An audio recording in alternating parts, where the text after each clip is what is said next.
And good morning to you, rugby fans. Welcome to the Maryland Soccerplex. But it's rugby this weekend. National Collegiate Rugby bringing you the Collegiate Rugby Championship National Sevens. What a great weekend of rugby we have here. It is going to be lights out. We're going to start in the East Division for the premiere. I am John Broker. I'm joined by Thomas Wheels Grant, where the Big Green of Dartmouth will take on the Gamecocks of South Carolina. You see the teams taking the field. The Big Green, obviously wearing green with a big D on the front of it. And in the black and red is going to be the Gamecocks. Wheels, 4-5 matchup coming up. Should be a good one. All right, ladies and gentlemen, let's welcome in all of America's collegiate rugby rising stars in one place. It doesn't get much better than this, and as you mentioned, what a matchup to kick things off.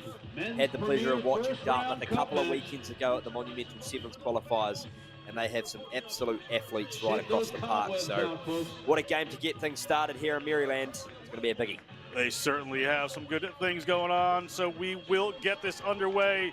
There's going to be matchups coming your way. And the other field right now is Kutztown versus Southern Nazarene University. That is a 1-8 matchup there.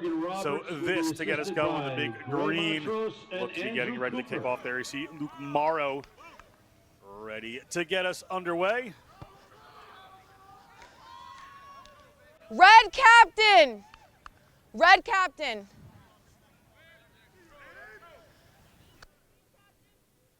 Calling for the captain. Morrow set to kick this one off, the first-year player out of Hong Kong. Now up in Hanover, New Hampshire at beautiful Dartmouth University. It gets the 2024 CRCs underway.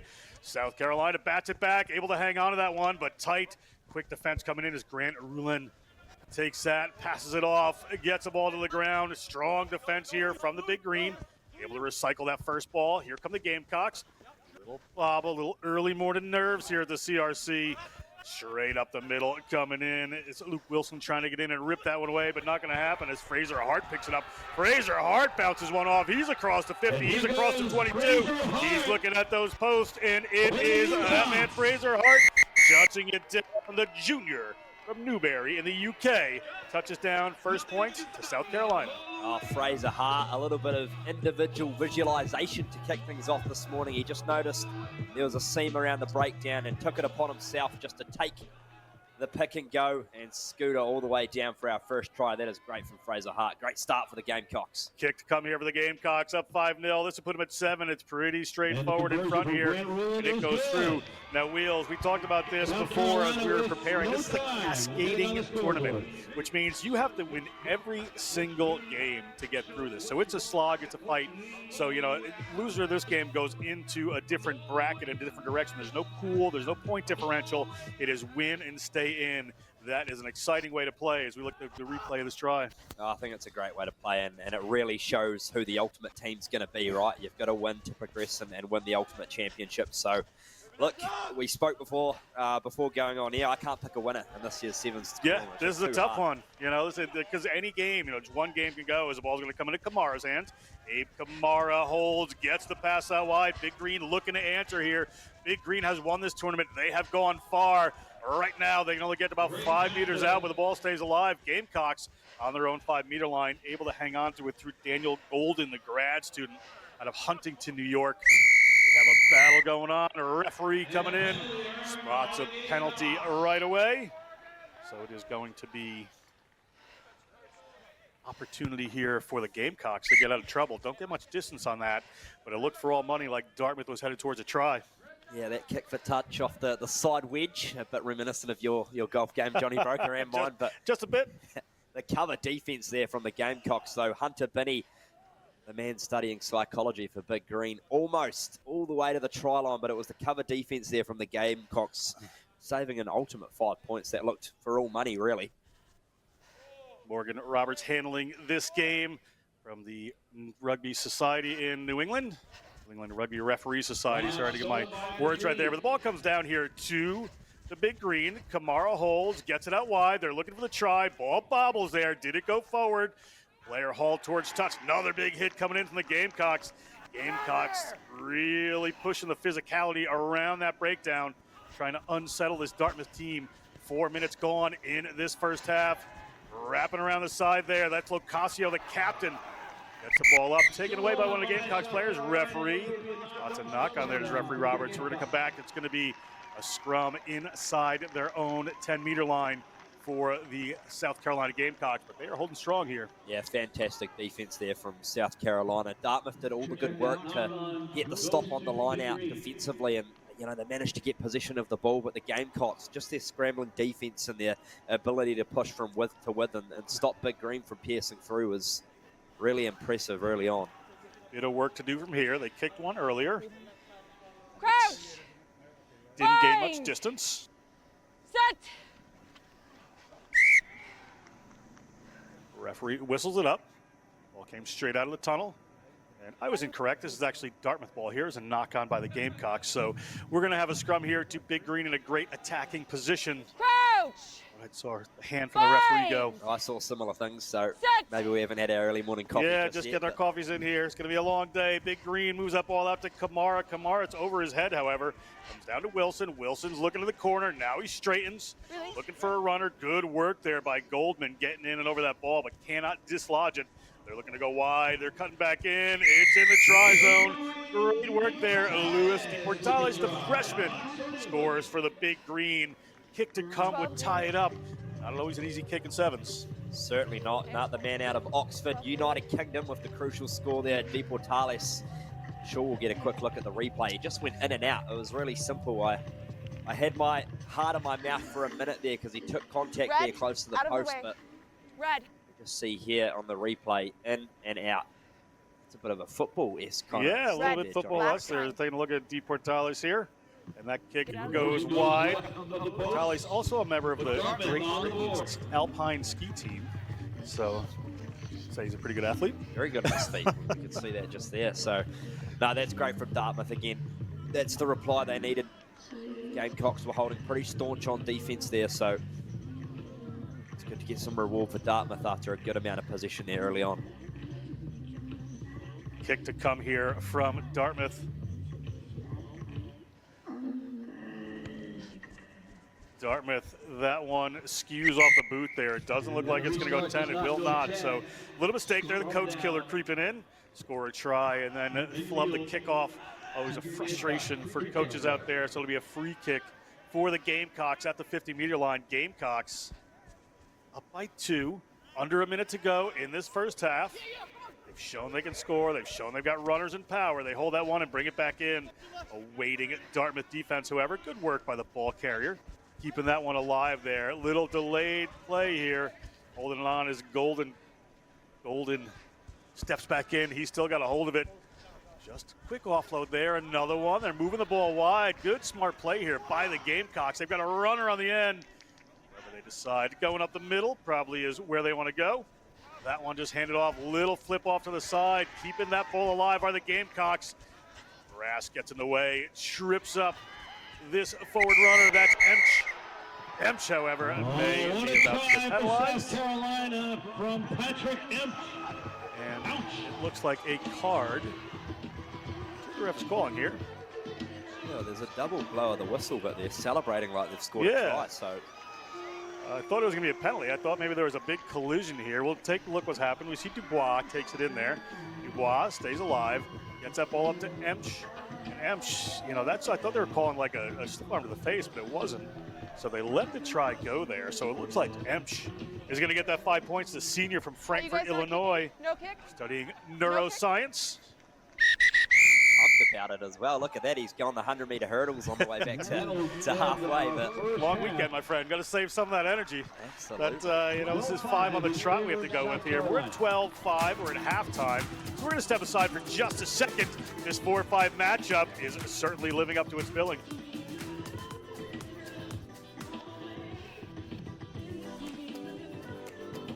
Y'all just feel free to share.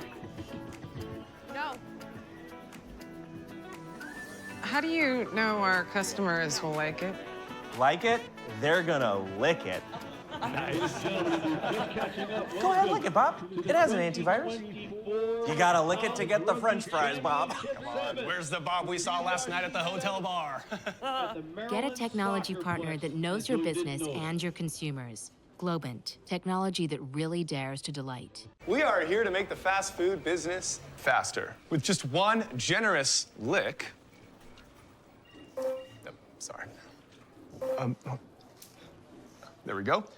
Taste ID will create exactly the combo you would like to eat. How do you know our customers will like it? Like it? They're gonna lick it. Nice.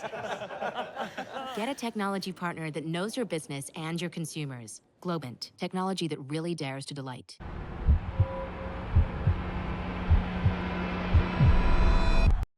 The moment you have all been waiting for has finally arrived.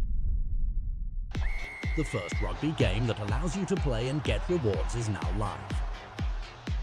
Step into tournaments, be the ultimate manager, earn free jerseys and match tickets. It is the heart of rugby, now in digital glory. Build your strategy using real player cards. It's your game, your moves. Buy, trade. We are back. It is 7-5. The Gamecocks lead, and they kick off to the Big Green here. Big Green has gone very far in this tournament. They've won this tournament with the likes of Madison Hughes, leading the charge as a freshman and a sophomore. They're going to break free right here to get the second half going. They know how to make it happen. They would have some halftime messages coming in. They're going to touch that one down through Luke Morrow. That is going to bring it to 12-10. Kick to come. This Dartmouth team, they have gone really far in this. Like I said, cascading. Every second counts, every bounce of the ball counts. Well, that's certainly one way to announce yourself in the second half, as we see Luke Morrow doing this with ease. First play of the half, the man out of Hong Kong, China, studying neuroscience for Dartmouth. He has represented the Hong Kong, China U19 national team, so he's got some national accolades. A winger for them, but just too much speed. Not sure I'd call the college game where a neuroscience major on both sides has scored a try. This is maybe a first for me, Wheels. There you go. I tell you, there's some impressive student athletes on this field. Dartmouth will kick this one off. Gamecocks will want to respond now that everything is all tied up. So obviously with the cascading, there's golden point overtime. Yeah. So these games cannot end in a tie. So it'll be interesting to see a first one. Although we have plenty of time left, just a minute 20 gone. South Carolina, they won the SCRC Sevens, one of their qualifiers for this. They've had a very, very good season, beat some really good teams coming in here. Roberts sees a penalty, however. Dartmouth wins the race to the ball. They're going to start this one. Got some space through the middle. Can they make it work? They're across the 22. We'll get that number for you. It's going to be another try. Big Green, and Big Green seems to have woken up here as it is Owen Lee touching down. Owen Lee is a senior from Greenwich, Connecticut. Started playing his rugby at Dartmouth. Touches a try down at Collegiate Rugby Championships. Yeah, great job there from Owen Lee, and what a start to the second half for Dartmouth. Both positions they've scored off of, and just managed to maintain them. See here, the conversion from Morrow is a good one, so brings us to 19 points to 12. You see the replay here. It was just really good. And Owen Lee, a lot of work to do into the 22. You can see there, look at the big strides on the big man. Easy 5 points there for Big Green, and a crucial one as well. Now this is a 4-5 matchup, so the winner of this takes on the winner of Kutztown versus, it is Southern Nazarene University that they are playing. So no easy feat right there, as we're at 19-12. A little chip forward from Dartmouth to get us going. It's handled by South Carolina. Big break across the 40. Got a couple of defenders to deal with. Going for the boot is South Carolina. The foot race is on. It is pretty evenly matched up. Diving on it, there's the Big Green. Head towards the try line. Kicks it out the back. Kicked out the back by Dartmouth. So it will be ball here to South Carolina. Most likely a 5-meter scrum. I'm sure the referee and assistant referee may chat about it for a second. But what an adventurous play by the Gamecocks. Well, we saw there on your visuals a little bit of a push there from Gamecocks number 10, I think it was, Grant Rulin. Maybe they're just having a quick discussion about that to see if there was any impeding of the put down. That was number 11 there. Who brought it in? Bresnell, who just potentially lost control of it on the ground. But we're going to have a 22 drop out. Big Green are playing quickly, Johnny. They certainly are, but referee Red seems brought like it she in. will bring this one back, referee Roberts. So we're going to come back. I thought this would have been a 5-meter scrum, but you said there was a push there, so that would have resulted in a penalty. See what the deal is. You give them a 22. So obviously what they saw was a South Carolina player kicking the ball out the back. With an error there, but very tough from the angle where it was. It was right by the post. Going to go long. 11 minutes gone in this 14-minute matchup. It's at their own 22. They have to start the Gamecocks. Gamecocks on the move. Gamecocks getting in a bit of a tussle here. I want to spread the field. The Dartmouth defense given time to reload. Very disciplined. Coaches Kyle Sumption and Dom Waring, no stranger to the sevens game. Stranger to the big game rugby. Another big push up there from Emch. Emch finds a runner but can't quite get the ball to him. They're going to have to hang on to that one. Dubois puts it down. Emch gets it to a player who just fires it between his legs. Under an Abe Kamara hit there. Very good poise from the Gamecocks. Gamecocks are here for business. That one put over the top. Field forward, however, is going to be a scrum to Dartmouth. Just over 2 minutes to go, and every second counts right now. Every second the dead ball works against the Gamecocks and in Dartmouth's favor. Yeah, there's just a bit of panic there, you feel, in the Gamecocks play, Johnny, and still plenty of time on the clock. 2 minutes is absolute golden 7, so just important South Carolina stick to what they know and stick to the basics, stay composed. And eventually the cracks will open up within the Big Green defense. So we see here another opportunity for Dartmouth to venture into the Gamecocks half. They've looked good with ball in hand in the second half. Yeah, certainly have. Backwards. Player gets a hit there from Fawn Fleet. They're inside their 22. Just 7 points in it here, so ability to tie it up, and a little spill of the ball there from the Big Green is going to give that opportunity to South Carolina. See some excited players there. Nobody wants to go off into those other divisions at the moment. Green off. Luke Morrow almost bit the defender. He tried to get the offload away, and he just lost control of the ball at the last second. So a golden opportunity here for South Carolina. This really is a dream position in sevens. You're in midfield on the 22, options both sides. Big defense coming here for the Big Green. See which way South Carolina decides to go with this ball. South Carolina is going to come off to the right-hand side, going to hang on to the ball himself. Could be a little error there. Picked up and held. Did not go forward, according to the referee. Player, good job to keep a hold of that on the ground. They skip by, and they're going to stay in the middle. Little wraparound. They've got a runner to the outside. Can they use them? That ball went over, but it went over forward. Another little error there. Going to be a scrum here with 30 seconds to go to the Big Green. That's just the second one of those little over-the-top passes that didn't go. Yeah, we see here on the replay is number 8, Peter Blackburn, who just went for the little over-the-top offload, but deemed to have drifted forward by the officials. So yeah, that was hard from that angle to tell, but the assistant referee right on the spot there. Now for Dartmouth with time almost expired, just to get in and out quickly and put this ball to touch, progress, and they do just that almost. Ball coming out from the Big Green. They're at 14 minutes on the clock. We're in referee's time. They're going to keep running here. Let's see what happens. Nice break across the 22. They seem to be away. They've got a 2-on-1 here. Ball knocked forward by the Gamecocks.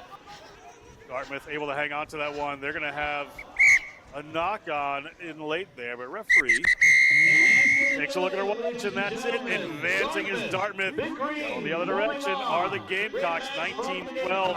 What a matchup we just had on Stadium Field. Again, Dartmouth plays winner of Kutztown versus Southern Nazarene, and we are going to be right back on this field with Michigan versus Clemson. We'll be right back.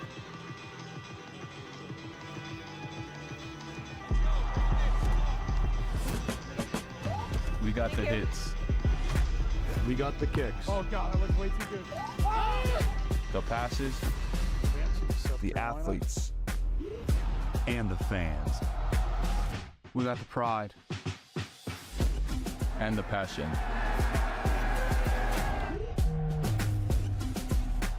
All we need is you.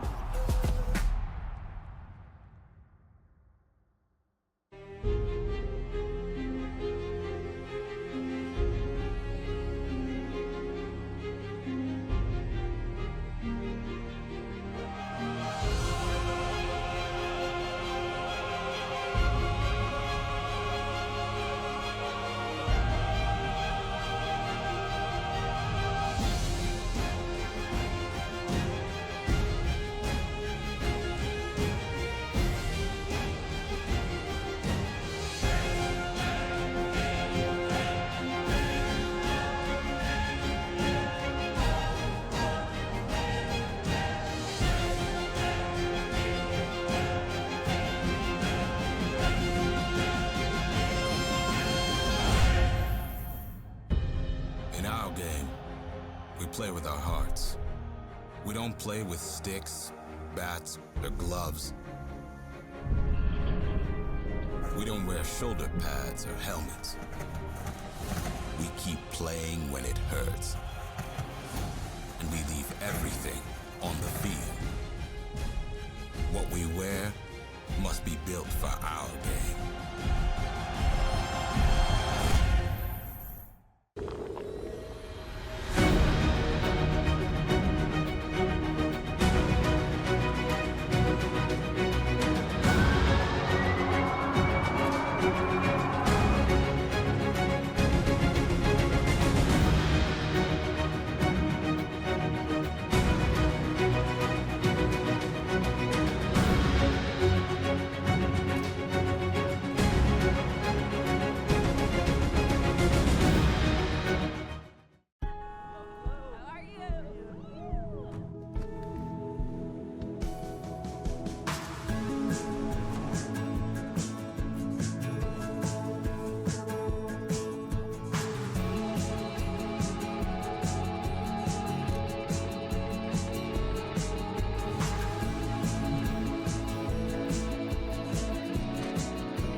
In our game, we play with our hearts.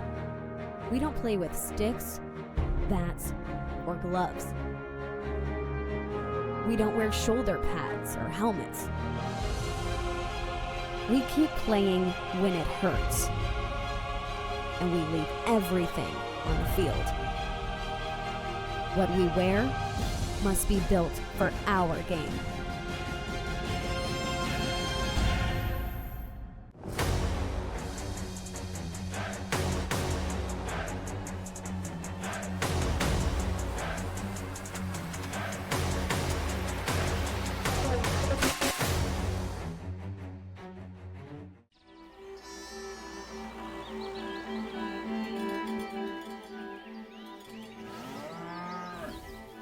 Since 1979, we've been searching for perfection. We've been thinking, sketching, and designing.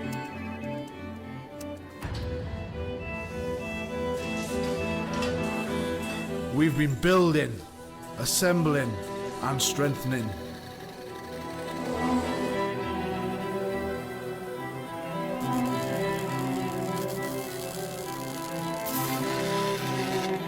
We've been cutting, shaping, and painting.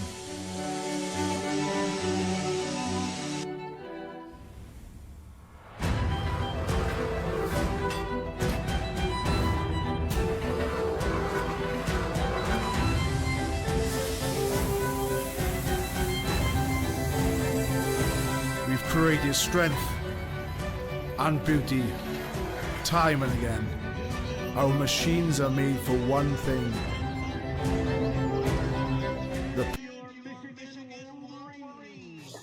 We are back. It is game number 2. We had a barn burner get started. Dartmouth takes over South Carolina. They're going to move on to play Kutztown. Kutztown beat Southern Nazarene. We're still in the East Division here. This is a 3-6 matchup. Number 3 Michigan versus number 6 Clemson.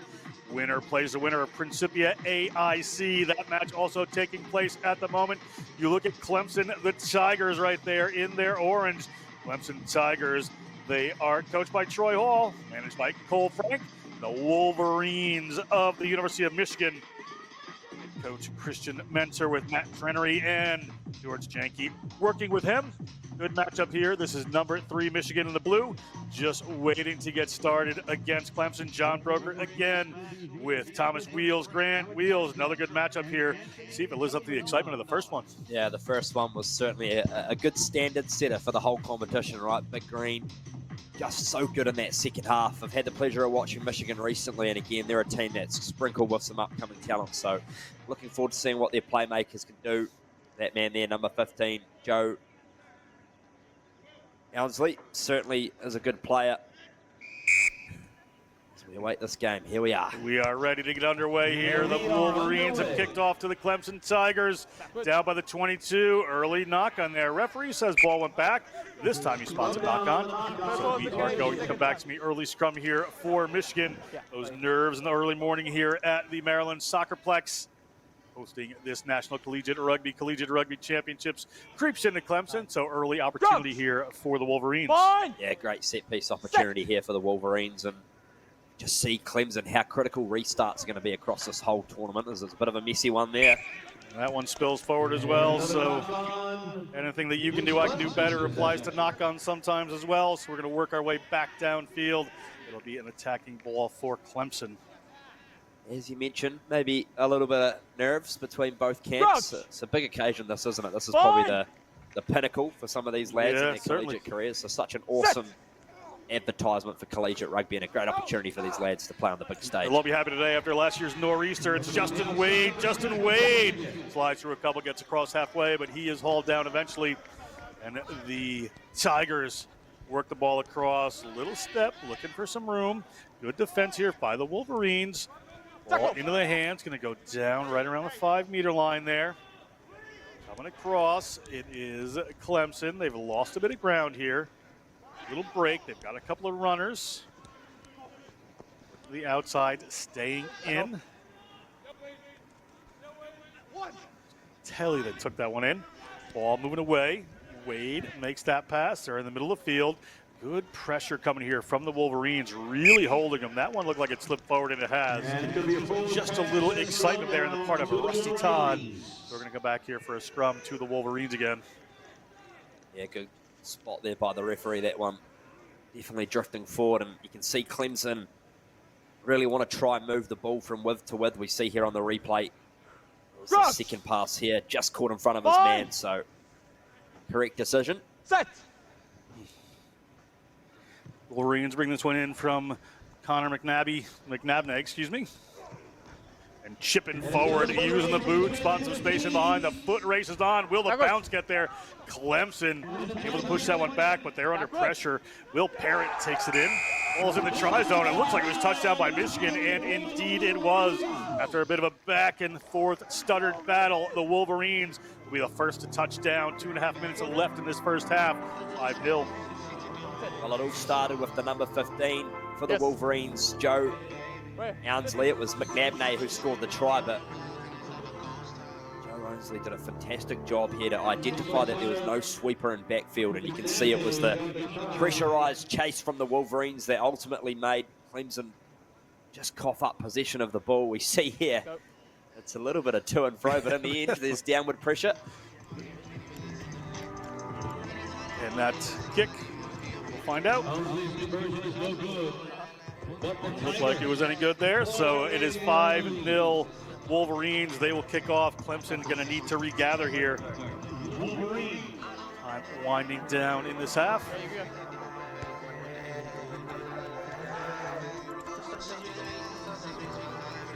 Off to Clemson. Connor Mitchell. Back up.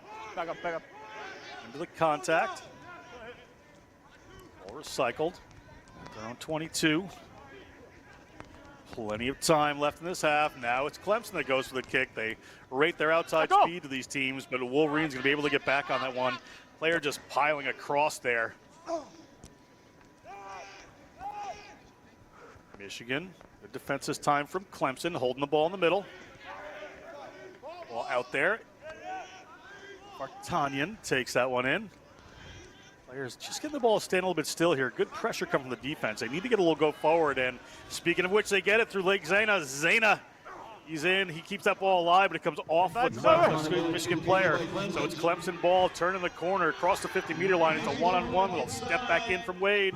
Wade stepping back around again. Gets in a big contact there. Michigan trying to rip that ball away and have done. They're going to go quick. Wolverines, they're hit before 10. Slow it down now, but that gives them some room down inside the 22, so it could be a card occasionally if there's a try on off of their wheels, but maybe not that time. Yeah, definitely. I think it's a common trend in sevens, you know, teams are going to play quickly and they're going to tap and go, and for me that's a cynical offence, right? You're stopping them from moving forward quickly. See here the referee's going to have a chat or Potentially, the Wolverines are going to pack down for a scrum, but you go. It's a good job there from Michigan to force that turnover. Crouch! Tigers look dangerous. Fine. Set. Ball that come in here from McNabney. The try scored McNabney from Carroll Senior High School, Westlake, Texas. Gets the ball away, and the first receiver is going to haul off the Joe Ounsley. Ounsley making some ground in the try zone. It is 10-0 Michigan. Joe Ounsley, junior finance major from Yorkshire, England, touches down at the CRCs. Well, it's been the Joe Ounsley show in this first half. He set up the first try and he scores the second himself. Just fantastic individual brilliance. So he comes from the beautiful Yorkshire in England. Lovely part of the world. He is a semi-professional DJ in his spare time. Oh, there we go. So he's on song, to use my first bad joke of the weekend. Plenty more to come, you can see. He's also Michigan Rugby's top 7s try scorer, and I think that's no surprises. Yeah, after seeing that, certainly. That one just waves by there, so it's 10-0 Michigan Wolverines. A good first half here. They are the 3 seed to the 6 seed of Clemson. So seeding so far are pretty on point.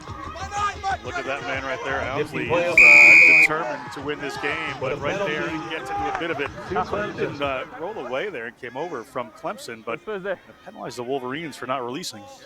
Yeah, as we see, Clemson look like they're going to tap it go quickly, but just isolated there off those short restarts. That can happen if you go yourself. When Tucker got that one going, Clemson trying to disorganize this Michigan defense. Big hit comes in, ball's out wide. Getting it to the width, but not with much running there for Ben Thompson. Ben Thompson takes that one into contact. Thompson, the senior from Charleston, South Carolina. Ball moves across, good defense coming up. Look at that defense from Michigan. Really got them trapped in there.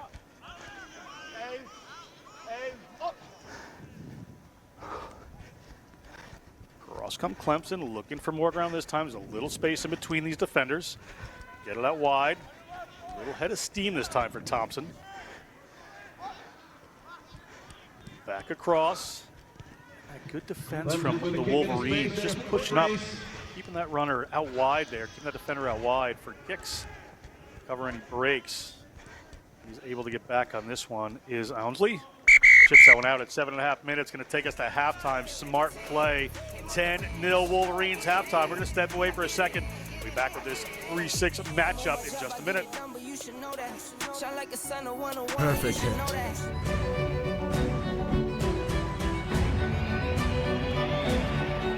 We are the crouch.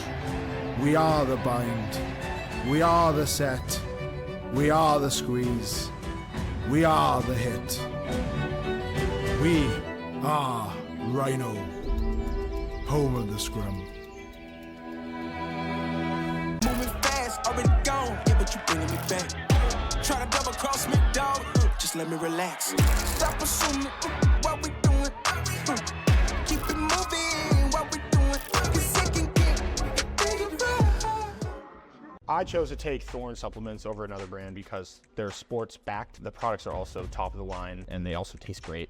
It's important that the substances athletes take are tested for banned substances. One, because you want to make it a fair, even game, especially with the other players. And you want to make sure what you're putting into your body as an athlete is clean, researched, science-based, and it's healthy for you. So you want to put good in and get good out. Yeah, Thorne has helped me a lot, especially in the last couple of months. I've had to pack on some weight to be able to play in this league, and I think taking creatine and protein every day and adding in a couple other things has made me a better athlete, a bigger athlete, stronger athlete, and just overall prepared me well. So I take creatine every morning when I first wake up. It's kind of like my checklist or part of my routine. I usually have a protein shake, a Thorne whey as well, so I usually just throw it in there or throw it in with some BCAAs. Whey protein definitely makes my life easier because I can come straight off the gym, straight off the pitch, and it takes 30 seconds. Welcome back to the Maryland Soccerplex, the Collegiate Rugby Championships, game number 2. Winner of this game takes on the winner of AIC Principia. Matchup of runners going on. But right now we have the Michigan Wolverines leading 10-0 over the Clemson Tigers. Clemson Tigers to kick off. Justin Wade hangs one up in the air. Justin Wade, a sophomore from Sunnyvale, California. Studying agricultural mechanics and business. At their own 22 are the Wolverines. They get the penalty. Player not rolling away. Good job to kind of hold him in there. They're going to slow down just a bit. Tommy Hendricks has the ball in his hands. You know, Clemson really needs to do some work to your wheels. Yeah, they do. They've just coughed up the ball with silly little errors, just giving the Wolverines every opportunity to score points in this game. Clemson just need to maintain position and get into their flow, but unfortunately 4 passes and isolated breakdowns aren't going to do that for you. Move up. There you go. After this game on this field, we are going to have the University of Rio Grande versus Southern Virginia University. Interesting matchup there in the South Division, a 4-5 matchup. Right now, let's see you through this excitement as confidence building for this Wolverines team. But right there, they'll spill the ball. Winds up in Parrott's hands. They have a runner coming around the back. Opportunity here for the Tigers, and they need it. Will Parrott gets ball back in hand. Goes wide with that one. Did it go forward? Referee did not whistle it as a forward pass, so ball goes in. It is Connor. It is Cole Rickman, but he's going to have a conversation with the assistant referee. And try awarded there. So Cole Rinkland from Boston, Mass. is going to score that 5 points. They're still down by 5. Yes, so this is much better from the Tigers. The support play was just phenomenal, as we see here. Great offload there from number 12, Max Tingham. And we just see here the over-the-top pass. It's always hard to tell with these types of situations whether the ball drifts forwards or backwards out of the hands. But look, for me, I'm giving that 5 points just based on individual skill. That's brilliant. And referee there. Just having a conversation with the assistant referee. We've also got the beauty of about 5 or 6 different angles, don't we, Johnny Breaker? The production from Next Level Rugby, world class. Replays. Next level replays. Clemson to kick this one off now that they've cut the lead in half. So you see Tingham there to kick it off. Tingham, a senior from Greenville, South Carolina. Played for South Greenville Rugby in high school. Too far away from here. Nice long kick. Wolverines have fielded it right by the injured player. Clemson almost put their injured player under a bit of pressure here. Fortunate to see that young man coming off the field in the first game of the weekend. Hopefully he's going to be okay as the Wolverines keep this one alive. They're outside their 22. Need to be a little careful. It's just a converted try away from going in the wrong direction for them as they work their way in. Players trying to dig that ball out for Clemson, but it's still alive. Player a little isolated. Good job keeping his feet. Takes 2 defenders with him. Tacklers strewn all over the place. Now the Wolverines looking for some space. Looking in the middle of the field, that gap opens up. Little dart pass works there. They're on the outside. Can the step come? And it does. Look at the gas. Wolverines, number 7, Thomas Heyman. Heyman headed towards the post. Heyman touches one down. 5 points, 15-5. Collegiate Rugby Championship try scorer. Great work there from Thomas Heyman. Oh, you can't coach raw pace, that's for sure. And Thomas Heyman just had too much of it on the outside, as we see here on the replay. It was a good chase there from Cole Rinkland. Almost brought him down by the bootlaces, but Heyman just managed to dance out of it. And it's a decisive try for the Wolverines. Oldest sibling of 7. If they're athletic like him, forming their own 7s team. How good would that be? That'd be fantastic. The Heyman's out. Score is good because it was right in front there. That does a lot of favors for this Wolverines team. They're up 17-5 over Michigan. Again, winner plays winner of AIC versus Principia.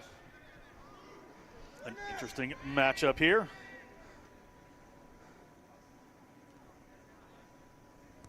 Wolverines to kick this one off. And there, another coach killer there. It's going to be a free kick here for Clemson, the Tigers at the 50-meter line. Opportunity for them. There's time in this game. There's 3 minutes to go. Mountain of time in the 7s game. Big hit coming in for the Wolverines. Big pressure coming in right after that. See where the penalty goes. Penalty goes against them, however. On the gate. Come through the gate there. So Rinkland, the try scorer, is going to get that ball in the middle of the field. Defense closes down. Trying to dig that one away. Still alive for the Tigers, and the Wolverines are going to draw the penalty. Player not releasing. Good defense. Referee's going to march him forward as the Clemson player Work for a little gamesmanship. Not always that smart right in front of the referee. Certainly not going to get away with those this weekend as we see the Wolverines looking to spread to width here again. It's that man, Abnate.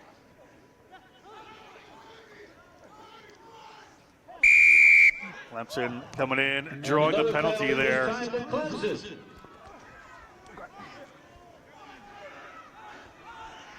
Ball across, Clemson still alive, couple of minutes to go, open space there, stepping back in, evading a tackle, a big ankle tackle comes in. They've gotten rid of the ball, so it's still alive. Wolverines trying to hold them up. Excellent work by the Clemson offense, get that ball to the ground. They are throwing some desperation passes here to get the ball out to Thompson. Thompson hands that ball up, and they're going to get in the try zone. Great work there by Tingham. Tingham's going to touch one down. Time winding down. It's 17-10. If they can hit this conversion, it's an unconverted try. I'll take his time about this. He hits it, so it's 17-12. Excitement. Yeah, great job there from Clemson, and that just shows what they can do with their patient, lovely interplay of hands, working in motion. And we see here it was a beautiful wide pass there from Owen Tucker that just exploited the space. They had one offload to give, and that man Tingham, too big, too strong. Referee is Alexandra Sambonnet from the Collegiate Rugby Society. Taking hold of this one. Give him his due earlier. So 5-point game here. Wolverines, we'll see what they decide to do. Player wraps around the back, gets a player free.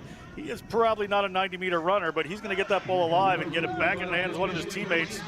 Looking for a switch back in. It doesn't materialize, but a high tackle, so a penalty. Wolverines be smart to slow down here at 20 seconds on the game clock. See what they decide to do.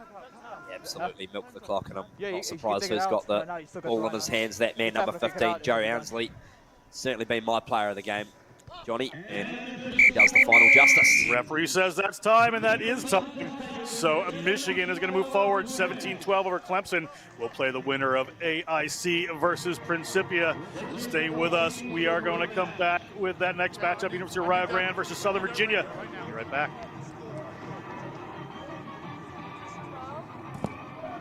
Mix up a protein shake and get down some extra protein. I know, you're going to buy another set of these and we just cycle them through. Rugby is a sport where teamwork truly makes the difference. Rio. In alignment with the values of rugby, Globant and Major League Rugby join forces in a powerful innovation scrum that aims to elevate the sport using the latest technologies. We are already co-creating digital solutions to impact the game, the fans, and the global community in a sustainable way. When technology meets passion, the unthinkable happens. Globant, technology that dares to delight.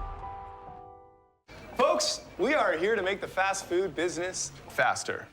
Many times we don't really know what to order, but there is a part of your body that always does. Introducing Taste ID. Taste ID will revolutionize the way that your consumers consume. With just one.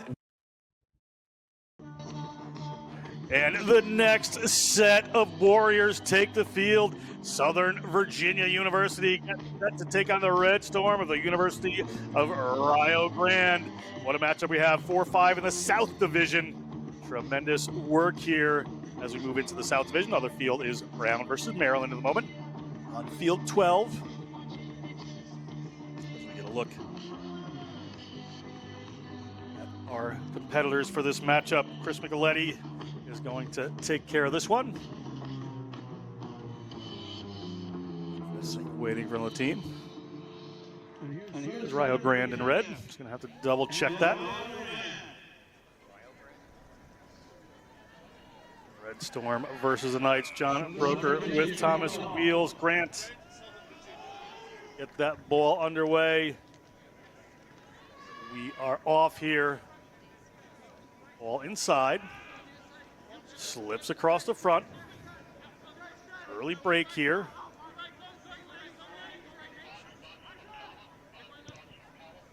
Going right to the boot there as the ball moves forward into touch. Going to have a first line out of the game here. A little bit of a mistake. It's not often you see the box kick in Sevens, but yeah, certainly. Why not? Maybe that's a magic trick there in Southern Virginia with the ball now. Johnny, really good set piece opportunity Yeah, Southern Virginia here bringing that ball in. That's Michael Golden. Michael Golden gets it up, no problem. Hop down there to one of his teammates there in Tenorio. They're going to break through the middle. A little shift pass there. O'Shea Settle comes up with that one. Tenorio looking for the ball out here, but it's held by William Stanton. They get the ball out to Figueiredo, excuse me. I'm getting his name correct. Looks like I'm going to say that a bit because he seems to be a very talented player. They stretch that ball wide. They've got some runners. The ball is in the hand of Roback. Roback over the line, and first try of this matchup is to Southern Virginia, the Knights. What good work coming across the field. Yeah, great try there, Nathaniel Roback, the man out of Brooklyn, New York. Again, it was good work, though, by that number 9, Michael Golden, who just sniped around there. You can see just did enough to draw in the defender, but Roback still had a little bit of work to do with the big fend. Number 14 there, Ethan Manuel, unable to reel in Roback, and Southern Virginia strike first. And the kick is no good, so we're at 5-0, Southern Virginia over Rio Grande. Matchup coming forward. Southern Virginia coached by Marshall Ferris with Aiden Ferris. Here's Kelly Naivalu. University of Rio Grande coached by Adrian Pilkington with Baden Stevens. Here's Marcus Illingworth as the ball is underway again. Southern Virginia gets us going. Rio Grande inside their own 22. Moving that ball across. Defense very strong here for Southern Virginia, keeping them down. Ball bobbles, comes up into the hands of one of those Southern Virginia players. O'Shea Settle's going to take that one in with some power. Player not quite rolling away there, but referee says it's okay. They put a long one out there. Roback has a hold of it. Tate Lewis, they've got some room out there. Little move. Looking for the second try is Southern Virginia. Southern Virginia who scored. Ball coming across here. It opens up there for Michael Golden. And Michael Golden is going to touch one down. It's 10 points. Southern Virginia over Rio Grande. Kick to come. Yeah, Michael Golden, he's looked really good so far in this game. Setting up the first try, they're scoring the second.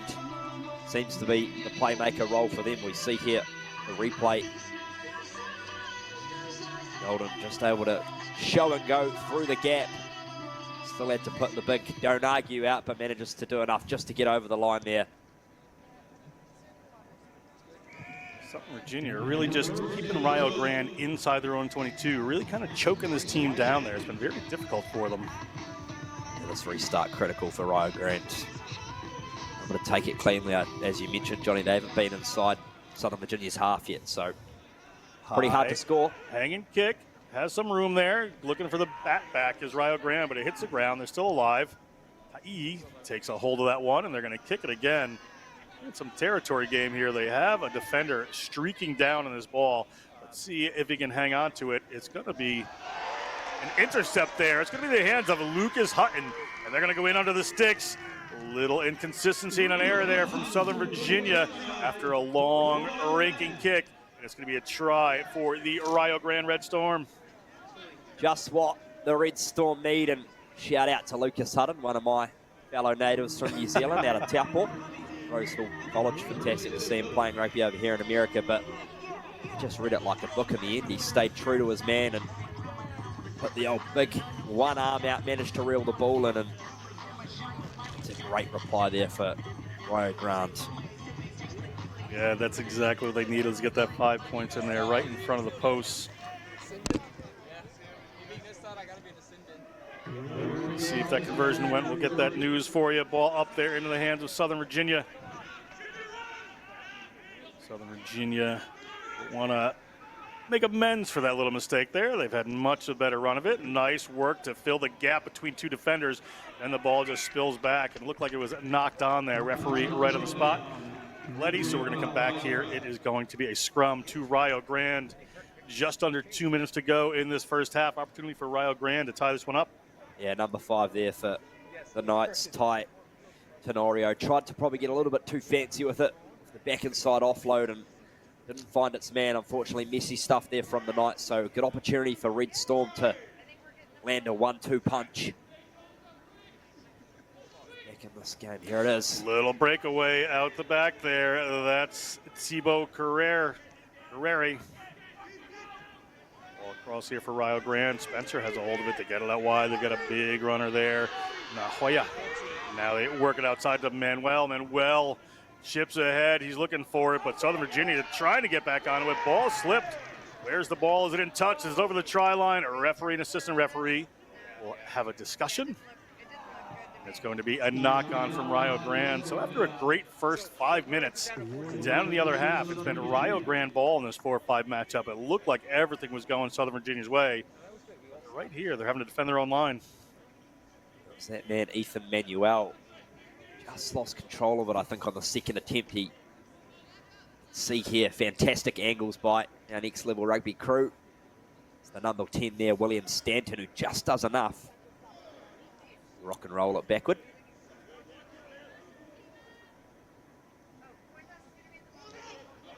Scrum here, Southern Virginia inside their own try line. Going to have to make a break here.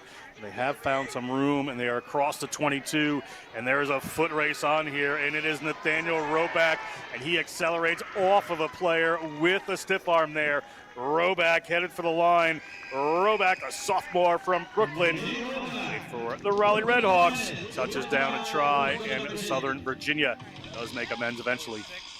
What an athlete this man is. Second try of the game for Roback, just carrying the ball in his hand like it's nothing. Just the one palm around it, making it look easy. And Southern Virginia into a pretty comfortable lead heading into the half. Have a look at this. High school sevens All-American, this player.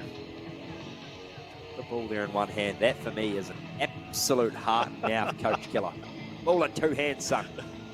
And at that time, they move ahead further, 15 or 17 for Southern Virginia. We'll be back in the second half in a minute.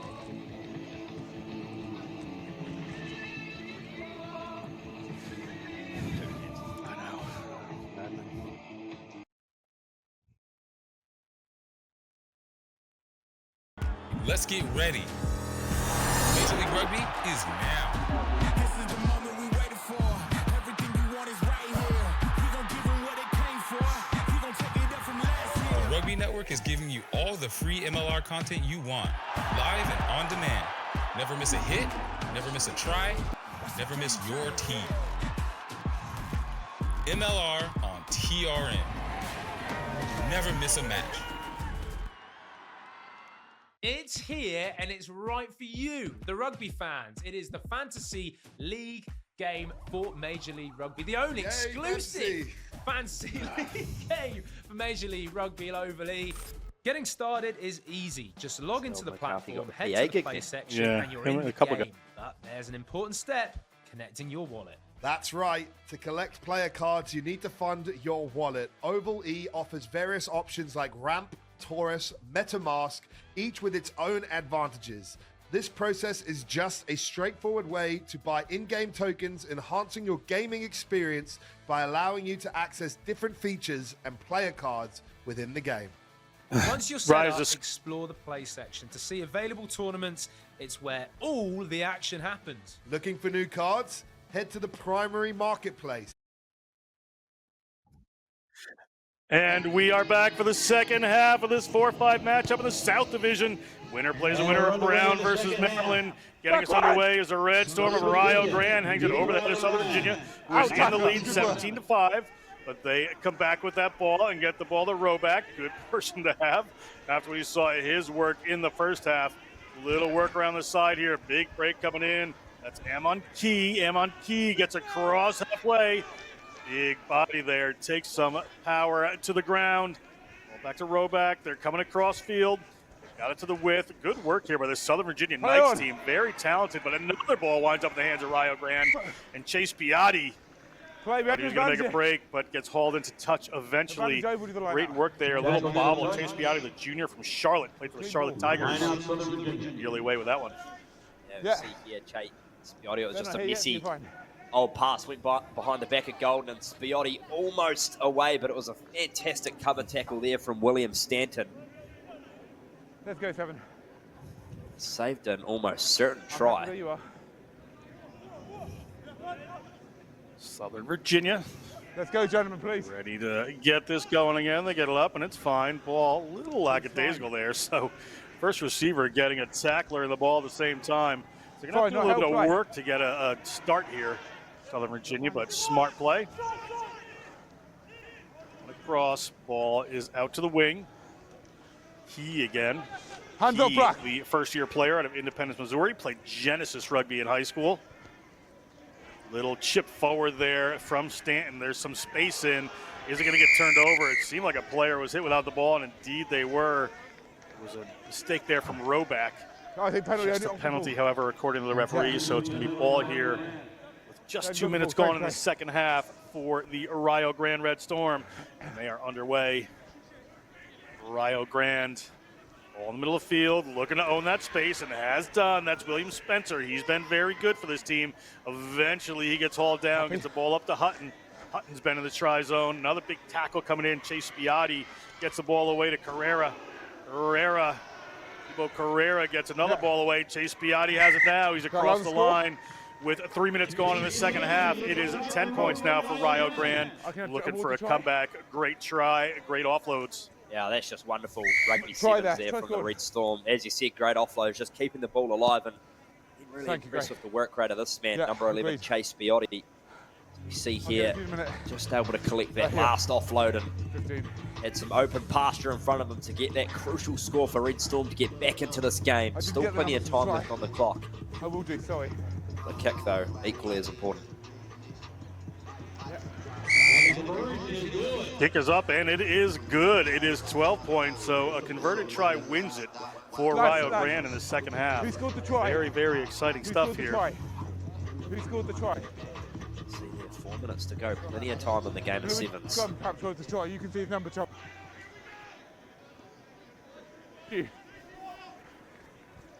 Some scores coming in. AIC has upset Principia. Ball coming across here. A little bobble from Roback. Another little mistake after a penalty. So scrum here for Rio Grande. They're saying take your time. Just down 5 points. Gentlemen, I need the scrum form. 15 seconds I'm looking for quickly. Good opportunity here for the Red Storm. Quicker, please, Red. Set piece far to the left. 15 there. Bolt. Cut out it. Gets it into the scrum. Here they go, the Storm. Storm, little wraparound move. Looking for a runner up front, but the move doesn't quite go to hand. Pushed in behind. They're in a bit of trouble. Roback has a hold of it. Roback throws a player off. Makes 2 mistakes. He's going to make up for it now. He's got a player cutting off his line to the post, but he will get across the try line and score a try for this Southern Virginia Knights team. Great work by Roback. Who didn't quite go to hand for that Rio Grande team. Way they go. Hat-trick hero, Daniel Roback.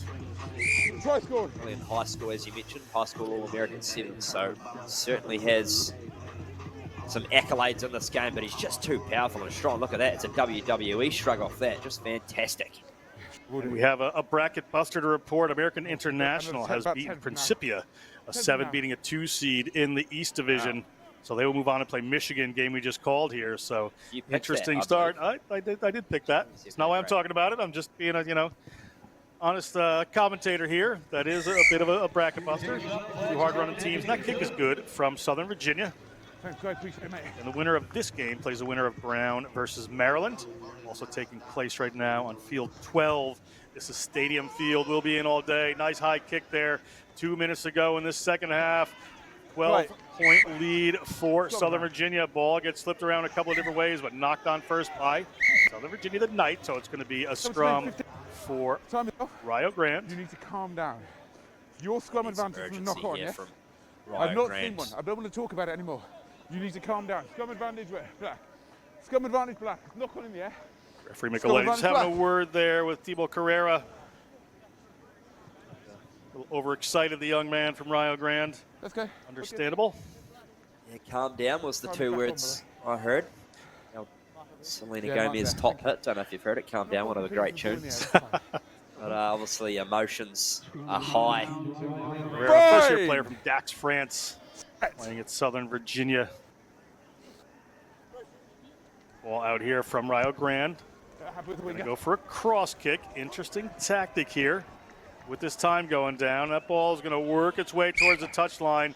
Winds up rolling backwards. So Cannot quite get it, Ethan Manuel, so it is going to be a line out here for Southern Virginia. Pardon me. Yeah, right idea there, I feel, from the Red Storm. There was certainly space there, just execution wasn't quite on par. So That'll be at 13:50. if you're down by 14 points, you've got to be creative and try to get tries quickly. Southern Virginia, a lot of talent on this team. Ball slips over that time into the hands of Ahoya for Rio Grande, but then the ball pops up this time. Been a few of these in this game where William Stanton, the junior from Spanish Fork, Utah, high school All-American, across the line, and Southern Virginia extends their lead. Yeah, great stuff there from Stanton. Genesis Rugby, where he played his high school footy. I thought you would. That one puts the nail on the coffin, you'd think. He did a great job to regather that. If he didn't, potentially a That's done on my clock. penalty there for a deliberate knockdown, but he had all the composure just to regather it and score the crucial try. How good's the swan dive? Gotta love it. And that is the end of our contest. We're going to step away. We're going to be right back with Aquinas Belmont Abbey in just a minute.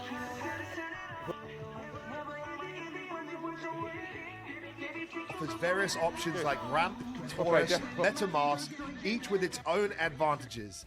This process is just a straightforward way to buy in-game tokens, enhancing your gaming experience by allowing you to access different features and player cards within the game.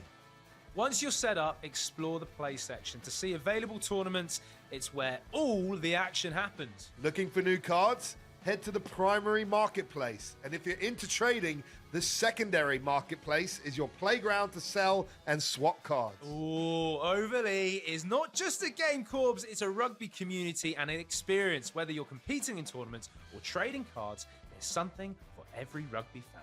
Exactly. So log in, set up your wallet, and start your manager's journey in Oval E. It's easy, fun, and the rewards are just waiting for you.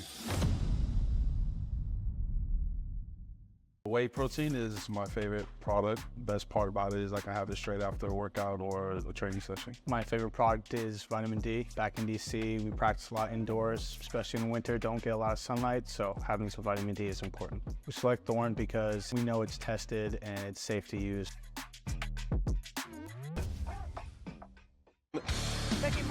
Like some cracks in this lineout, though. It's been so good for him so far this season. They've been nearly perfect. McDonald, Reese McDonald looking for the dash. Up to midfield, has support. Finally, he'll free it up to Calametti. Oh, the chemistry on display from the red, white, and blue.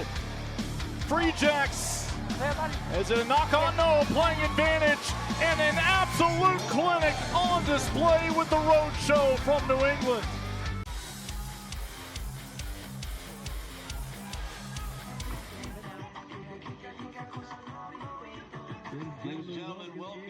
Welcome back, Collegiate Rugby Championships. We are in the South Division. We have Belmont Abbey taking on Aquinas in this next matchup. Belmont Abbey ranked number 3, Aquinas ranked number 6. These teams would know each other, have played before, so it'll be interesting to see. You see the Belmont Abbey Crusaders there in the red fade to black. Aquinas Saints, Crusaders versus the Saints of this matchup. Wheels. Other. Fantastic. The Aquinas Saints, Belmont Abbey, the Crusaders. Ready? Haven't seen either of these two teams play before either, so looking forward to seeing what they can both conjure up. We saw a great game. Southern Virginia, the last one, look goods for sure. Yeah, look very strong. Ball kicking off here from Aquinas. The early nerves. It's going to play on, however. Player came down with it, so they are good to go. And Belmont Abbey has the ball coming across. James Acker refereeing this game. Ball back in, a long pass. Doesn't go to hand, but it goes to foot down there. No problem. So welcome back. Referee is going to award a scrum here to Aquinas. Just early nerves from these team wheels. Yeah, certainly. Obviously a long mission for some of these teams to get here. You've got an early start, bit of travel involved, so take them a while to get to their full flow. But great opportunity here for Aquinas to strike early from set piece with Gavin Thompson. Yeah, Thompson gets that ball away. Here they come. Ball in the hand of Denison. Nation moves that ball out to the whiff. contact they go, just resetting. You see the Belmont Abbey defense trying to cut off some lanes and have done, forcing the ball back in. Big work coming here. Here come the Saints. Saints to the 40-meter line. Saints are the number 6 seed to the number 3 seed, Belmont Abbey. So this would be upset, although 0-0 minute in. Nobody can say too much at the moment. Here come Aquinas. Zach Bester takes that one forward, the junior from Port Elizabeth, South Africa. Big unit Bester. Nice little work up the middle, but doesn't go to hand there for Zavala. Zavala, sophomore from Gilbert, Arizona. Ball coming across. Looking for the runner again, looking to get that one free. Thompson just dancing a little bit. Gets the ball away. Another tackle coming, a little tight here. Bester into contact again. Doing a physical work early, this South African-born Aquinas Saint. Little chip attempt in the middle. Doesn't go. Diving on the ball. This may come up to Belmont Abbey. It does. The Crusaders, it's one of their first touches of the ball here. Hauled in at contact. Players trying to dig it away. Referee right on the spot. Analyzes very quickly there. Away go the Aquinas Saints. Ball out there to Kilsby. Kilsby taken down. Unloads that one. Is there enough room here for Easterling? Easterling, 6'2", 220 out of Cardiff, Wales. Big unit there. A penalty against the Aquinas Saints this time. Deadlock, scrappy play, Wheels. Oh, great defense there from the Crusaders. They withheld about 2 minutes there of possession from Aquinas, just throwing everything at them. But Belmont Abbey, just fantastic scrambling defense, one-on-one tackles, and it's a good reward here, provided they can land a clean set piece here. Another upset here. Maryland has beaten Brown in the first round. So Maryland moves on to play Southern Virginia. And then the winner of this plays the winner of Iowa Central and Iona. Upsets in the first round here for these teams at the Collegiate Rugby Championship. Ball over the top there. Will Rhymes has a hold of it. Will Rhymes kicks that one ahead.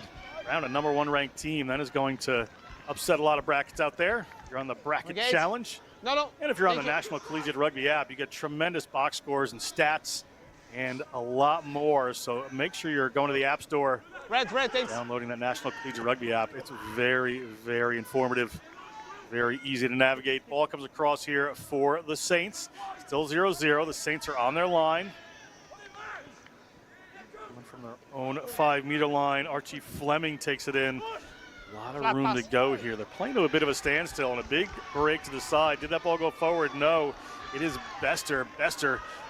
And he go the distance. This man steps off another one, hanging on to it, looking for somebody to pass to. Finally finds it in Denishan. Marcel Denishan breaking down the line, and the Aquinas Saints are in for the first try of this matchup.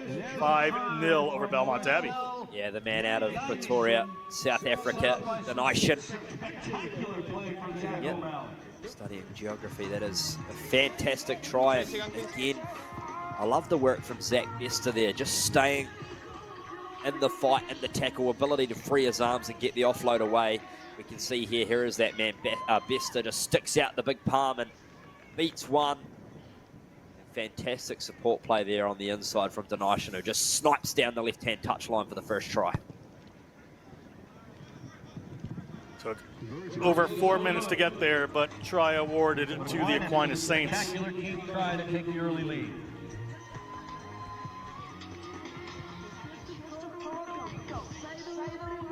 Aquinas to kick this one up. 5-0. 5 minutes gone. 2 minutes left in this first half. Belmont Abbey.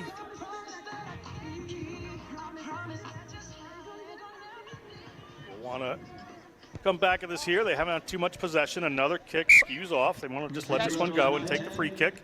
So it's going to be Belmont Abbey Crusaders with a free kick at halfway. Ready? Hold on, please.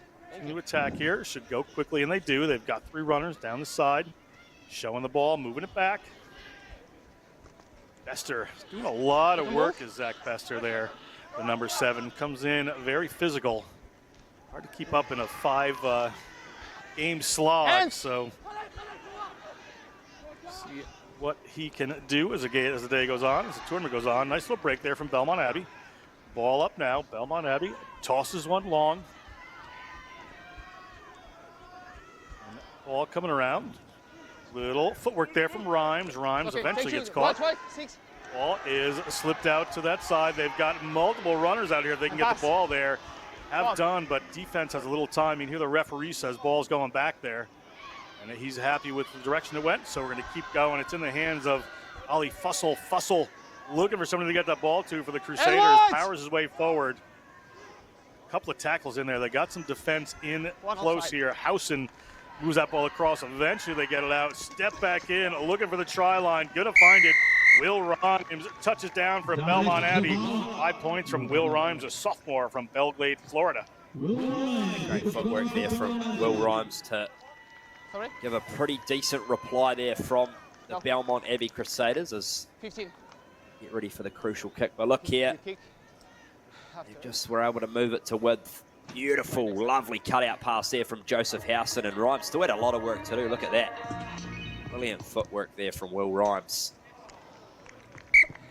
Great work from Rhymes as we go to halftime, and it is a matchup. We'll have to see if that kick was good or not. We'll be right back in the second half after this. On your call, relax, for the... On the maul. Paul Lasike, Hodgson on the loop. Out to the fullback, he's looking strong again. Michael Manson, and into his hands, what a play that is! He's gonna cross the line for the Warriors. What a display of individual play there.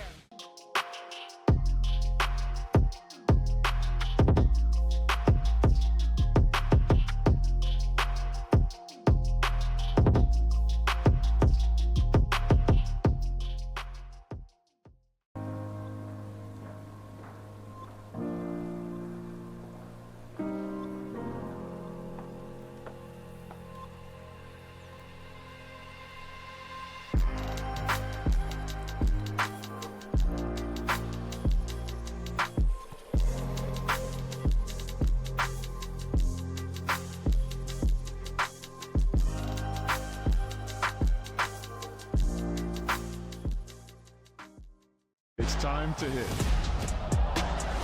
It's time to pass. It's time for tradition. It's rugby time, America. It's rugby time, America. It's time to hit. It's time to pass. It's time to train, step, and tackle. It's time for tradition. And time for brotherhood. It's rugby time, America. It's rugby time, America.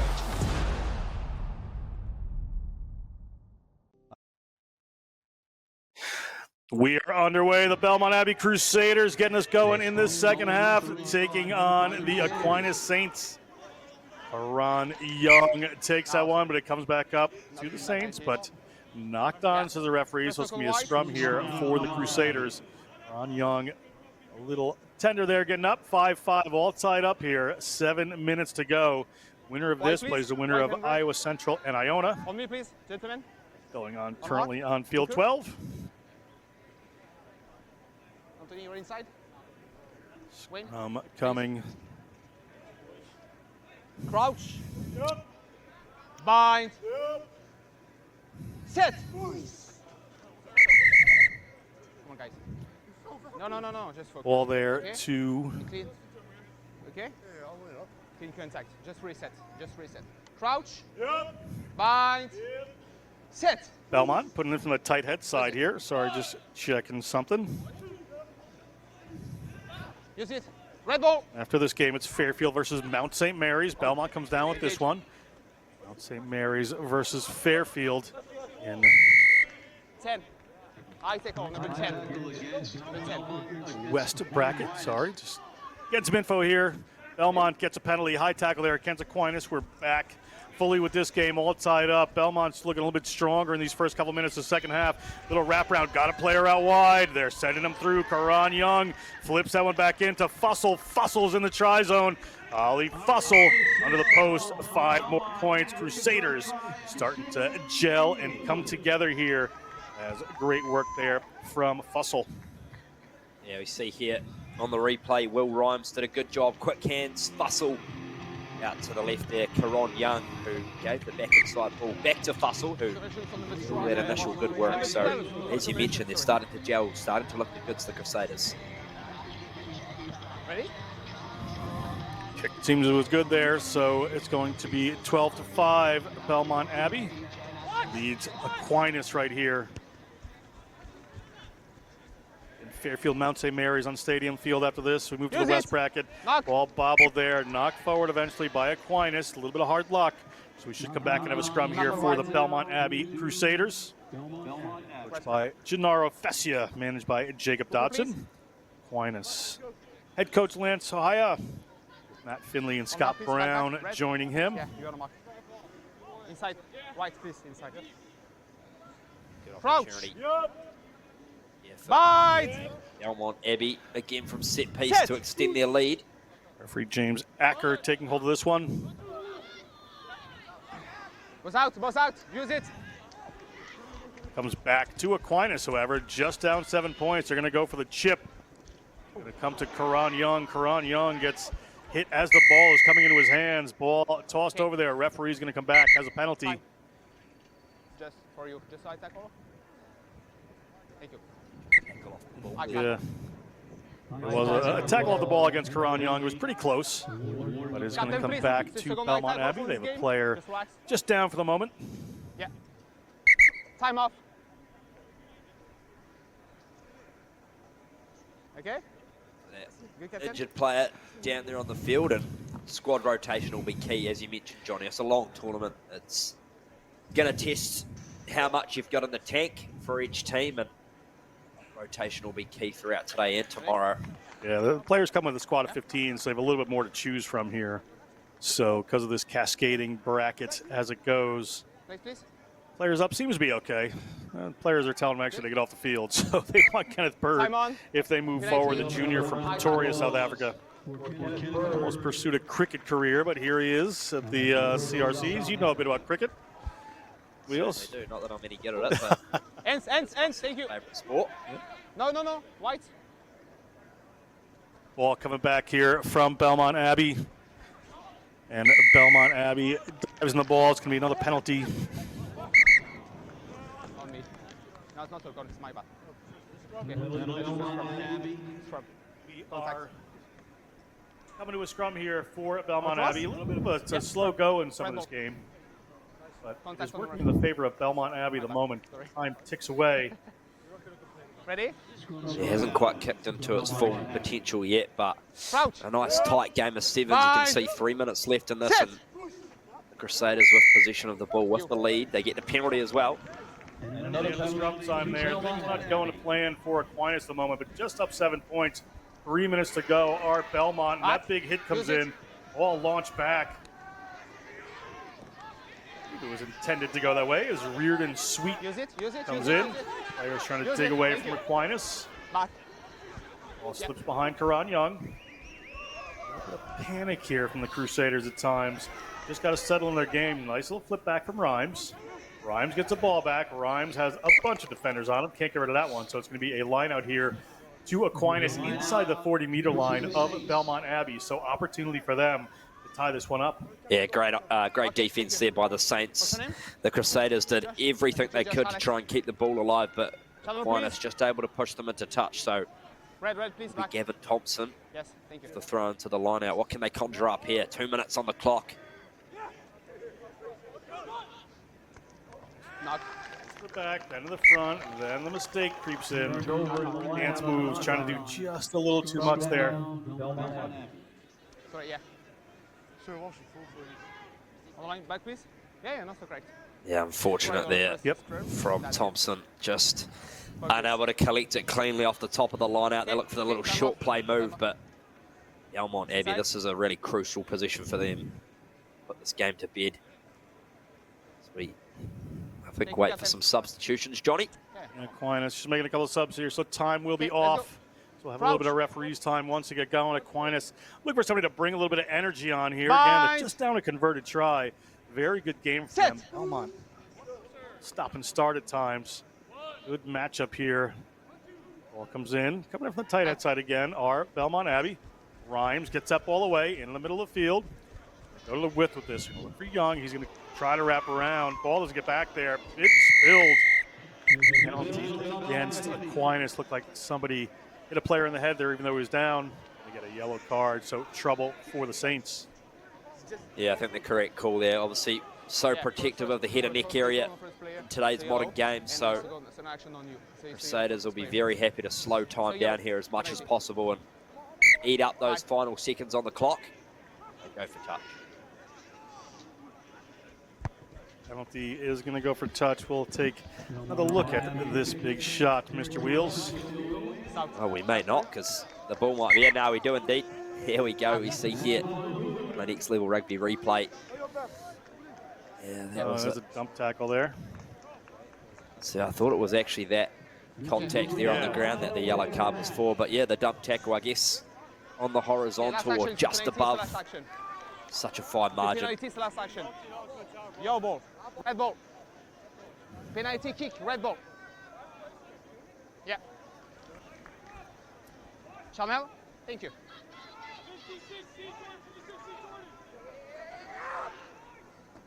Belmont Abbey gets that one up. Didn't look quite straight from here, but they're going to hang on to it. Ball trying to flip it back in.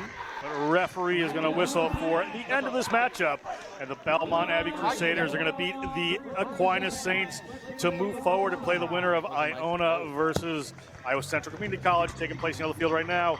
We're going to come back in just a minute with Fairfield versus Mount St. Mary's. Wheels will step away for a couple days. Tiff Faid will be joining me. I'd say my favorite foreign product is creatine, white protein, vitamin D, super EPA, fish oil pills. I chose to take Thorne supplements over another brand because they're sports backed. We know it's tested and it's safe to use. There's a wide variety of benefits that range from sports performance to neurological benefits. I know it helps me increase my lifting capacity. That they're third-party tested, that they're NSF certified. And they also taste great, so that's why I choose Thorne.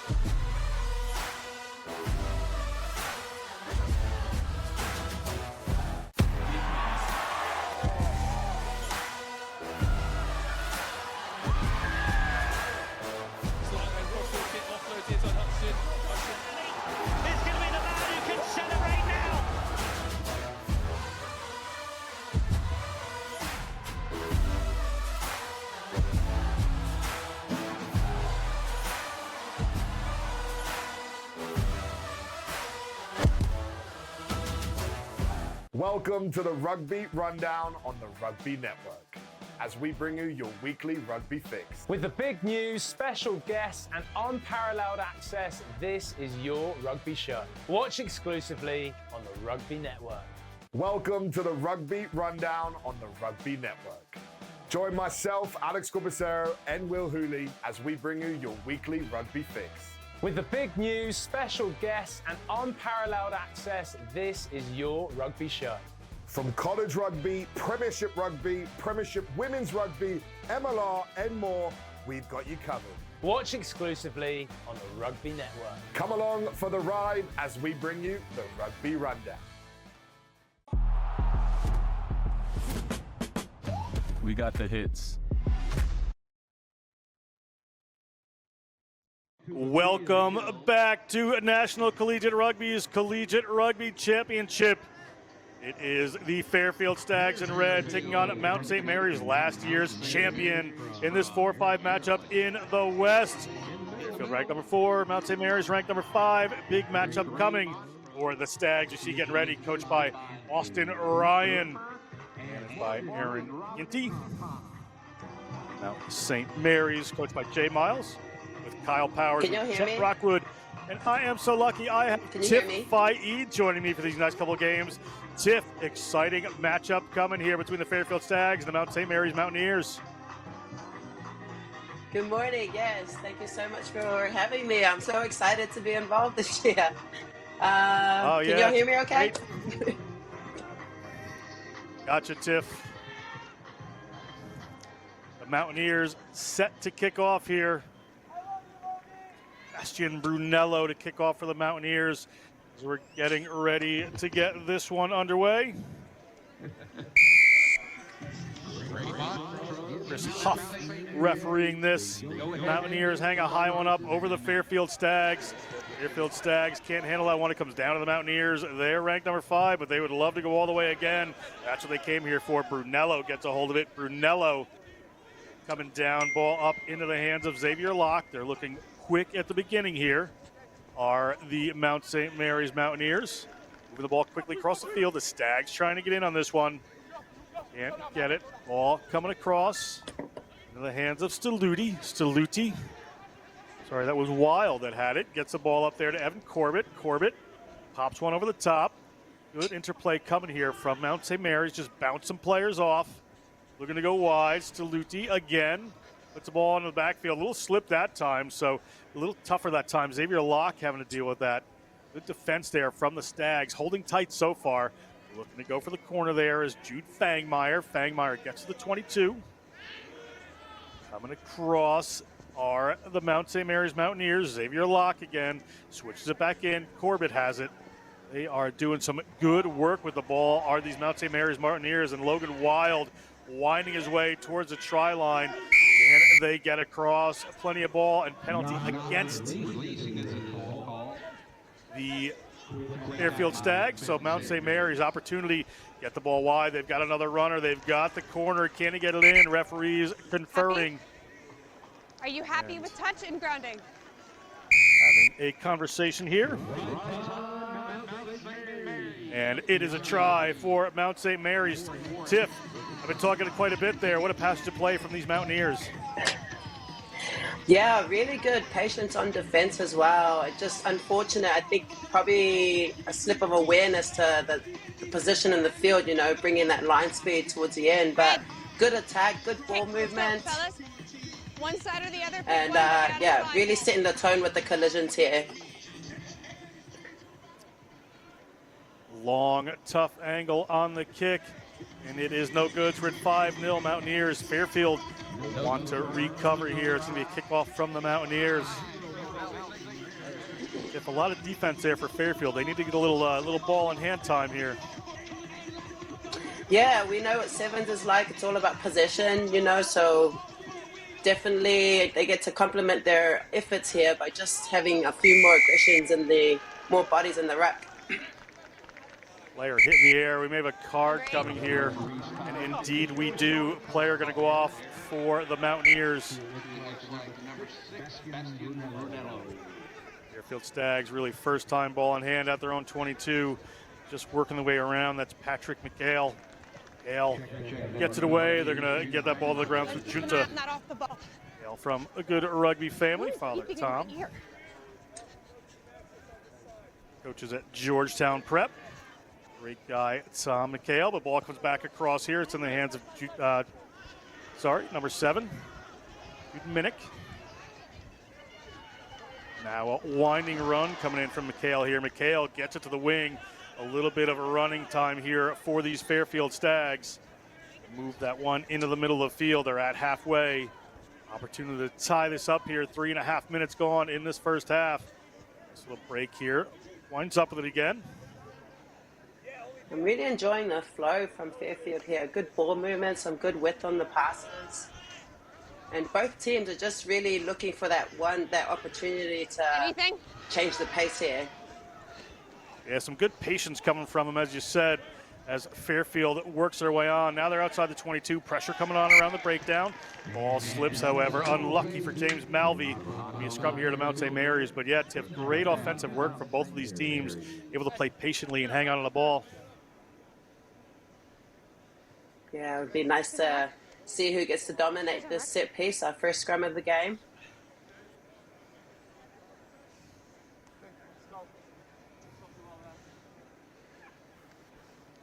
Crouch. Bind.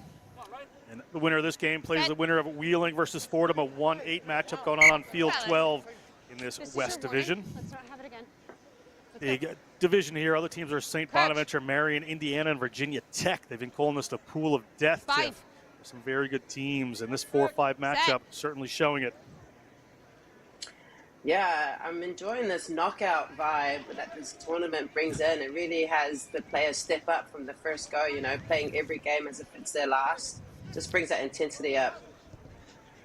Certainly does. As this Mount St. Mary's team is going to go for a long raking kick. Bounces back in Fairfield's favor. So Minnick going to be able to get back on that ball. Minnick finding some room here. Looking up the middle of the field, trying to break through. Is going to have to get some friends there. Penalty against player from Fairfield. Just didn't get in there quick enough. So it's going to be a penalty here for Mount St. Mary's. Mount St. Mary's moves the ball in the middle of the field. On running Brunello. Brunello is it no shrinking violet. Big man, Bastian Brunello, the junior from Mont-de-Marsan, France, under the sticks and gets another 5 points, 10-0 to the Mountaineers. Enjoyed their heads-up rugby there with the kick, you know, something that's we're seeing more and more in sevens, and then to obviously complement that with a good line of defense to turn over the ball. And then, yeah, reward themselves with some gas on the edge there. Really good play here. Some nice basic fundamentals. 6.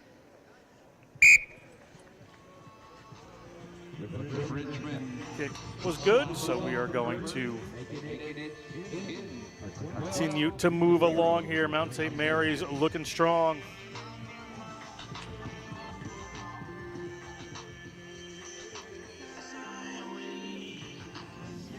Mount St. Mary's to kick this one off. Just about 30 seconds to go in this first half. Hanging a high one up there. Fairfield has a hold of this. They could use some points before the half. Show to the outside. They would hang on to it as McHale. Ball taken back by Mount St. Mary's. Tackle! Back. Yeah, I was just saying, like, they're showing some good individual skills here in this Fairfield. I think it's just that last connect on the decisions when they make those line breaks. I think if they could get the flooding right, you know, behind the defense, they could really get some points on here.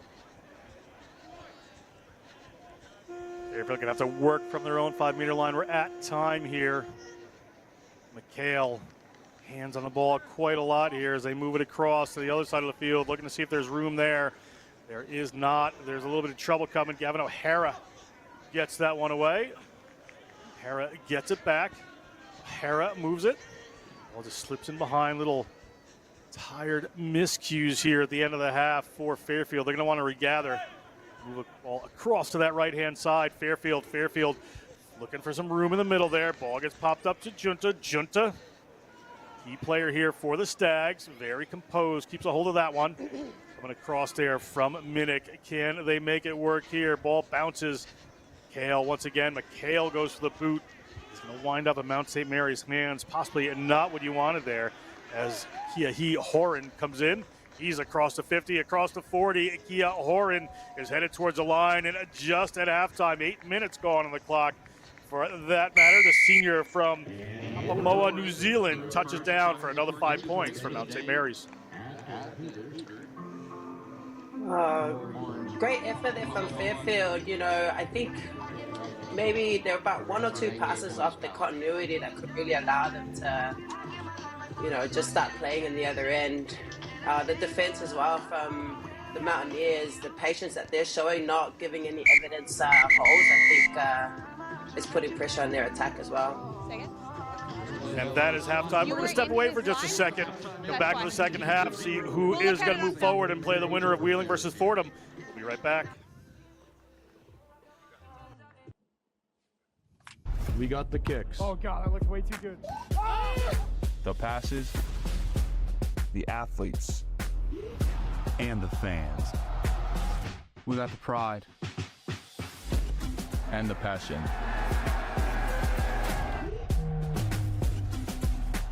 All we need is you.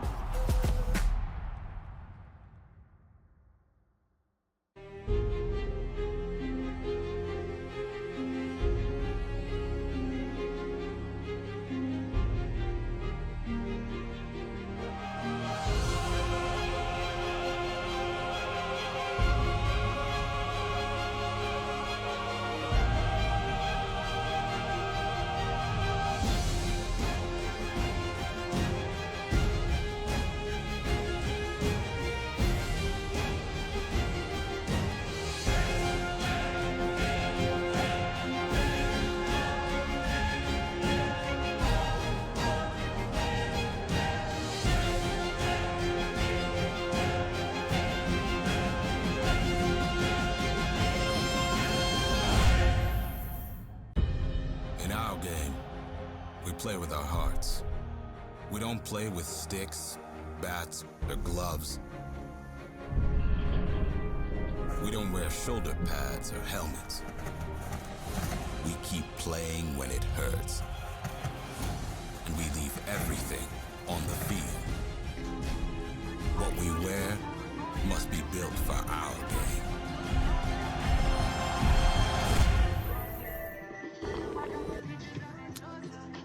Welcome back. The Fairfield Stags trailing Mount St. Mary's Mountaineers are going to kick this one off, and they do. It's a long hanging ball. It comes down to the Mountaineers. Horan, who just scored a try, takes that one in. Kai comes in. Ball coming across. Logan Wild. Runners. There's the big man Brunello. Brunello has been very good in this first half, but look at this break from the Mountaineers. Across the 50-meter line, here comes Mount St. Mary's to open up their account in the second half. Xavier Locke coming across, the first-year player out of Auckland, New Zealand. Touches down 5 points at the beginning of this second half. Yeah, some nice acceleration there into the line. Obviously turning a couple of hips here, and then the acceleration after the line break as well to create that space between him and the defense. Fairfield, you know, there's still time here for them to change things up. Just need, yeah, they seem to be good in their systems. Just need a couple of them to back themselves and really get a one-on-one going.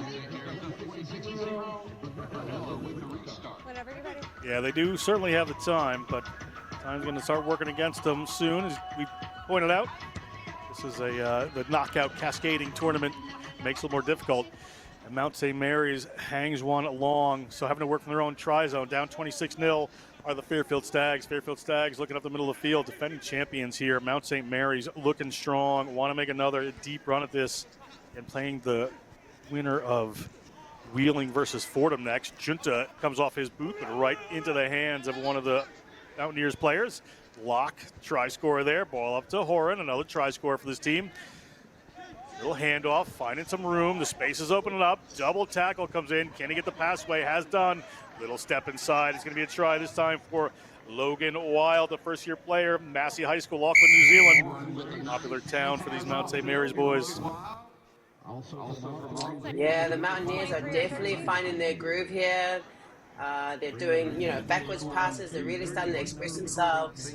And yeah, if Fairfield can, it was a good decision with the offload. It was just the execution, you know, the pass was a little low for support, which created this turnover.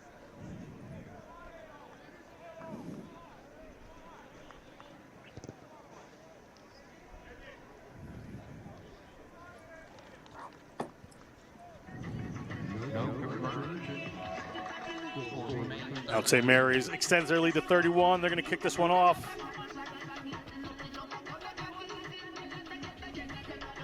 Mount St. Mary's in a commanding lead. 10 minutes gone almost in this matchup, excuse me.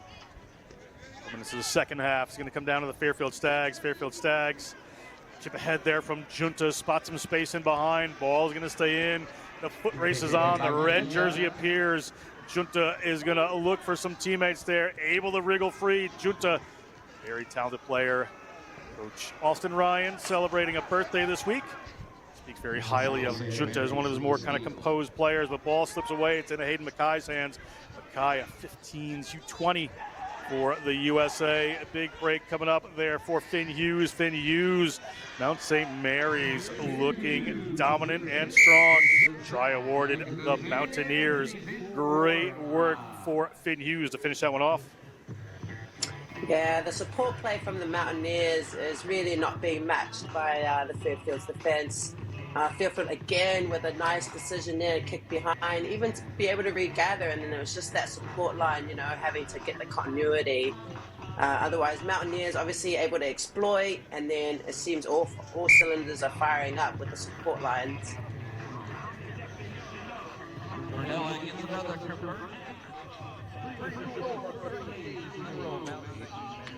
38 points now.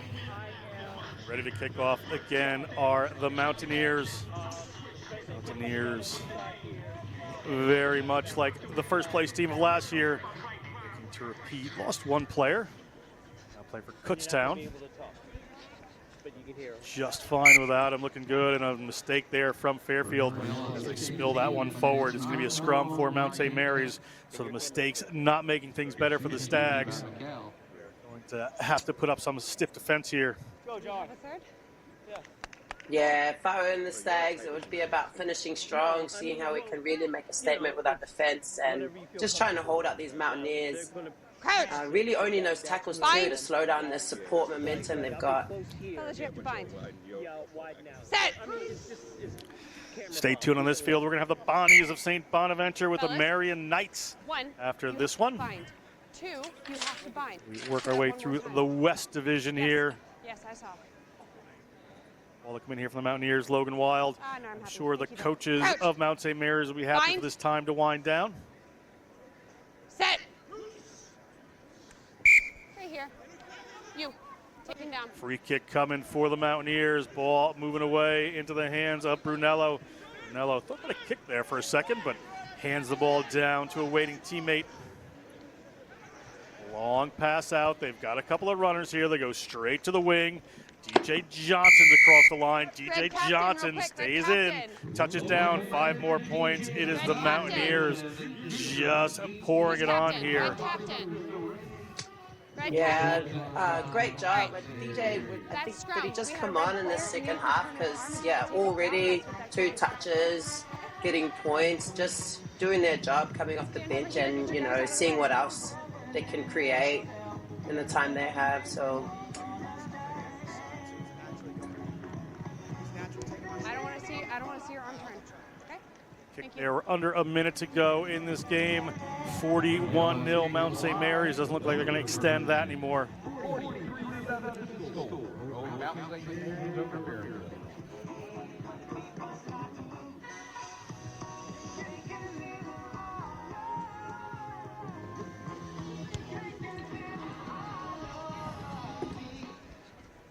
High hanging kick. Fairfield takes it once again. No points on the board. Fairfield, 30 seconds left, going to want to take something from this. They're headed towards the 50. There are a couple of defenders coming on here. John May gets there. It gets the ball offloaded. Trying to hand this one away. It is handled right there. Good Go ahead, Tiff. Didn't see who that was. Scrum advantage. yeah, I was going to say that was a much better support player there. They managed to get 2 offloads away. Advantage has been gained. And then, yeah, just one pass, couldn't find hands, and, you know, now they're on the back foot again. Scrum advantage. Scrum Ball advantage. is in their hands on a scrum advantage. We're at time on the clock here. Fairfield will want to get a try on this if they can. Breaking up the middle of the field, but this defense of the Mountaineers holding it very strong. Okay. Ball knocked on there, and the referee's going to whistle for the end of that one. Mount St. Mary's is going to move forward over the Fairfield Stags with a big win, 41-0. Stags, plenty to play for going on in these cascading brackets for the weekend. We'll be right back. It's going to be St. Bonaventure versus the Marian Knights.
In our game, we play with our hearts. We don't play with sticks, bats, or gloves. We don't wear shoulder pads or helmets. We keep playing when it hurts. And we leave everything on the field. What we wear must be built for our game.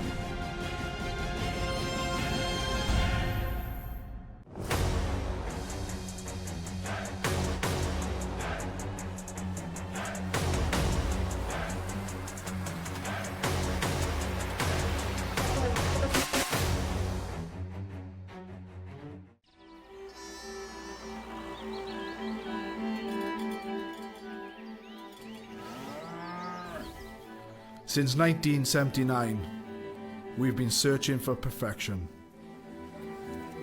We've been thinking, sketching, and designing.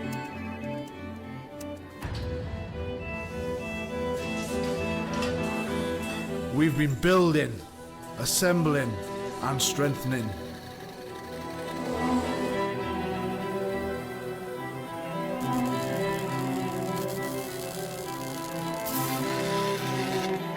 We've been cutting, shaping, and painting.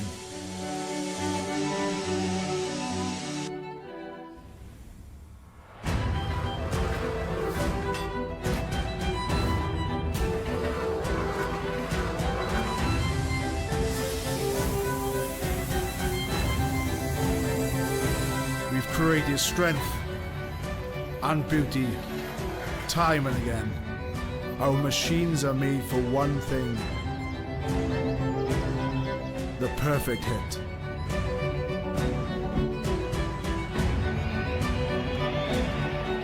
We are the crouch. We are the bind. We are the set. We are the squeeze. We are the hit. We are Rhino, home of the scrum. Already gone, yeah, but you bringing me back. Try to double cross me, dog. Just let me relax. I chose to take Thorne supplements over another brand because they're sports backed. The products are also top of the line and they also taste great. It's important that the substances athletes take are tested for banned substances. One, because you want to make it a fair, even game, especially with the other players. And you want to make sure what you're putting into your body as an athlete is clean, researched, science-based, and it's healthy for you. So you want to put good in and get good out. Yeah, Thorne has helped me a lot, especially in the last couple of months. I've had to pack on some weight to be able to play in this league, and I think taking creatine and protein every day and adding in a couple other things has made me a better athlete, a bigger athlete, stronger athlete, and just overall prepared me well. So I take creatine every morning when I first wake up. It's kind of like my checklist or part of my routine. I usually have a protein shake, a Thorne whey as well, so I usually just throw it in there or throw it in with some BCAAs. Whey protein definitely makes my life easier because I can come straight off the gym, straight off the pitch, and it takes 30 seconds to mix up a protein shake and get down some extra protein. Rugby is a sport where And we are back. It is going to be the St. Bonaventure Bonnies up with Coach K, Tiff, for this matchup. St. Bonaventure taking on the Marian Knights. Marian University out of Indianapolis, coached by John Harley with John Fury as his assistant coach. St. Bonaventure coached by Danny Neighbor, Corey Ratka, and manager Reed Hammond. Going to get underway. It's going to be the St. Bonnies in gray and black here. Marian will be in white and blue. Coach K, we have a good matchup coming up here. This is the 3-6 matchup, Marian number 6. We've seen some upsets already, Tiff. Yes, we have. And with this weather, you know exciting rugby is about to happen. Last year, this time, there was a nor'easter pouring in, so we'll be happy here as Marian comes down with that one. Bonnie's on the defense early here. Ball comes across. Little pop-up there. Ripping it away are the St. Bonaventure Bonnies. Lorenzato, quick with ball in hand, looking for some runners and dancing through this Marian defense. Looking for somebody to pop it up to. Can't quite get it there. Keep it alive, however. They've got some width with runners. They're staying tight. Reacting to that defense a little bit for this Marian Knights team. Able to come down with it, looking back across other direction. They have the runners. Lorenzato again gets that ball out there to Reagan Malloy. Reagan Malloy spills that one forward. It's in the Knights' hands. Lucas Pacheco had a hold of it. The referee is going to come back. What a pace. What a way to start this game. Both teams wanting to insert physicality, make a statement, set the tone for the game.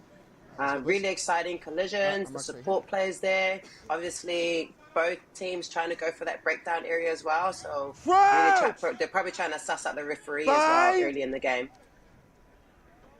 Set. St. Bonaventure Marian, winner of this, takes on the winner of Indiana versus Virginia Tech in this West bracket. Ball comes across. Marian Knights inside their own 5-meter line. Long way to go, but they look like they're up for it. Get it to Eric Reed. Eric Reed Gets across the 50. He's got a chaser who's eventually going to get him. Good tackle there by Joss. Ball comes back to the Bonnies. Great work to keep that alive. Keeping the power going. Ball spills down. That one goes forward. Come back for 2 knock-ons, so most likely the Bonnies ball here. Well, great contest on the edge there as well, you know, having a go at your wing, testing out their speed, and then the commitment for that tackler to get up on their feet and get that turnover. Exciting so far. The knock was right here into Gray's hands. Mark's right here. Certainly a back and forth matchup here. Crouch! Marian coaches in the background looking on, building a great program in Indianapolis. John Harley right now having to defend the Bonnies. Bonnies a composed team. Tui Osborne now with the Miami Sharks, so taking over up in the hinterlands of New York are some assistant coaches for this, but they're on defense again. Here come the Marian Knights. Marian Knights look to have the ball here. Tackle in the middle of the field. Good cover there from the Bonnies. Gives their defense a little time to regather. Moving back across to the right-hand side. Lorenzetti passes that one out. Gets in the hands of Mainhart. Zivan Mainhart. Pass goes in behind. Strong defense for both of these teams. We're 3 minutes gone in this first half. Big tackles coming in from the Bonnies. They should be rewarded with a line out here. Yeah, I love to see a nice set piece move as well, which we could see the Bonnies trying that early. Great, let's go. Yeah, just the confidence that both teams have, you know, and giving it a go and making sure that they keep possession.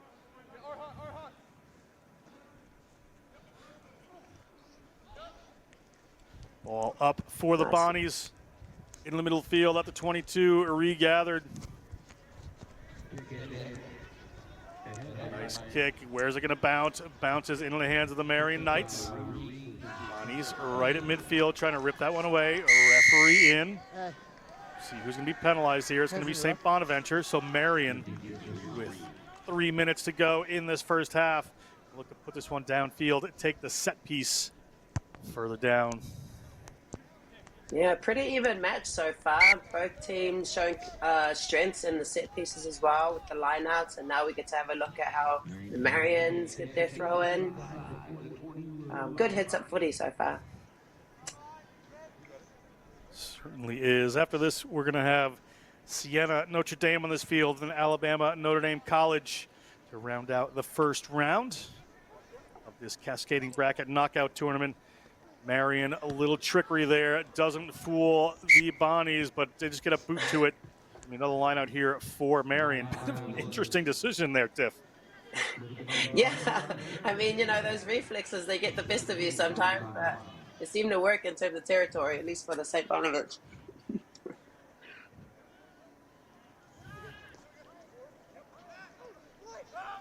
Ball up, taken back by Marian this time at the 40-meter line. Looking for some runners, get a little wrap around there, trying to own the space between the defenders. Gets it wide, ball's out to Reed. Reed looking to get to the line. Gets up, goes again. He is over the try line. Can he get the ball down? Referee and assistant referee will have a discussion. It looks like indeed he has. First points here to the Marian Knights. Great try in the corner of that little wraparound. Let's look again, Tiff. Yeah, like just Marian with the way they were drawing in that winger to pass it wide, but then the cover defense as well for St. Bonaventure here.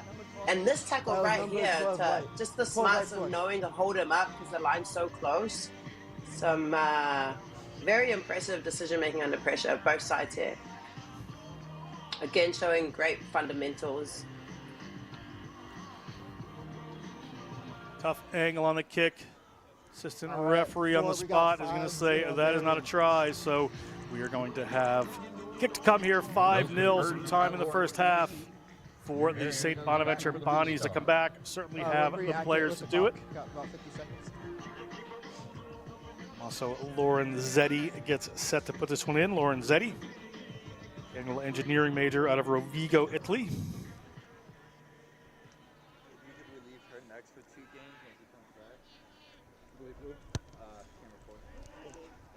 Nice high hanging kick right around the 22, taken down by the Bonnies. Bonnies Making some physical work right there. Ball comes back to the right-hand side, looking for some pace, looking for some runners. Little step there. The gas may not be there. They've got a defender in back. Here's a little chip forward. Where will it bounce? Will it stay in? It will not. Marian Knights with 10 seconds to go in the half will have a line out inside their own half. I love that decision to kick, and the player just looks so chill with the ball in both hands, having a look which side to kick. I mean, unlucky bounce there, but that would have been an amazing try. Line out here for Marian. So holding off for a second here. We're going to do the line out. Yes. Just waiting here what the referee has to say there. We are indeed going to have the line out. Lucas Pacheco to put this one in. Relaxed and time's back on. Marian line out to the front. Ball gets knocked down. The Marian player decides to kick it. Sorry, I haven't seen that twice. As they go over halftime, it's Marian 5, St. Bonaventure 0. I think Marian just wanted to get to the half there, as did we. So we're going to be back. Everything to play for. Just 5 points in it. Can the Bonnies put it together in the second half? We'll be back in a minute to find out. We got the hits. We got the kicks. Oh, God, that looked way too good. The passes. The athletes. And the fans. We got the pride. And the passion.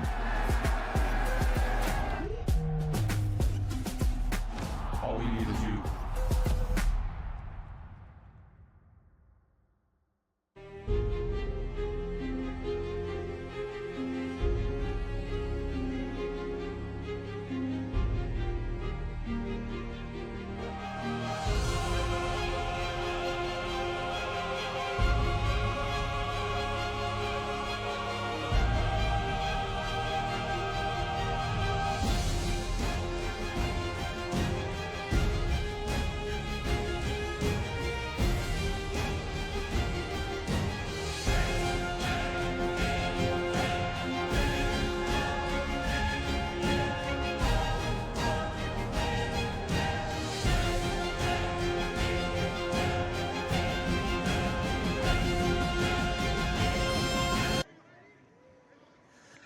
Welcome back. It is 5-0. Marian Knights kicking off. They're up by 5 over St. Bonaventure, who will be receiving this.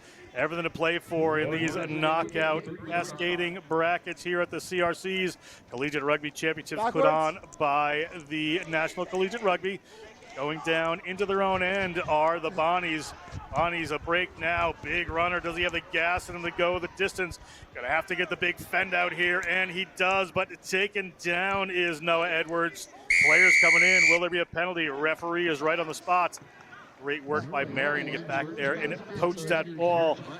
If Coach K, that was textbook work there over that breakdown. Yeah, both teams, you know, St. Bonaventure know what it meant to them to get to dot down first this half, you know, just to shake momentum. And then Marian obviously wanted to seal the deal here. Great kick under pressure, doing their, you know, good defense, keep them down in their half, but nice line break there from the St. Bonaventure player. Just couldn't get that support there on time. Let's go. Let's make an effort. Just a minute gone in this second half. Plenty to play for here.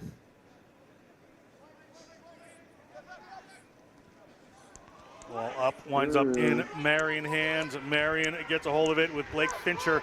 Fincher is headed towards the line. Fincher is under the post. The Marian Knights have extended their lead to 10 with a very kickable conversion to come. St. Bonaventure were doing a good job in the first half, contesting in the air and putting pressure, but that didn't seem to be there, that line out. So good take from the Marians to go in and, yeah, take that lead up another 5 points.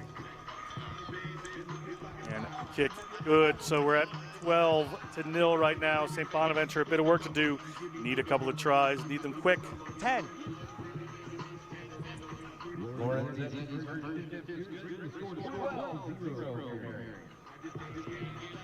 Zetti to kick this one off again.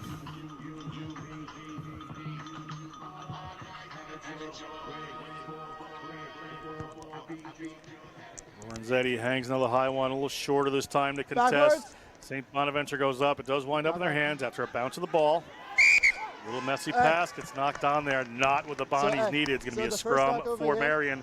But there was an earlier knock-on by Marian, so the referee's going to bring it back, and we'll have a scrum actually to St. Bonaventure. Attacking position for them. 9.5 minutes going in this matchup. All right, we have a great sub. Yeah, I was really expecting a long kick again from Marian since that worked well for them that last kickoff. But it's good to see that they like to change it up, you know, keep the opposition guessing. And make sure you wind up. Set! Gamesmanship there from the scrum halves. Referee's going to bring everything up. Marian happy to slow this down, I'm sure, as we hit the 10-minute mark. 4 minutes to go. St. Bonnie's need 2 tries to pull ahead here. Set! Marian tough defensively so far. We'll want to see that continue. Here come the Bonnies. Inside their own 22, little switch back in, double switch back.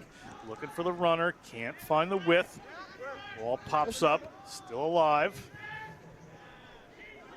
Win that one just outside their 22. A lot of work to be done to get the ball to this point. See if they can capitalize as it comes across. Here come the Bonnies looking to the width. Is there a step here? Trying to break through. Ball slips out of their hands. Another knock on. Marian come back and take the scrum. Every second that ticks off the clock, Tiff, works in the favor of the Marian Knights right now. Yeah, the Marian's defense shooting up wide, really forcing St. Bonaventure to play in the middle, you know, as good as they're handling. It would be cool to see them reach the edge to see if they can test it up there like they did early in the game. Set! That's fine. Backwards. Marian, good defense by the Bonnies, but ball went back. Huge hit coming in from the Bonnies. Big number 13, Matt Martin puts that one in. Marian. Time to regather. Straight up the middle there. J.D. Farrell. Coming across are the Knights. Little hop step there, trying to get the ball back to R.J. Fine. Back, it looked like a crossing penalty, so we have a penalty here for the Bonnies. 2.5 minutes on the game clock. They certainly have the time if they can move this ball out. Looking for the width, trying to get that ball away. It just slips in behind, so not taking on the run. Now Messi across the field, winds up in the hand of the Marian Knights. Marian Knights take the time to regather. Reinhardt puts that one in. Big hit from the Bonnies. We're going to have a penalty here. They're dumped in the tackle. Getting a little sloppy in our breakdown area now. Both teams probably getting tired. St. Bonaventure probably feeling a bit frustration. You know, twice they've tried to get that width on their pass, but yeah, Marian are just smothering their attack on wide, trying to keep them in the middle.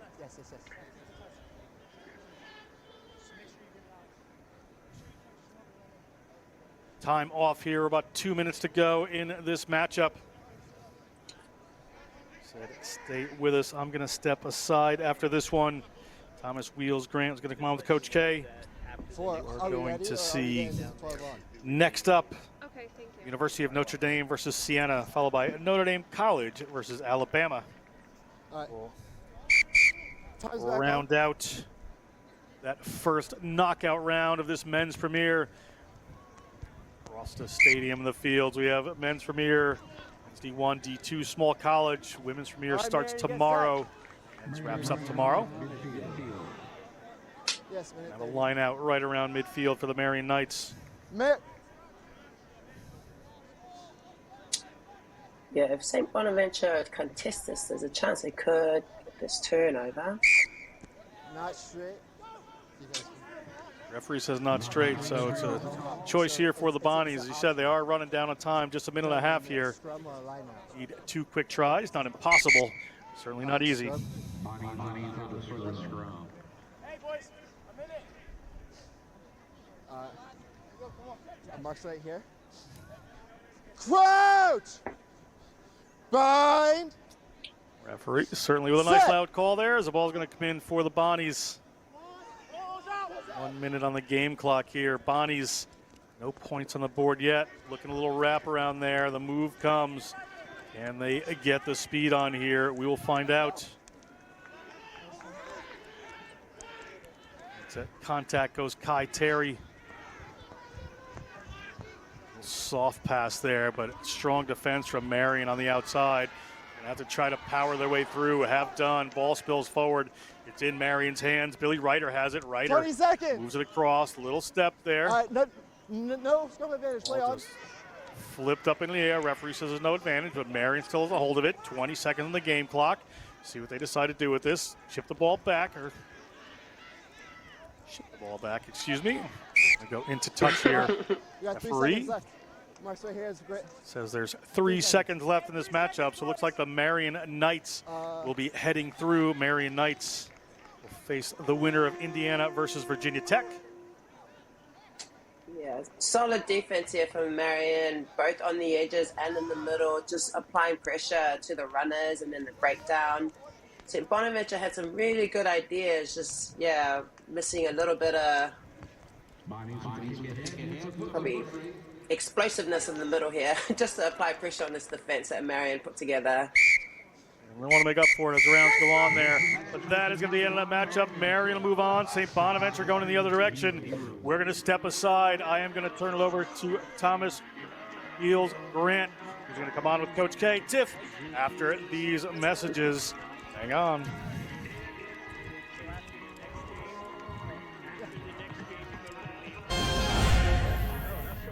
It's here and it's right for you, the rugby fans. It is the Fantasy League game for Major League Rugby. The only exclusive Fantasy League game for Major League Rugby globally.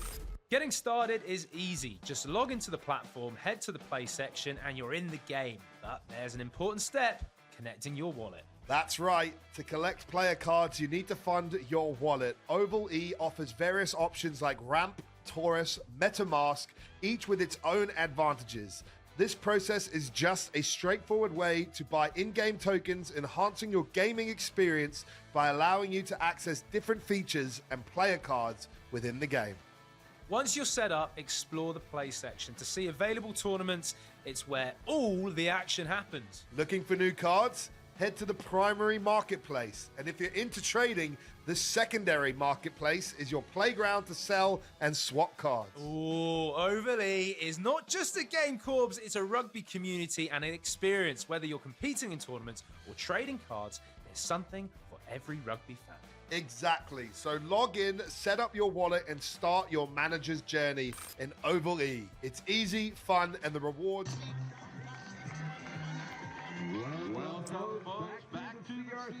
And welcome back in, ladies and gentlemen. We have an all-time classic coming up for you now. It is the Notre Dame Fighting Irish up against the Sienna Saints. I'm joined here by Coach K. Welcome in, Coach K. This one promises to be a great one. Hello, yes, just catching up here, having a look at this roster, and some of these names definitely sound familiar. It's going to be an exciting match. Of course, Sienna will be donning the green and white strip there.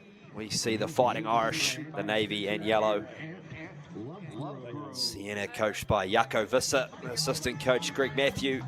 Notre Dame head coach Justin Hickey, assistant coach Lonnie Heder, Kruger Van Billion, Daniel Treble, and Thad Lipinski. So we are almost ready to kick into action here. Will be the Fighting Irish playing from left to right on your screen, and the Sienna Saints from right to left. As we await the referee to get this one underway. Will be number 10, Colin Deese. Time's on. With the ball in hand, and we are underway. The Saints up against the Fighting Irish. And Sienna immediately taken into contact there through Connor Watkins. Comley, they're looking out to Holloway, trying to find some space down the left edge. The Saints nice and early, and they break through Ben Burridge. Gets the offload to Connor Watkins, back inside to Holloway. And the Sienna Saints almost going in for the first try, but they are this time.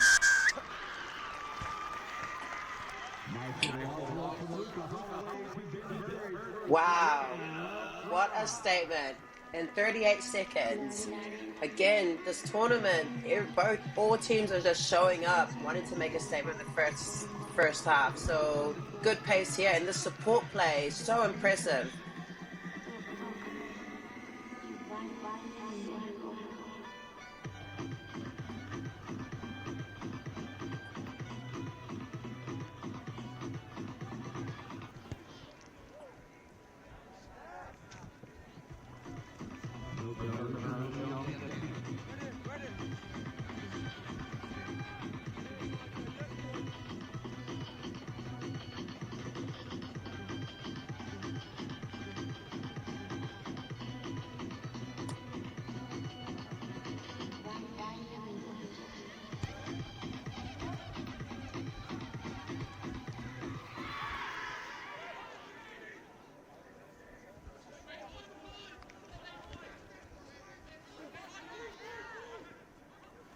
So,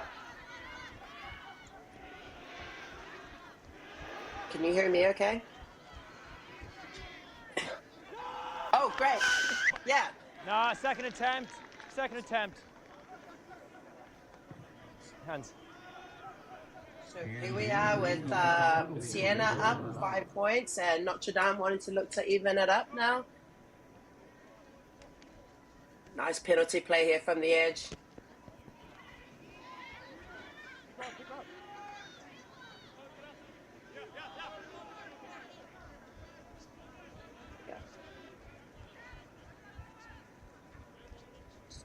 Great play here, good ball movement here from Notre Dame, just working their way to the other edge, looking for that opportunity, and there it is. Yeah, play. Good defense from Sienna there, applying pressure, causing an error. Now they get the turnover.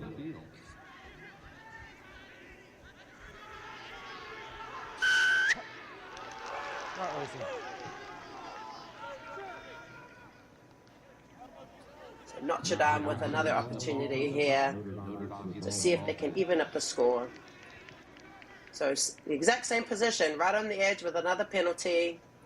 So let's see if they can get that line break again on the other side.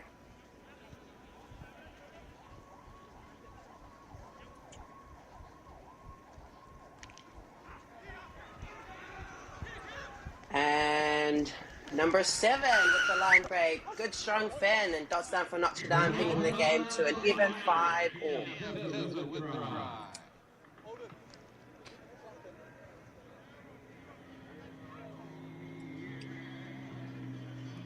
So we're having a little bit of difficulties here with got to get my co-pilot here, Wheeler, back on. So Notre Dame here with the kick. Just double check. 10.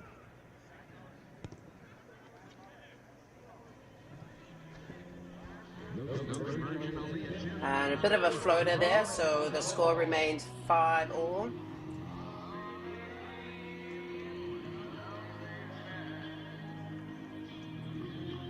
With the Sienna with an opportunity to respond. Yeah.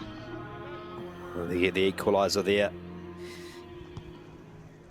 to Notre Dame. Apologies, a couple of technical difficulties there with my headset, but we're back into action here. Go the Sienna Saints. 5 points apiece. Thanks for stepping in there, Coach Kate. Welcome back, Wheeler. And here goes Senan Grove as they move to the left, opt for the chip and chase. There's no sweeper in play. Here come the Saints. It's picked up on the bounce, and Sienna reply with a fantastic score to Connor Watkins. Here come the Saints, all right. It's a pretty even match, both sides. I think defensively, trying to keep the attack in the middle here. It's been great to see the physicality from both sides. And yeah, anyone's game at this point. It certainly is, and an important kick to come. Sienna can push out to a converted try lead.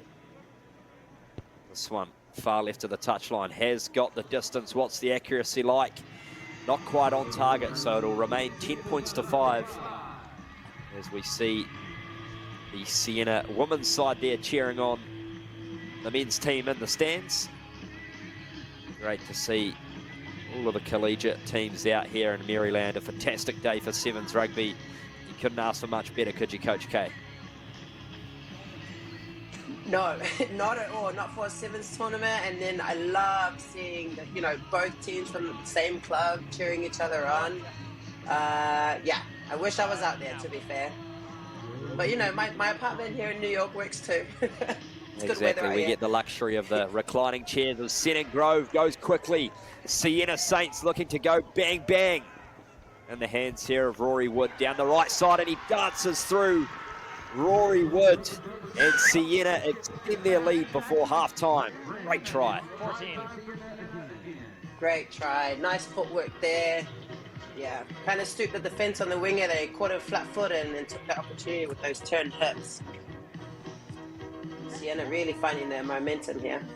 There's gonna be a restart. Well, it was brilliant individual play from Senna Grove just to identify they didn't have anyone on the 10-metre line so he could take that quick restart.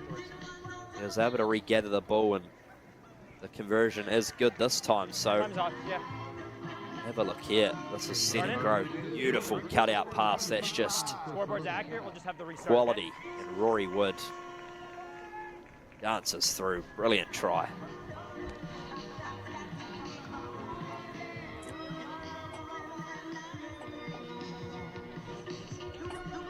We will be into referees' time here as we near the halftime siren. Of course, after this, we've got Notre Dame College taking on Alabama as we get back underway, and that one doesn't go 10 metres, so it'll be a free kick in favour of the Fighting Irish. Desperate for a score in this first half. I wonder if there's a bit of wind down there. I mean, it was a good idea. It worked for them the first time, so good opportunity here for Notre Dame. Here go the Fighting Irish as they cut in the midfield, trying to exploit some space as Patrick McKenzie. Still on his feet, McKenzie. Tough man to bring down as Andrew Packard goes into play scrum half, and they move it out to the right. The Fighting Irish, a bit of space for Jackson Graham. Gets the offload away, but it goes to grass, so they have to reset here to the Fighting Irish, and the Saints get the penalty. Brilliant work over the breakdown, and they kick for touch. Just what the doctor ordered for Sienna. Right on the stroke of half-time. We'll be back very shortly for all the second half action.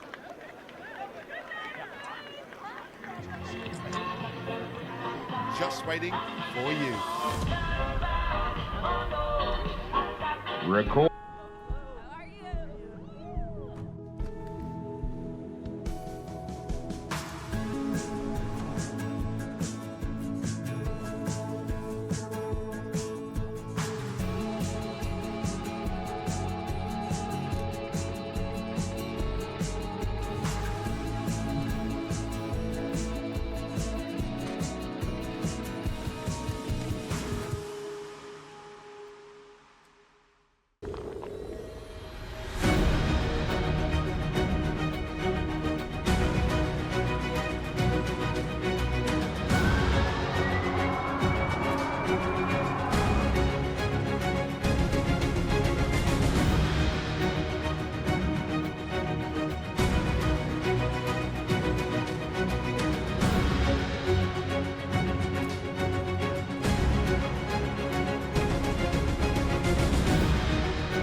Rugby is a sport where teamwork truly...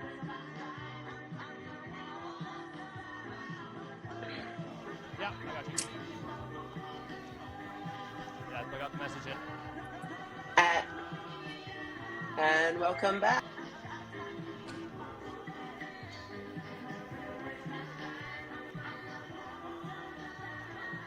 And we're back in. It is the Sienna Saints taking on the Notre Dame Fighting Irish.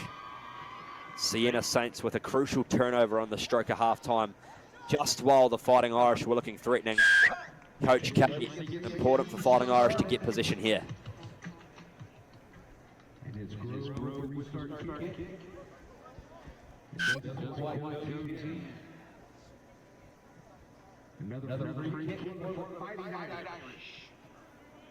Scrum, scrum.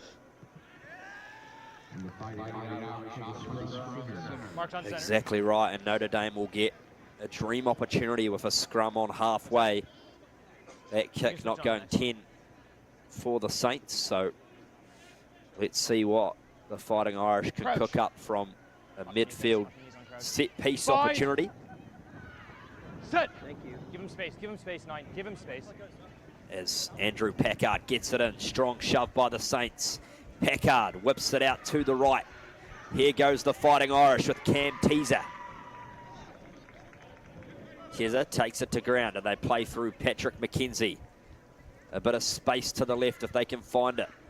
John Barnes only knows one way and that's forward, but the Saints turn the ball over. Great defense there from Sienna as they look to counter-attack.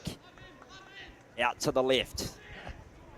Here go the Saints back inside and they dance through. The offload's a brilliant one. And Luca Holloway and the Sienna Saints are clean through to a good lead here in Maryland.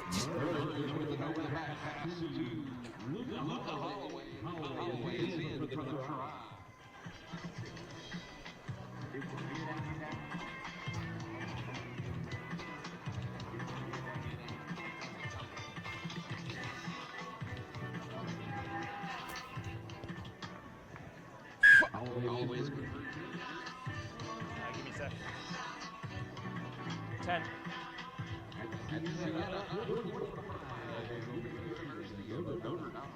Exactly right, and the winner of this game will take on Babson v Harvard, which is happening now on field 12, so Massachusetts matchup. Try get the score of that one through to you, but it is the Sienna Saints in the box seat here on the stadium field. 22 points to 5 as Senan Grove gets us back underway. This one, a bit of a flat restart that's allowed to bounce by the Fighting Irish, and Sienna get the ball back. Connor Watkins. A little bit of ping pong there, and the Fighting Irish come up with the ball. In the hands here of Patrick Jennings, the number 6 for Notre Dame. Advantage over. Takes it into contact, and John Barnes playing deep inside their own 22, trying to exit. Strong carry there from Notre Dame. That's number 3, Patrick McKenzie, and he gets bundled into touch. So great defense there from Sienna, not allowing Notre Dame to break through. Yes, the commitment the Sienna players are showing in these breakdowns is really supporting, you know, the turnovers and applying that pressure on Notre Dame. So it will be Sienna Saints line out.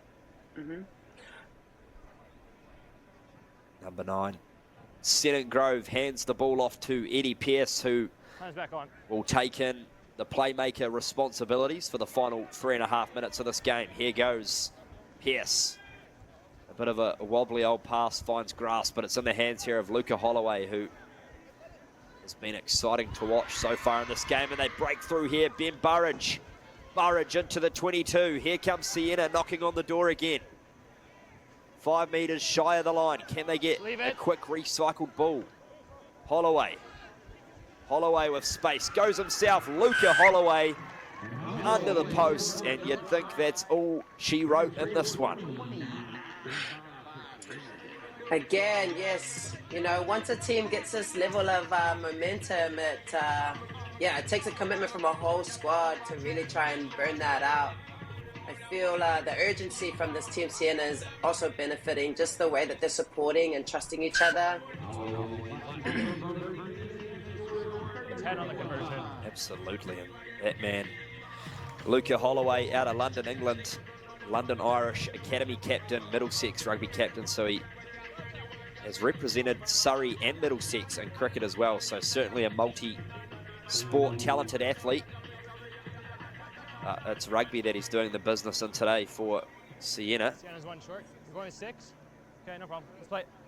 Number 15, Eddie Pearce, also out of Cornwall, England, to get things back underway. 2 minutes to play in this game. 31 points to 5.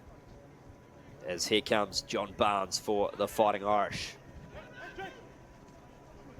Notre Dame just trying to move the ball round, but that's a messy pass. Not what they need inside their own 22. As Sienna make the tackle on John Barnes. But it's been turned over by the Saints again. Fantastic technical work over the breakdown. So important in sevens is securing those rucks quickly. Coach K, Notre Dame just haven't been able to do that so far. Yeah, there definitely needs a bit more fire around that breakdown. Probably some early reads and early communication. They're a little quiet. I'm not sure what they're typically like on a good day, but yeah, they seem to be caught up half a second slower than the Sienna side right now.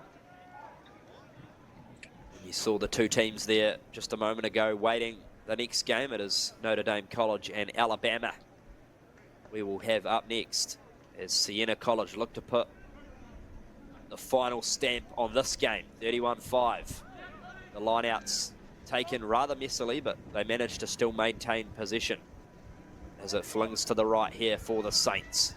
In the hands here of 14, Rory Wood. Wood goes himself, gets the offload around the corner. Advantage. But Notre Dame this time get the penalty. That's Not really so.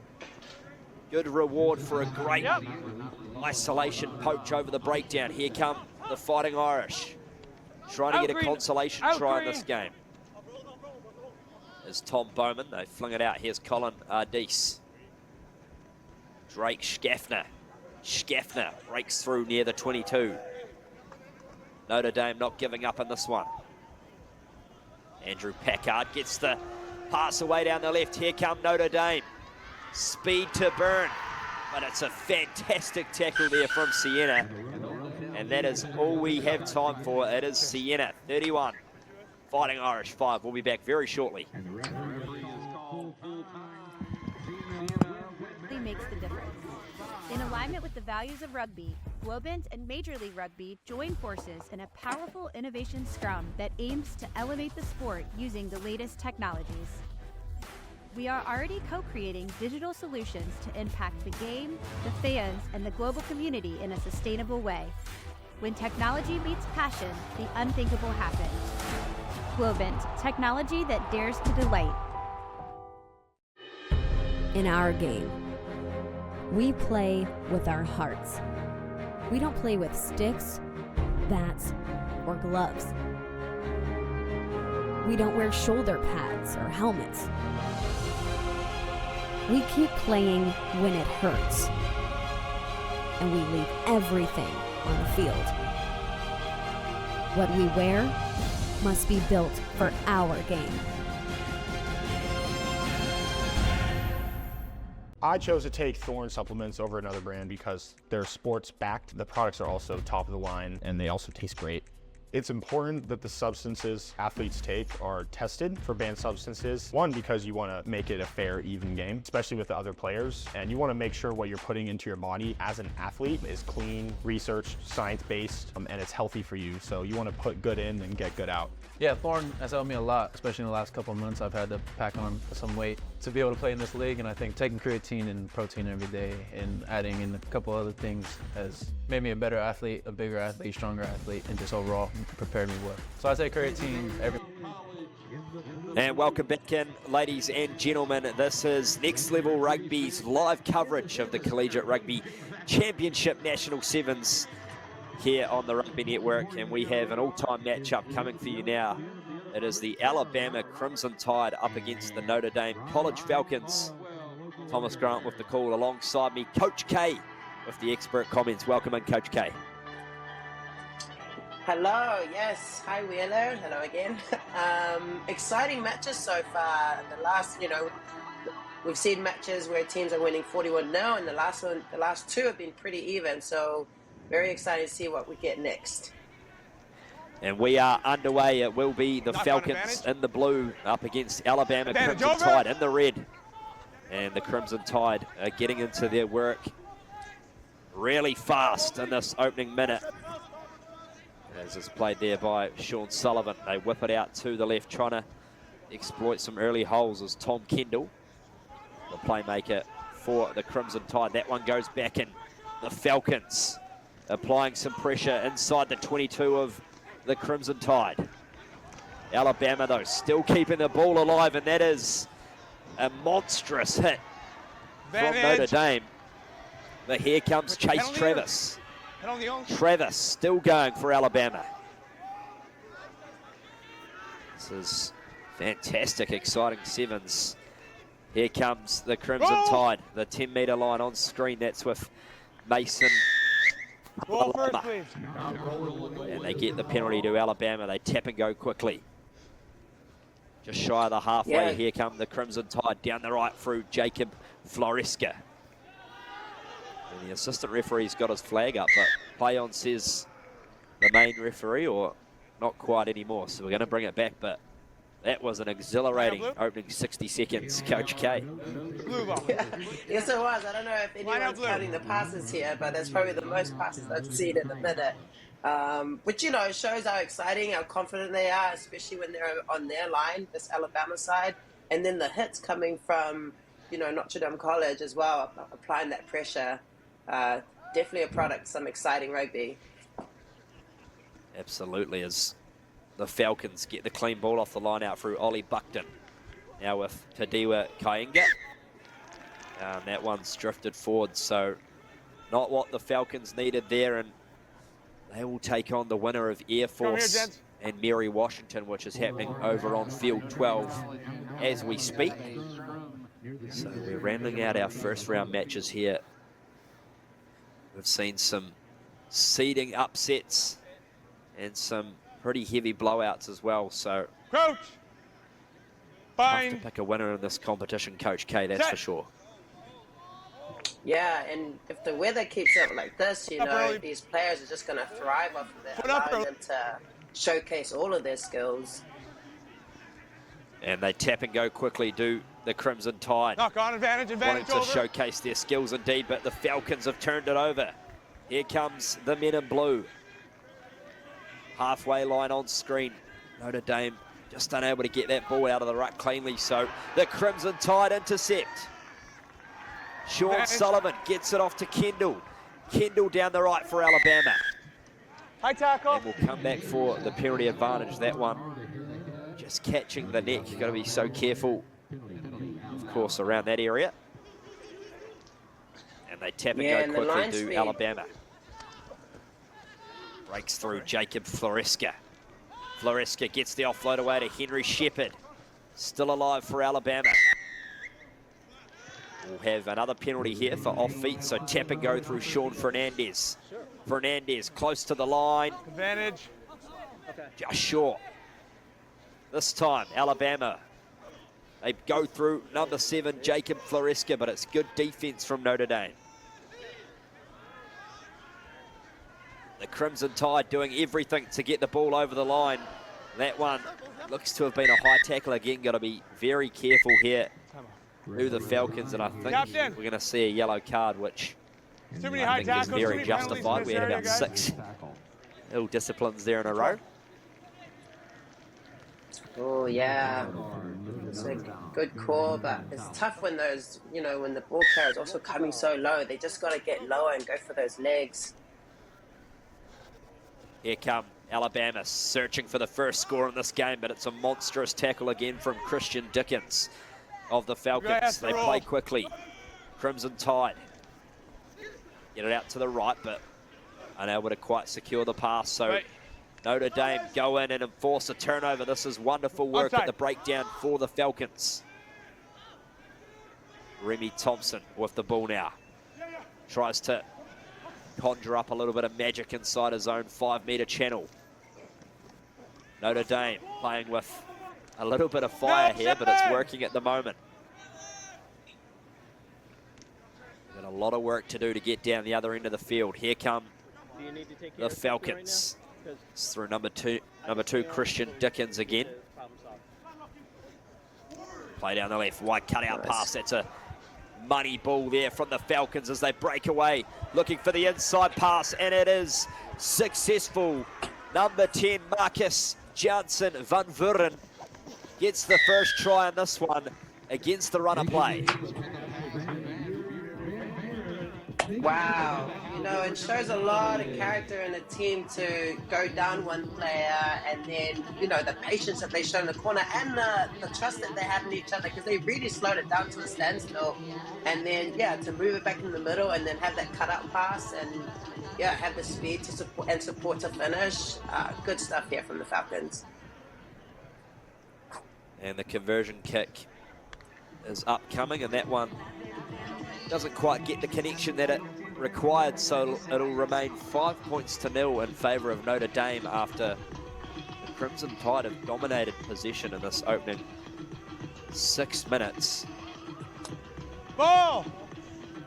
And we're waiting for a ball to be delivered to the field. Not sure what our crew of ball boys On your time. are doing today, obviously.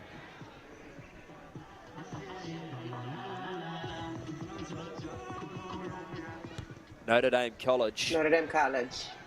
Get this restart underway, the Falcons. And it's a short arm free kick in favour of the Crimson Tide. 45 seconds left in this first half. Alabama looking to strike back after Notre Dame College got that first try. Here comes Chase Travis. Sets down for the ruck there, and they play to the left. There's a bit of space here around the fringes. Quick hands, back for Travis. One-on-one, Chase Travis dances into the 22. Just gets pulled up short, but he gets the offload away. Still going are the Crimson Tide. They're just trying to slow things down here are Alabama. The hands there of Sean Fernandez, who gets ripped up in a tackle by the Falcons, and it's still alive here for the Crimson Tide. They play to the left. This defense is just enormous from Notre Dame College, and they chip forward. Alabama unable to pierce through that Falcons defense, and they've lost about 50 meters in the process. Bodies everywhere, and the Falcons get the penalty. That is just sensational defensive play from Notre Dame College, Coach K. Oh, yeah, exactly what you want to see, you know, at the end of just hustling, you know, taking it one tackle at a time. And this Chase player for the Alabama is definitely a handful. Someone with the paws always making an impact. And there goes Falcons again.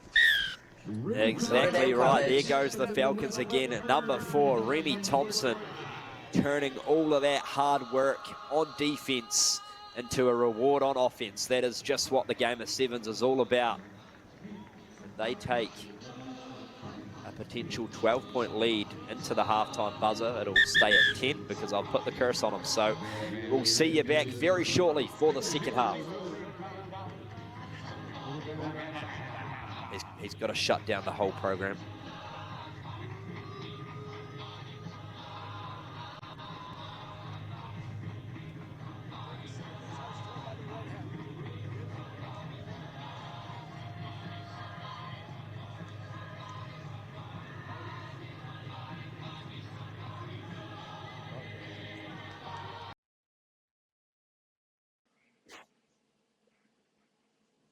And welcome back in. You just saw there on screen the Notre Dame College Falcons with the try. So we'll get that scoreline for you very shortly. And they extend their 10-0 lead.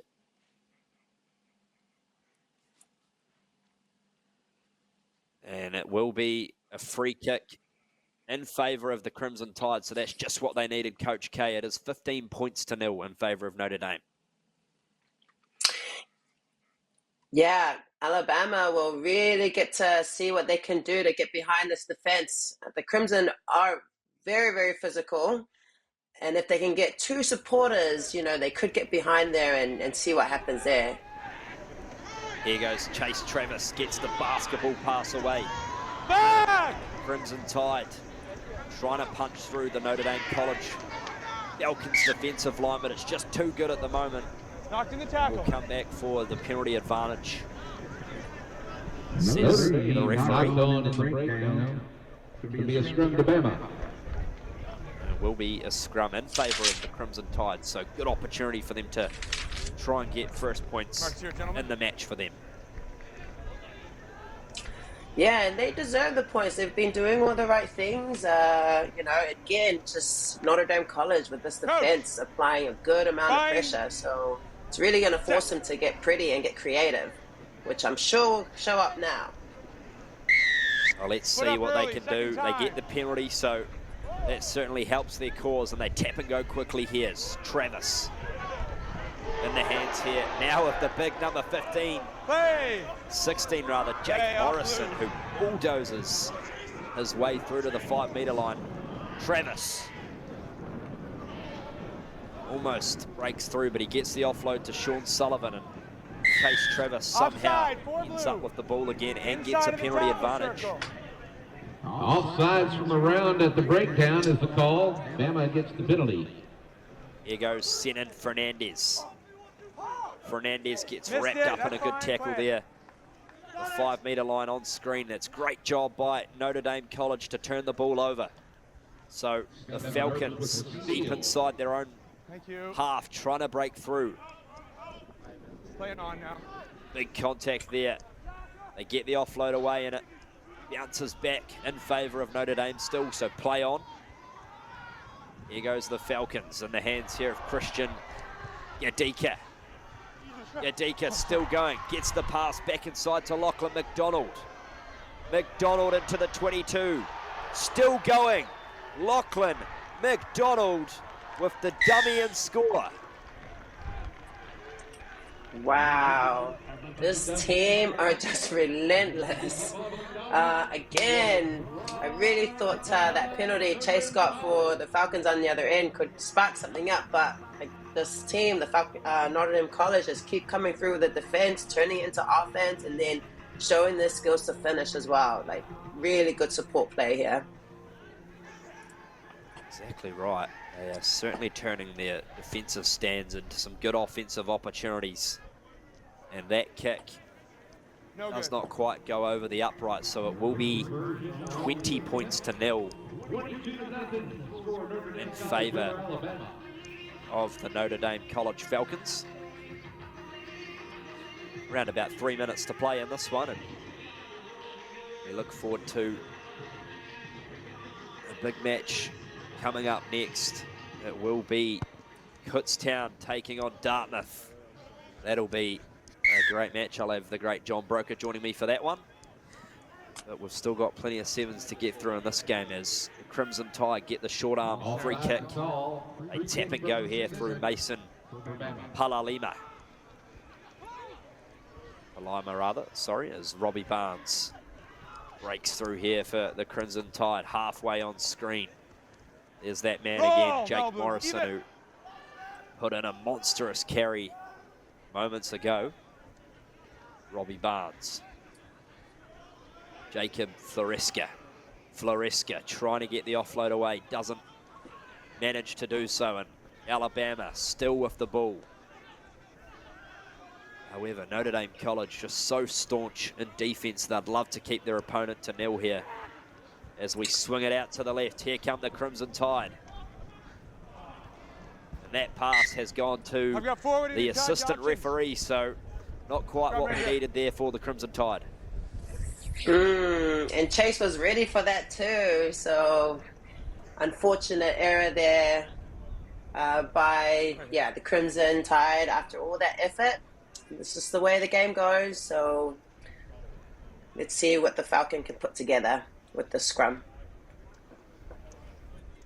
Let's see if the Notre Dame College Falcons can extend their lead for the siren sounds. Of course, they will be taking on the winner of Air Force and Mary Washington, happening on field 12. We'll get the result for you momentarily on that one, as the Falcons inside their own 22 try to dance their way through this Crimson Tide line. Ollie Buckton. Buckton takes it to ground, and with the try scorer Lachlan McDonald in the headgear today for the men in blue. Notre Dame swinging out to the left, and there's space here for the Falcons. The offload is again picture perfect. The Falcons threatening once more. Onside. Here goes the Falcons. Space down the left. It's just going to take a couple of passes. And that one unable to be reeled in cleanly. And that is full time here in Maryland. It is the Notre Dame College Falcons 22, the Alabama Crimson Tide 0. We'll be back very shortly with Kutztown taking on Dartmouth in round 2.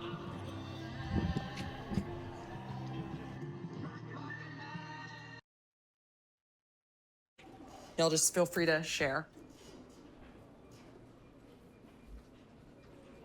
How do you know our customers will like it? Like it? They're gonna lick it. Nice. Go ahead, lick it, Bob. It has an antivirus. You gotta lick it to get the French fries, Bob. Come on, where's the Bob we saw last night at the hotel bar? Get a technology partner that knows your business and your consumers. Globant, technology that really dares to delight. We are here to make the fast. Go. And we are back in. It is Kutztown on screen taking on the Big Green of Dartmouth. Both teams picking up wins respectively in their round 1 matchups. Kutztown defeated Southern Nazarene. Dartmouth defeated South Carolina. So we are looking forward to this matchup immensely. Thomas Grant with the call alongside me. One of the great voices of American Collegiate Rugby, John Broker. How you doing, Johnny? I am wonderful. Good to be back here. Looking to be in the color analyst seat here. Hopefully I don't run over your conversation too much. But, yeah, this is going to be a fantastic matchup here. It is the Golden Bears of Kutztown taking on the Big Green of Dartmouth. Now, these are two teams. Kutztown went on the big run a couple of years ago. And 2 years ago and won it, and Dartmouth has done the same, and Dartmouth has always been able to find their footing in this tournament, get late rounds, if not all the way through. So very interesting to see how this one winds up, as both these teams are here for business. And they are indeed in business. Is getting underway right now as Luke Morrow sends the restart, and the chase line from Dartmouth is pretty good. It's with their Benedict Quinn, who manages to find the offload away. Over. Early penalty advantage here for the Golden Bears. They whip it out to the right here to Kutztown, trying to break through this Big Green defensive line nice and early. It's Mate Kivrakashvili, a strong player he is, but he just loses possession of the ball there, so great defense from Big Green. Absolutely. Kivrakashvili is a unit. He's a lot to handle there. 5'11", 195, but plays like he is just much bigger than that. So it's going to be a scrum here for Dartmouth. Good opportunity for them to open their account if they can get it going. They certainly have the runners out there. Reardon, Kamara, Locasio having great games. A youngster, Cortalis, looking strong. Fine. Gonna take some defense to hold them up. Set. Here go the Big Green. The scrum is pretty good from Kutztown as they get a forceful shot, but it's going to be a penalty in favour of Dartmouth. And Terence Faraday tries to tap and go quickly there. Referee's just pretty strict on that Ball's these days. not out yet, 22. Really not letting you take the ball's tap not away out yet. from Mark. It might have. Ball's not out. Here comes Luke Morrow from set piece. Taps and goes here for Big Green. The wraparound play. Here's Abe Kamara down the left into the 22. Met in an absolutely monstrous tackle. I felt that one from the commentator's box. Yeah, certainly did. Big hit there. Forces the knock. Green right there. So we're going to see forces the you're gonna line be here, out. okay? Pardon me. So Kutztown attacking just outside their 22. You see Chris Cleland in shot there. He was a big part of the Mount St. Mary's run last year, has moved over to Kutztown. Big story here. Quite inspirational for Mount St. Mary's. We'll see if that effect moves over to Kutztown. Here goes the Golden Bears trying to break through inside their own 22 and beating one here, breaking through. Here comes Kutztown. Fantastic. That's number 12, Georgi Kuparazzi, breaks into the 22. Will he have the speed? You bet your bottom dollar he does. That's a great individual try. The sophomore from Tbilisi, Georgia, is going nearly coast to coast there. A Georgian connection for Kutztown getting it going. He did a little bit of everything there to get himself across the line. Good long run. Very, very talented player there. Worked his way through. And this kick will be a pretty standard one, you'd think, for Archie Grayson. Again, it just shows you this Kutztown team can strike from anywhere. Dartmouth had the better of the opening 2 minutes of this first half, but Kutztown can just pounce at any moment. Yeah, certainly have. Kutztown, you know, they have the runners across the field. They have the big power players. They have the Smarts and the Clelands couple of the other players. They have, you saw there, Razzi taking that one. Here goes Archie Grayson.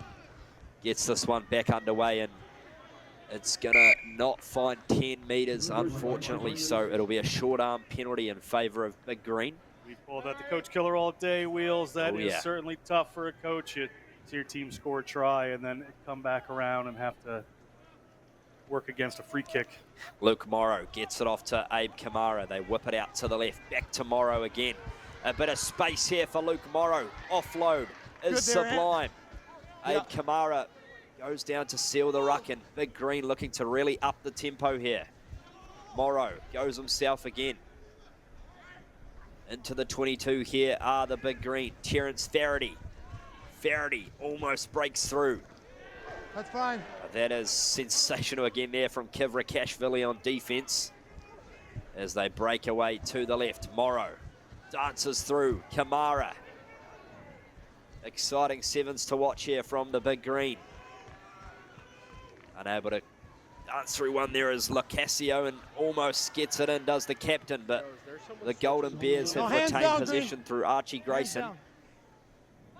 Use it. And they're going to play from deep inside their own try line again. Here goes Kivrakashvili. Helter Skelter sevens here in Maryland. The Golden Bears break away through the 22. The offload, just as good. That's Chris Cleland, who you mentioned earlier, Johnny. Into the 22 here for Kutztown. That's in the hands there of Georgi Kuparazzi. They still keep it alive, do Kutztown. This is brilliant recycled play from the Golden Bears. Ivrakashvili. No, going down. The hands there of number 20, Aidan Smith. Complained for a high shot, but the referee says play on. So still alive here for Kutztown. Grayson dances round one and gets the alley-oop pass away to Cameron Thirdle. Still alive for Kutztown. Off green. Tapped back by Big Green, and we can take a breath. That was some passage of play. That certainly was. You saw the Kutztown Golden Bears. Kutztown just working out of their own try zone there. Very difficult, but able to work their way out. Got the ball to one of the danger players, Nathan Smith, but he just slipped up on the grass there, came around, and eventually Dartmouth did a good job to stop the offense there, but had to knock the ball backwards, but into touch.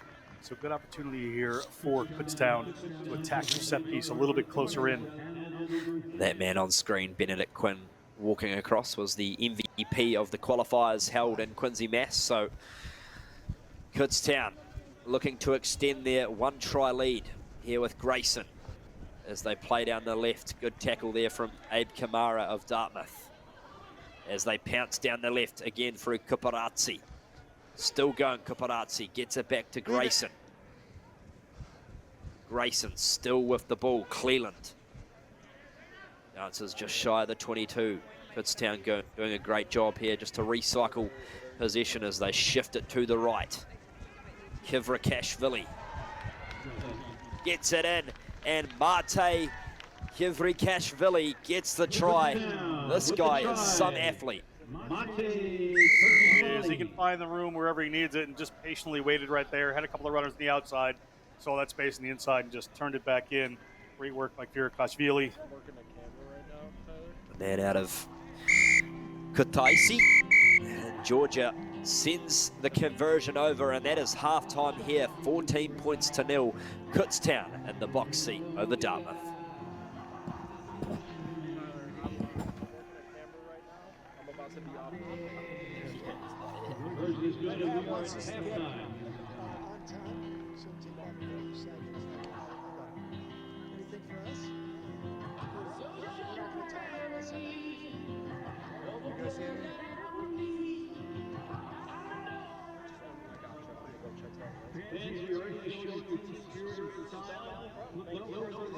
They come in and they stop, so I'm okay with them. I can emphasize that they got to really pause. I see they're starting to get in a little bit.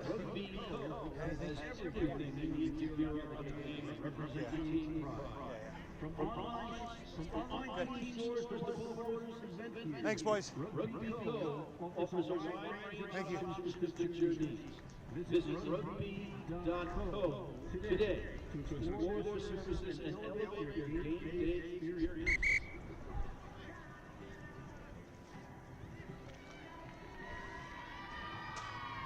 Rugby Network will be carrying all stadium and field 12 matches live from the Collegiate Rugby Championship. And they're all available. Get ready for this. Fred, on your lineouts, we got to keep the tunnel, okay? We got to keep that tunnel. Yeah, you guys are encroaching a little. Yeah, a little bit. Just don't close the tunnel on the lineouts. When you come in, you're pausing, but don't close the tunnel, right? Keep that clear space. This weekend on the Rugby Network. Yeah. We're going to get going here. What's that? Yeah, I'm on. Yeah. Good. Green captain, good. Green captain. Who's captain? Green captain. Good. Red captain. Red captain.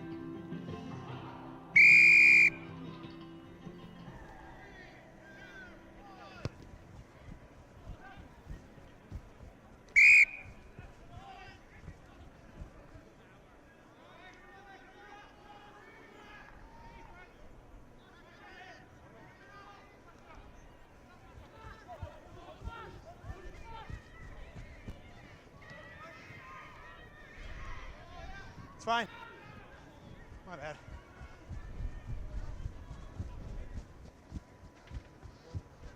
No tackler.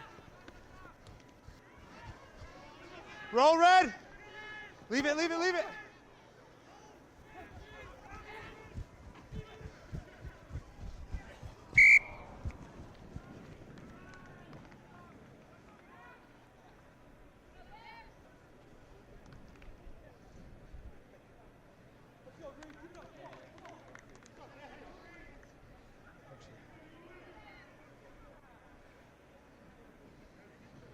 Scrub down.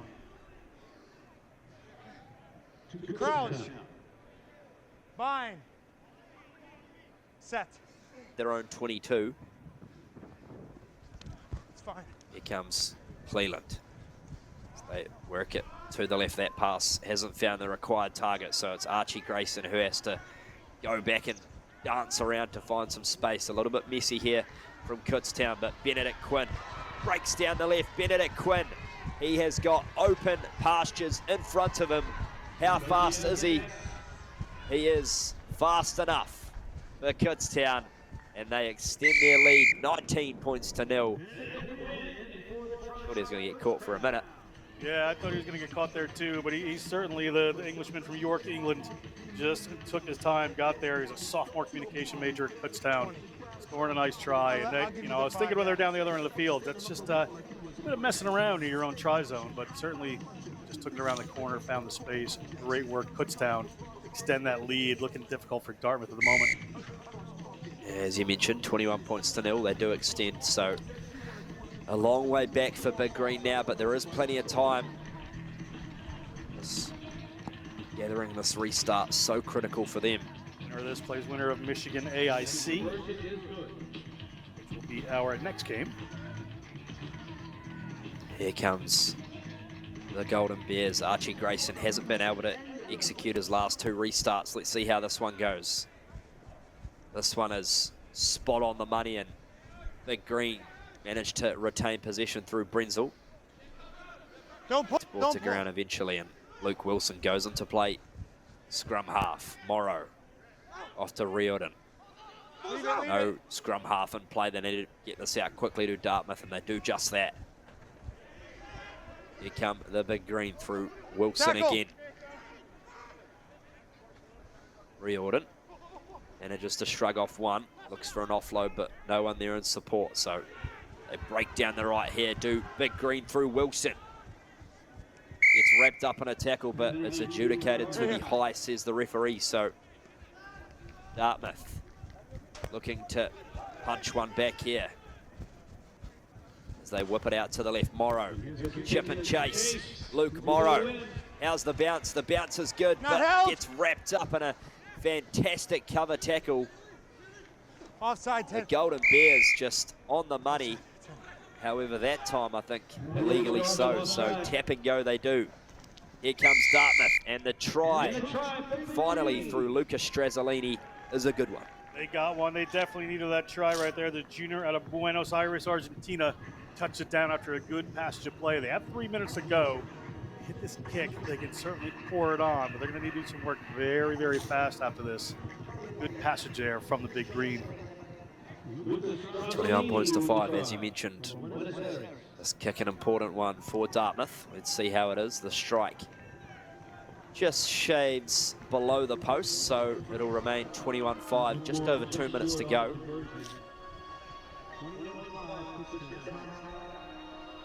Dartmouth certainly do have some weapons across the field, but Kutztown just so relentless on defense. Kutztown, yeah, just very composed on defense, like you said, relentless. Will be the try scorer. Or rather, not rather, it will be the one who tried to convert the try, Luke Morrow, to get us back underway. Strazzolini, the try scorer, apologies. Here goes Cleland for Kutztown. Kivrakashvili goes to play halfback as the Golden Bears look to strike once more. They break down the right there through Henry Thomas. Henry Thomas breaks into the 22.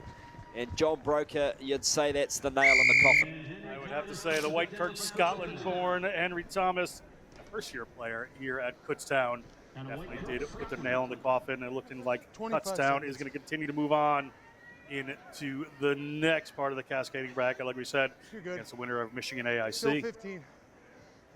It will be Kivrakashvili with the conversion attempt. That one goes over the upright, so 28 points to 5 is what we have in play here with just over a minute to play.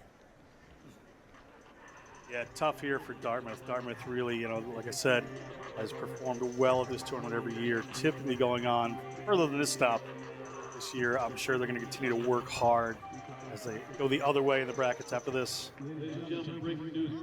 Here go the Golden Bears. We've had a change of kicker, and they go for the short stab. Dartmouth are able to collect that one cleanly off the bounce. So Big Green trying to get a consolation try in this game. Penalty will fall the way of Dartmouth. Yep, go. Luke Morrow taps and goes quickly. Goes himself. Looks for support, but gets a wonderful offload away in the end. Big Green keeping the ball alive. Here's Riordan. Gets the pass away once more. Tackle. Great job here from Dartmouth. Riordan gets it back to Strazzolini. The try scorer, Lucas Strazzolini. Certainly looks to be a hot stepper on his feet. Renzel back inside to Luke Wilson, who's been great off the bench today for Dartmouth, and they break through. Wilson still alive here for Dartmouth. Riordan goes himself, and he will get the final say on this game for Dartmouth, but unfortunately too little too late. It is Kutztown with a pretty comfortable victory in the end. Yeah, it's playing for pride right there for the Big Green. Happy to get that last try.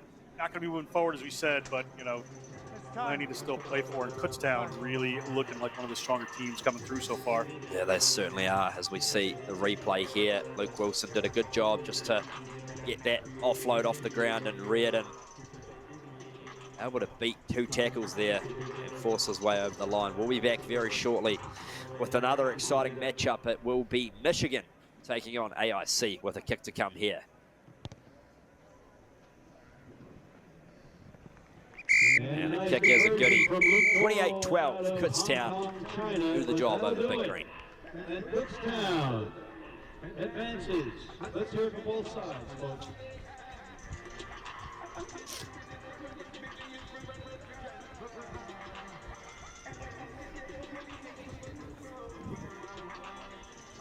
If you lost your phone in the black armor box case near the South Hill, please report to the press box immediately because it's ringing. Thank you.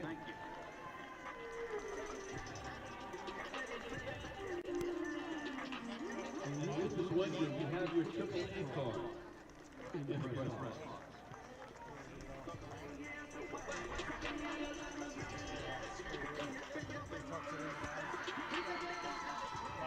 those over. Yeah. Pull the mic back.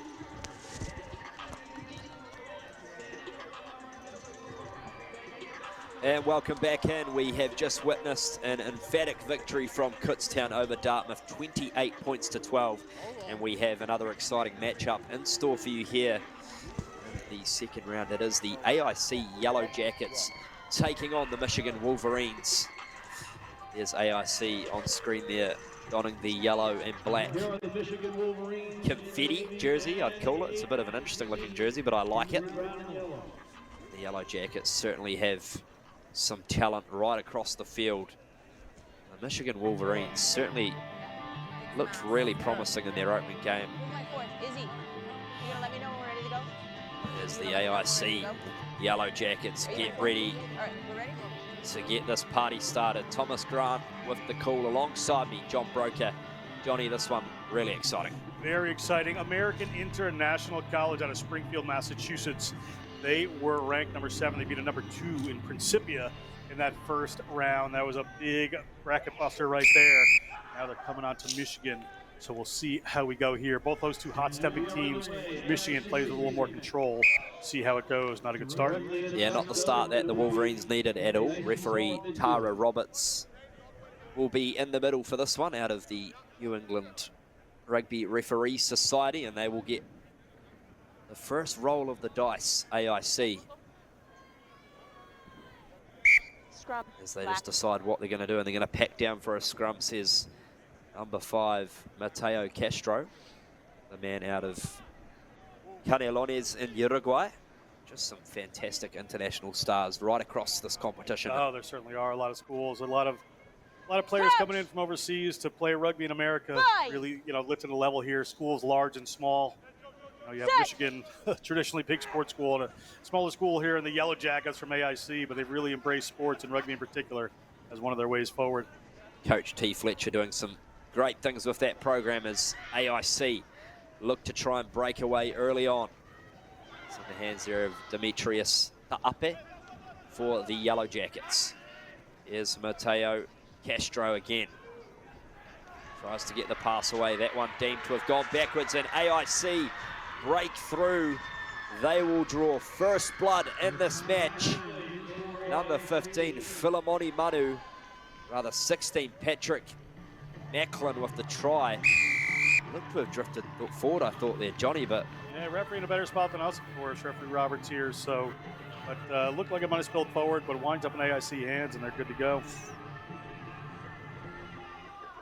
And it will be Philemoni Manu to convert the try rather than scoring it. So 7 points to 0. The Yellow Jackets strike early over the Wolverines in this one. Manu says it's a different color hair dye for each day of the week. I love it. So tomorrow, make sure you're just looking for number 15, not for the hair color. Do something totally different. Don't try gray, my friend. It's going to happen eventually. Here comes Michigan. The restart collected cleanly from the Wolverines. As they play there in the hands of McNabney, who was great in their first game today. Joe Ounsley. We know how dangerous this man is, but unable to provide any danger on that occasion. So AIC will have the line out. Yeah, tough there. Obviously just got just shepherded in a touch by like Augusto Arguello. Took him out. He just had nowhere to go, nobody to pass to. Tough situation for the Wolverines, but AIC will benefit. Mateo Castro playing first receiver as they work it out to the left. Here's Philemoni Manu dancing his way. Gets the pass off to Augusto Arguello. And the penalty falls the way of Michigan. Holding on is the call from referee Roberts. And they tap and go quickly through Ounsley. Great work by Michigan. That is one of the places with AIC that you want to target, is around that breakdown and right here, because you're going to get something like this and only's going to be able to score. Well, he knows his way to the try line. Joe Ounsley, an early contender, no doubt, for one of the highest try scorers so far in this competition. He looks to have hurt himself in the process. Hopefully everything's okay there. Okay, what I was getting to there, to take a look at it, is you're going to see just the show and go here from Ounsley. But before that, at the breakdown, they went and they forced that penalty. So AIC is a team that really lives off of moving the ball and keeping the ball alive. They're very dynamic players. So sometimes a player can get isolated just that much. So you can get in there and win the race of the ball. That's what Michigan did and then got away with it, ran here. But, yeah, it looks like Onsley is unfortunately taking quite a knock here. There's certainly not one player that Michigan needs to lose in this tournament. Hopefully everything is okay there. No doubt the head procedures, HIA checks will take place. See the medical staff on ground, looks like he's about to get to his feet, so that's great signs there for the Wolverines.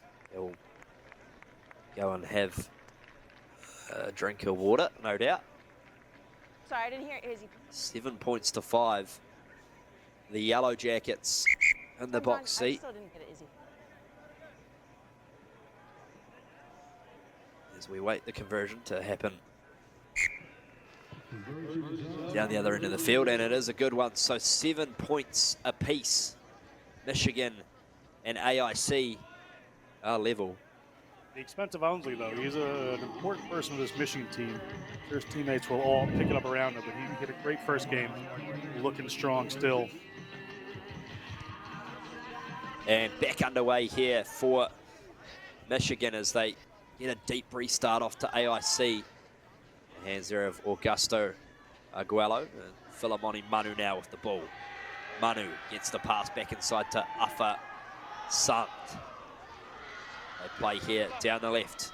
AIC trying to exploit space, and Philemoni Manu gets the offload back inside, and he will collect the try this time for the Yellow Jackets. Great support play there, John Broker from Manu. Certainly is, just in the right place, absolutely, as Philemoni Manu wraps around the outside there. Ball comes on, clear run for him. He's definitely got the speed. Philemoni Manu, Ami Manu as they call him, New Zealand born, played in Maui. To try here for the Yellow Jackets. Yeah, you good. Yeah, the man out of Hamilton, New Zealand, studying sports management. Looked to convert his own try, and unable to do that is Manu. So 12 points to 7 with just over 2 minutes and change to play in this first half. Michigan really need to get this restart. Be the next team to get down the other end of the field here. As the restart from AIC, unable to go the distance, and the Wolverines were almost going to play quickly there, I thought, for a minute. I thought they were going to go with that. That could have been a clear line there. You had Alpha Sant and one speed sort of beat on the outside, but they're going to go back to the good run free kick, but Michigan's going to take a scrum. Yeah, they're favouring their set piece opportunities from the scrum. So what can the Wolverines cook up here? I'd love to level this up before half time and make an even playing field for the second 7 minutes. Here goes Connor McNabney. Set! Man out of Westlake, Texas, went to Carroll Senior High School studying mechanical engineering. Gets the offload away. Wonderful from McNabney, that one. High tackle, says referee Roberts, so they'll tap and go quickly, will the Wolverines. Direct running into the 22, AIC trying to hold them up. And there's a bit of a messy old breakdown there, and Michigan finally managed to get the ball back through Alex Olsen. Gets the pass away, and they play on through Tommy Hendricks.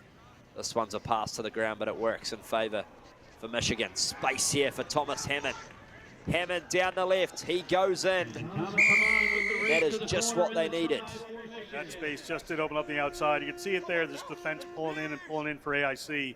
A bit of a challenge for them, and Michigan, able to work that one out to the outside there. Spotted it, got it done. And that was Thomas Hammond from Michigan born, went to Father Gabriel Richard High School. Great job on this try. You see him just gets the ball on the outside. The defense was pinched in there. Defenders just scrambling to get out wide. Hammond just had too much for him there. Bit of a late tackle, got to be careful there off the ball. So a bit of discipline from AIC. You don't want that to be your downfall. It will be Armin Vartanian to try and convert the try. This one goes to the left, so we are all locked up at halftime. 12 points all. We'll see you back very shortly for the second half.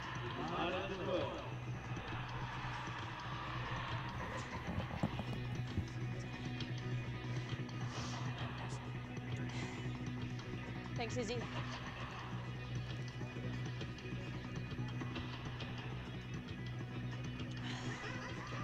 the broadcast on?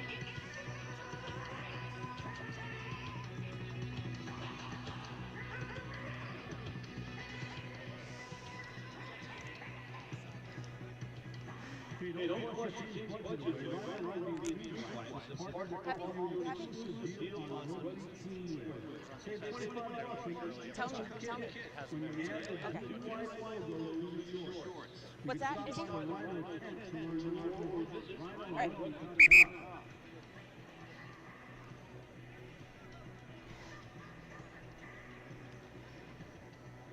Our partner race 4 brings things on the side with 3 energy drinks, 200 milligrams of caffeine to fuel you Follow at Drink Race 4 on Instagram. Good.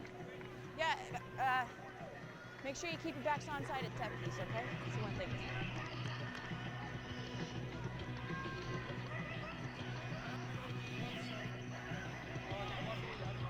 Sure.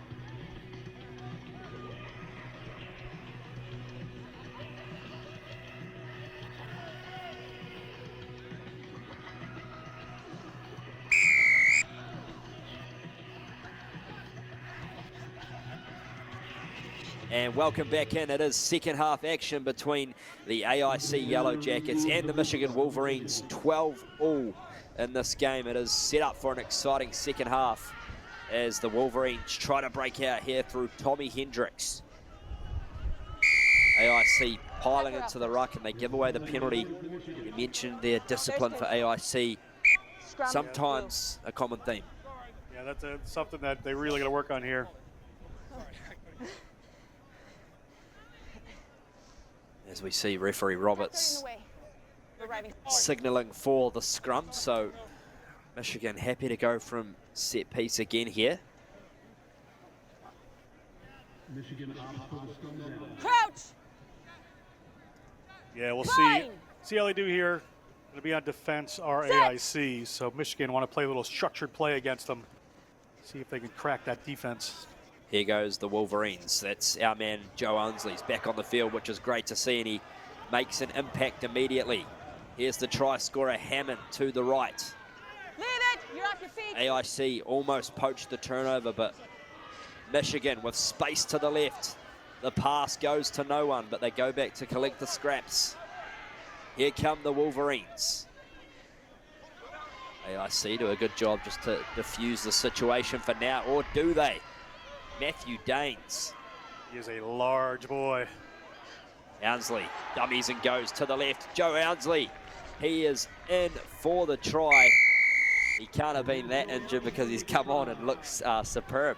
So just a little, duck and fake there, trying to just get the other team think he's out for the tournament, but comes back in looking great. Ounsley, one little inside out there, and no easy feat taking Ami Manu. So ball comes down here, big one from Daines. Daines a big, powerful 6'2", 240 architecture major. Ounsley just spots that space and gets around one great player in Ami Manu. Tremendous work there from Ounsley. Tough angle for the kick. Exactly, tough angle for the kick, but an important one indeed. 17 points to 12. He'll try to convert his own try. There's Ounsley. Oh, it's great. The angle good enough for Joe Ounsley, and 19 points to 12. You can do it all.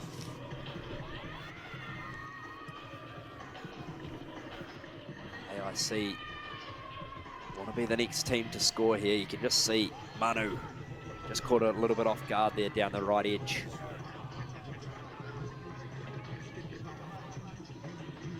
So these teams start going to the bench here. We're just about 10 minutes in, 4 minutes to go.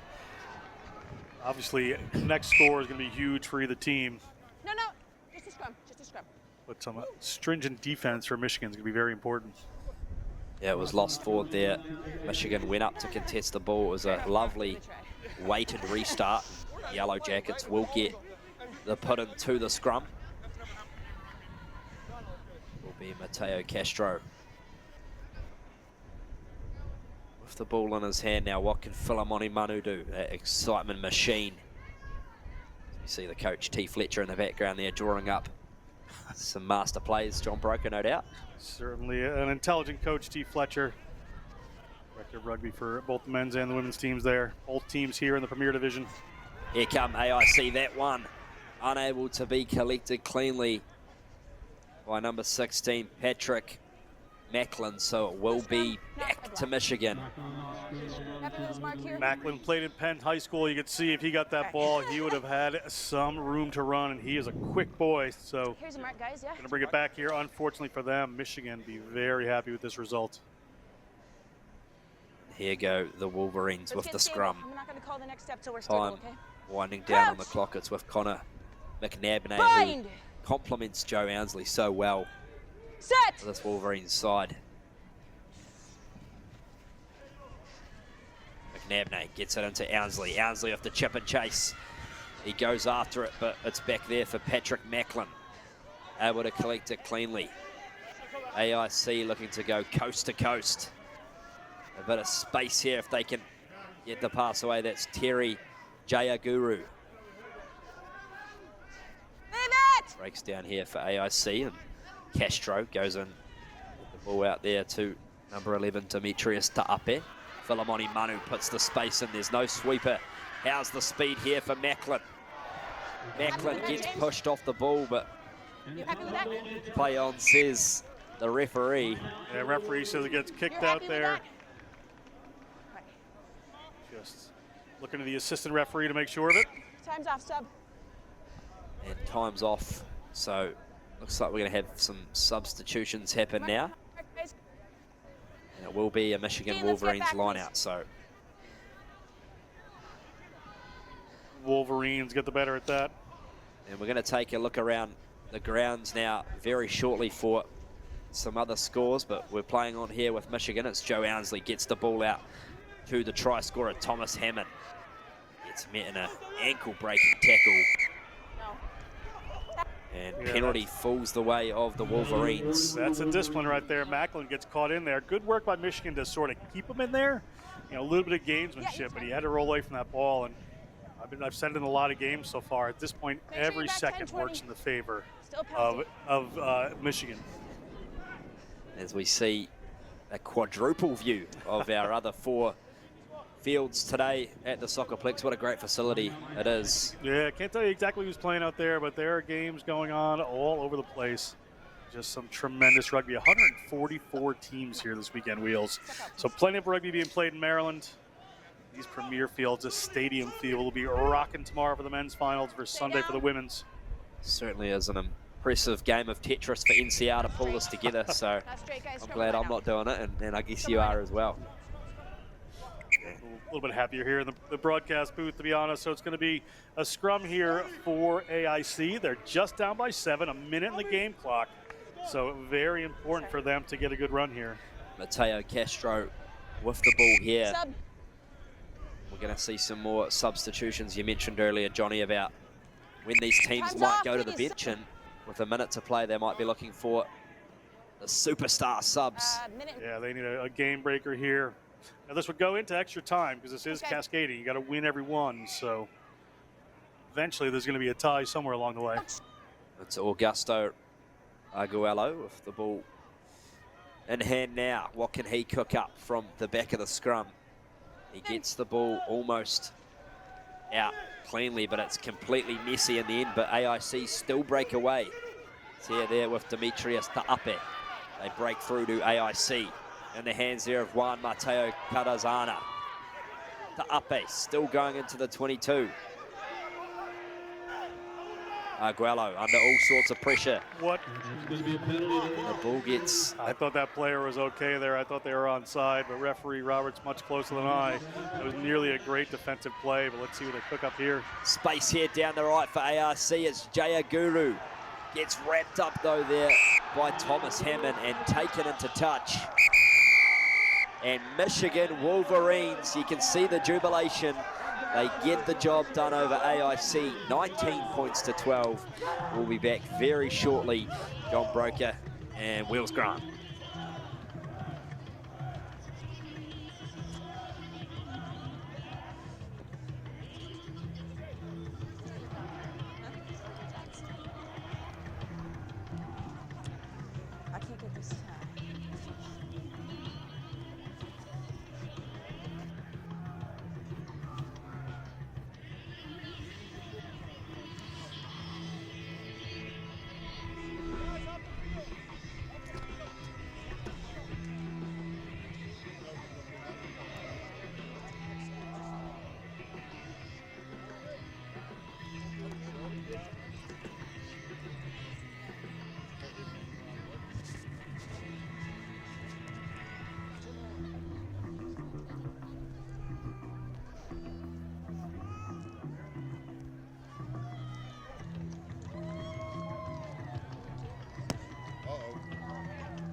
Okay.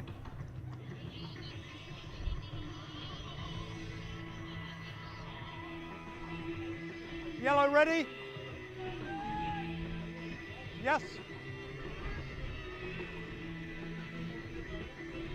Yellow. And yes. welcome back in, ladies and gentlemen. It is the Southern Virginia Time to Knights run, taking please. on the Maryland Terrapins. Maryland upsetting Brown earlier today, Johnny B. 22-17 upset over Brown. A good showing themselves in that first round. The upset of the day that was. Now taking on Southern Virginia. Southern Virginia, you know, a bit of a tussle with that Rio Grande team, but then put it together looking very, very strong. So it's going to be a good test for both of them. Maryland in the Harlequin style strip, playing from right to left on your screen. Southern Virginia, the Knights in the red and white. Here go the Terrapins through Ian Stadelmeyer. It's been turned over here by the Knights. That's number 12, Ammon Key. Here goes Southern Virginia. They shift it out to the left. A bit of space here to move for that dangerous runner, Nathaniel Roseback, who gets the offload to Michael Golden. Roseback making an immediate impact. What tremendous work right there. Just breaking up the line. You know, they just got it done, Southern Virginia. They're really just starting to continue to pull together here, so they look very good. Roseback has scored a handful of tries today already. I think he got 3 in the first game, and just so powerful here. Look at this, immense strength, and then the ability to give the around the corner offload there to Golden. Was indeed Golden. So 5-0. Southern Virginia take the lead. And I'm not quite sure if the kick was over or not, but we'll wait to get that for you. Find out in due time. Back underway here are the Knights. As we play here, Okay, knock on there by red. knocked on the ground, so it will be From back yellow. to the Terrapins. Tell me about this Terrapins lineup, Johnny. Terrapins, you know, a very interesting lineup. Most of these guys, they've, you know, a couple Argentinian players, Uruguayan influence in the team, but most, you know, Americans, a few of them played some good rugby. Severn River represented, San Diego Mustangs, Vienna Rugby Club. Crouch. Good high school rugby experience there, so really pulling it together. Jeff Sokin is their head coach, and assistant coach is Trenton Palamo, Okay, both down, who was both at one down. point the youngest player ever to play in a World Cup for the USA when he was 17, I believe. And Trenton, a wonderful human being, also played with the USA 7, so a good coach to have with this Terrapin side. Bind. Here we go, the expert Set. knowledge there is Joaquin Cat gets the ball into the scrum and they play out to the Backwards. right. Cat again, that one goes backwards, says the referee. So the Terrapins still with the ball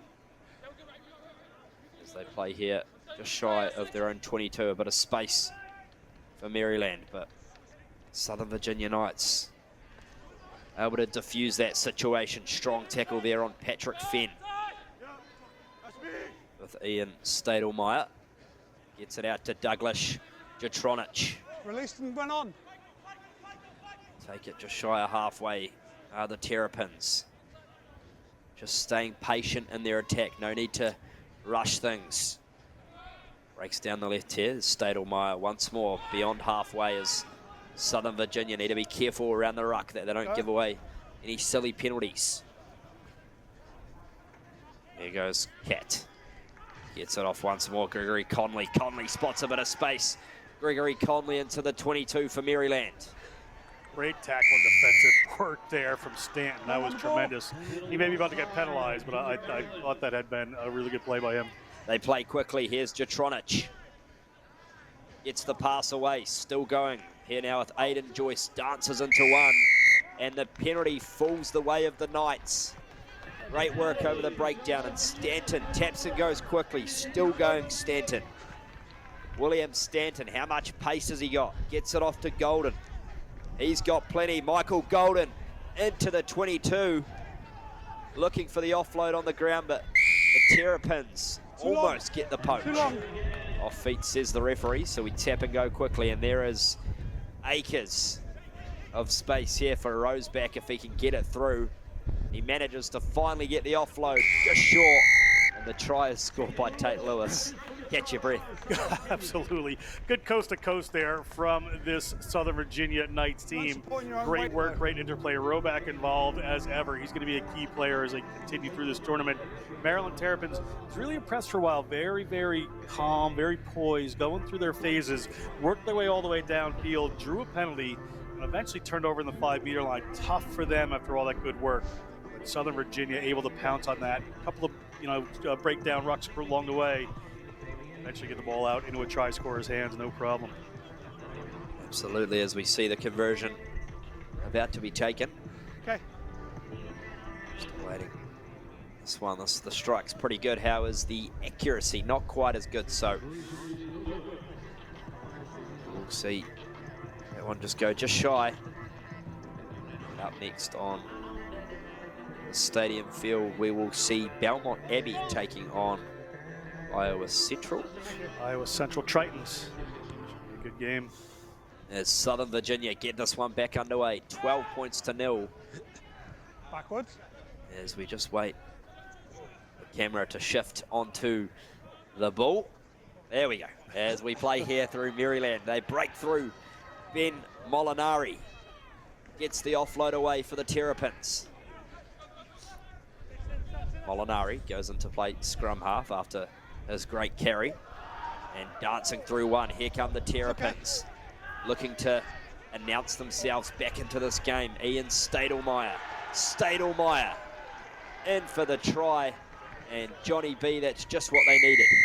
Stadelmeyer played Baltimore Poly Rugby in high school, went to Baltimore Polytechnic Institute, so the senior really knows his rugby, does a great job there.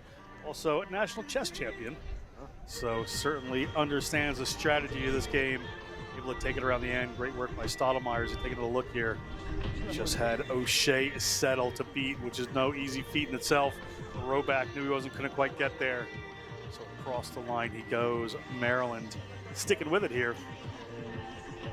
Sets us up for an exciting second half. The kick, by all accounts, looks to be no good. So 12 points to 5, it'll remain in favor of Southern Virginia.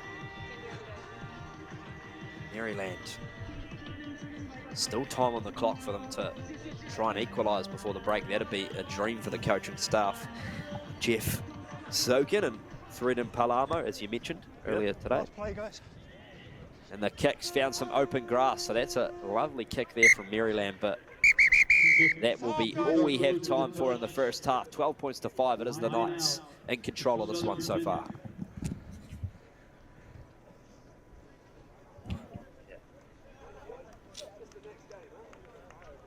Craving my Abyss.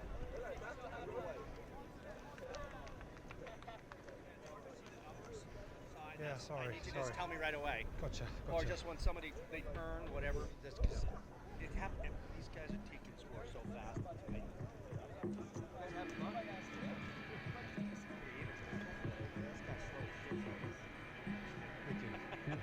Score 10-5. Falling out my ear. Tape? Get some tape. Yeah. Yeah. Thank you. Tape? Put some tape on it here. Hi. Oh, thanks. Yeah, keep going. You good? Yeah, I'm all right. Okay. It keeps falling out. Okay. Thank you very much. It never makes sense.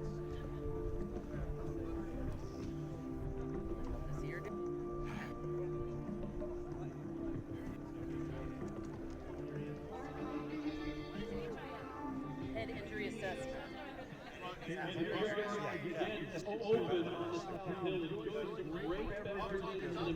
Thank you very much. Let's go, guys. Party hard and drink responsibly.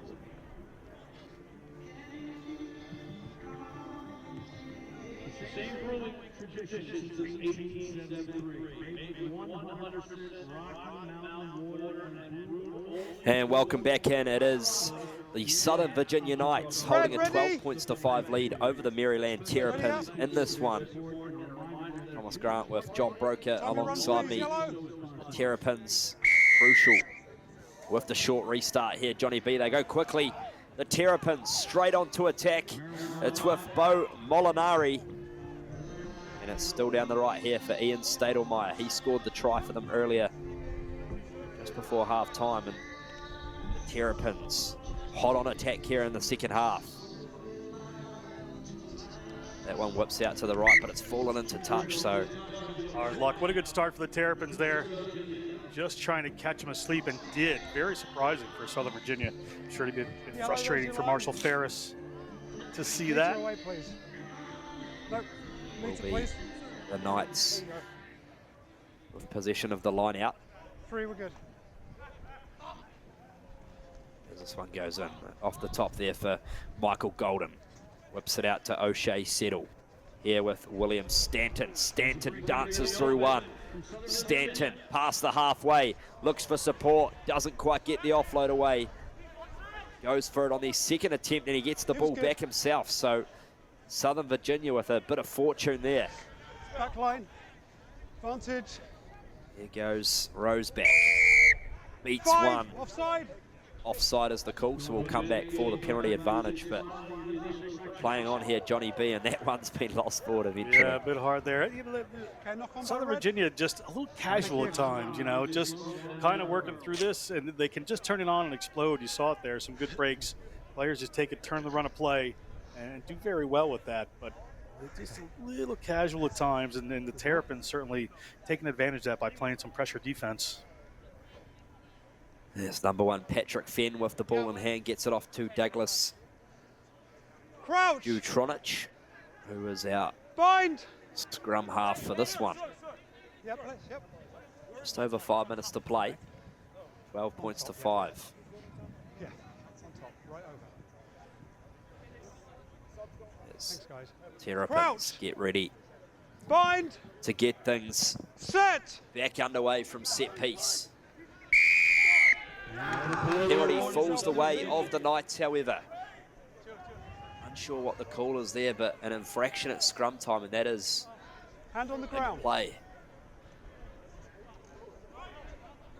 Yeah, good opportunity here for Southern Virginia. Time just rolls on in these halves, these shortened 7-minute halves. Let's see if they can get some points here to get a little cushion.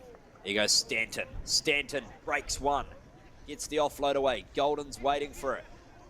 Doesn't quite receive the pass, so it's taken into contact there by O'Shea Settle as they whip it out here with Stanton again. He's been electric so far in this game. Ty Tenorio out to the left. Eamon Key. Eamon Key still on his feet, loses a jersey in the process. Golden dances around the ruck, and Southern Virginia trying to break through, but it falls the way of the Terrapins. Holding on is the call. Jutronich has been just a very important player for this team. The first-year player out of San Diego. Look at the Mustangs out there. Great youth team. Showing his stuff here is Jutronich. Here goes number 1. Patrick Fenn gets the pass back in, and the referee does a good job to duck out of the way of that one. Christian Arthur. They break through to the Terrapins. Space here upfield. Just loses his footing there at the last minute, did Bo Molinari, but it's still in possession of Maryland. Back inside here for Fenn. Nice tackle. Fenn manages to take it to ground eventually, and will play on through Douglas Jutronich. Just happy to settle things down a bit here are the Terrapins. 2-on-1 situation, but the pass isn't as accurate as it needed to be.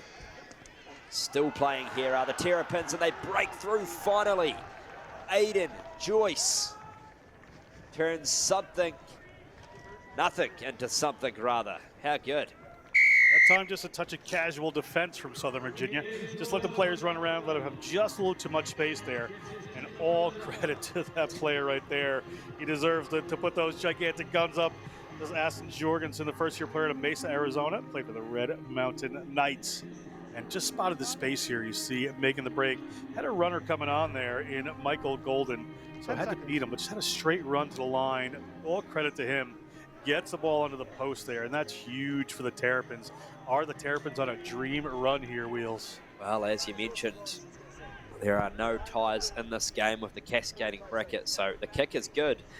It is 12 apiece now, so this sets up a box office. 2 and a bit minutes, 12-12, the Knights and the Terrapins. Crucial this restart here for Maryland. As it's underway, this one goes deep. Collected there from William Stanton. Whips it back there to O'Shea Settle as they float it out to the right-hand edge with that man, Nathaniel Roseback. Roseback so strong on his feet. The offload just collected in time for Virginia as we play down deep to the left. Stanton gets the chest pass away. 2-on-1 here for Virginia. Golden tried to get the offload, but it's been lost forward. You just figured he probably needed to use his outside man there, Johnny. Yeah, he certainly needed his outside guy there. And that ball knocked down while it was going on a touch, but they're going to go with the line out here. Terrapins, an opportunity all tied up. Just a minute to go. This is where it gets exciting in this bracket. You win this game, you go on. You lose this game, you're moving into a different division. So the Terrapins here are going to want to solidify this line out, number one, and then play some patient, smart rugby. The line out unable to be stolen by the Terrapins, so it's back in favour of Southern Virginia here. As Stanton unable to find anyone with the pass, but it's in hands now of Aston Jorgensen. Jorgensen gets it stripped out, so it's going to turn back to Maryland. 30 seconds left on the clock, Johnny. Last roll of the dice. Certainly is the last roll of the dice before we would go to some overtime here. Golden point. Could be. Golden point will be exciting. I don't think we've had that today. Let's go, please. Not on our field anyway. Ouch! Bind! Here we go for the Terrapins. Okay, come on. The referee just fixing technique there at scrum time. Please, sub.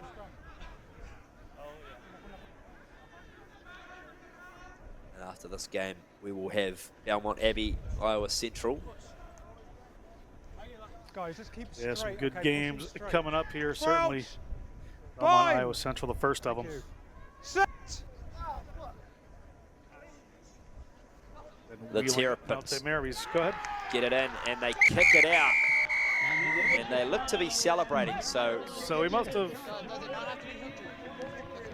There must have been a There misconversion. must have been a conversion we didn't see there, because Okay, yeah. looks like Maryland's coming out the winner here. I don't think you're going to be celebrating Golden Point, are you? So it looks like the Terrapins have got it done 14-12. Yeah, certainly have. Terrapins moving on. They are on a dream run here. Sorry about the score mix-up there. We just got a couple of technical difficulties this morning to get everything going. We will continue to go on. We're going to be back with Iowa Central, Belmont Abbey after this. I have a question. Please. So, give me a minute.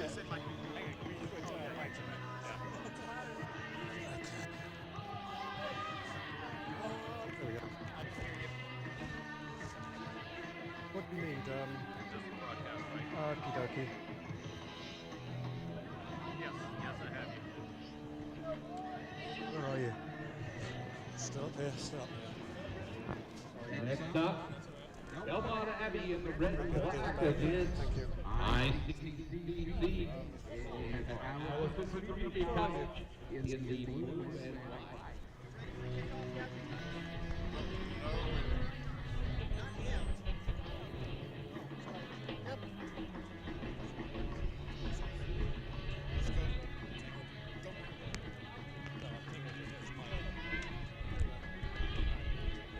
Thanks.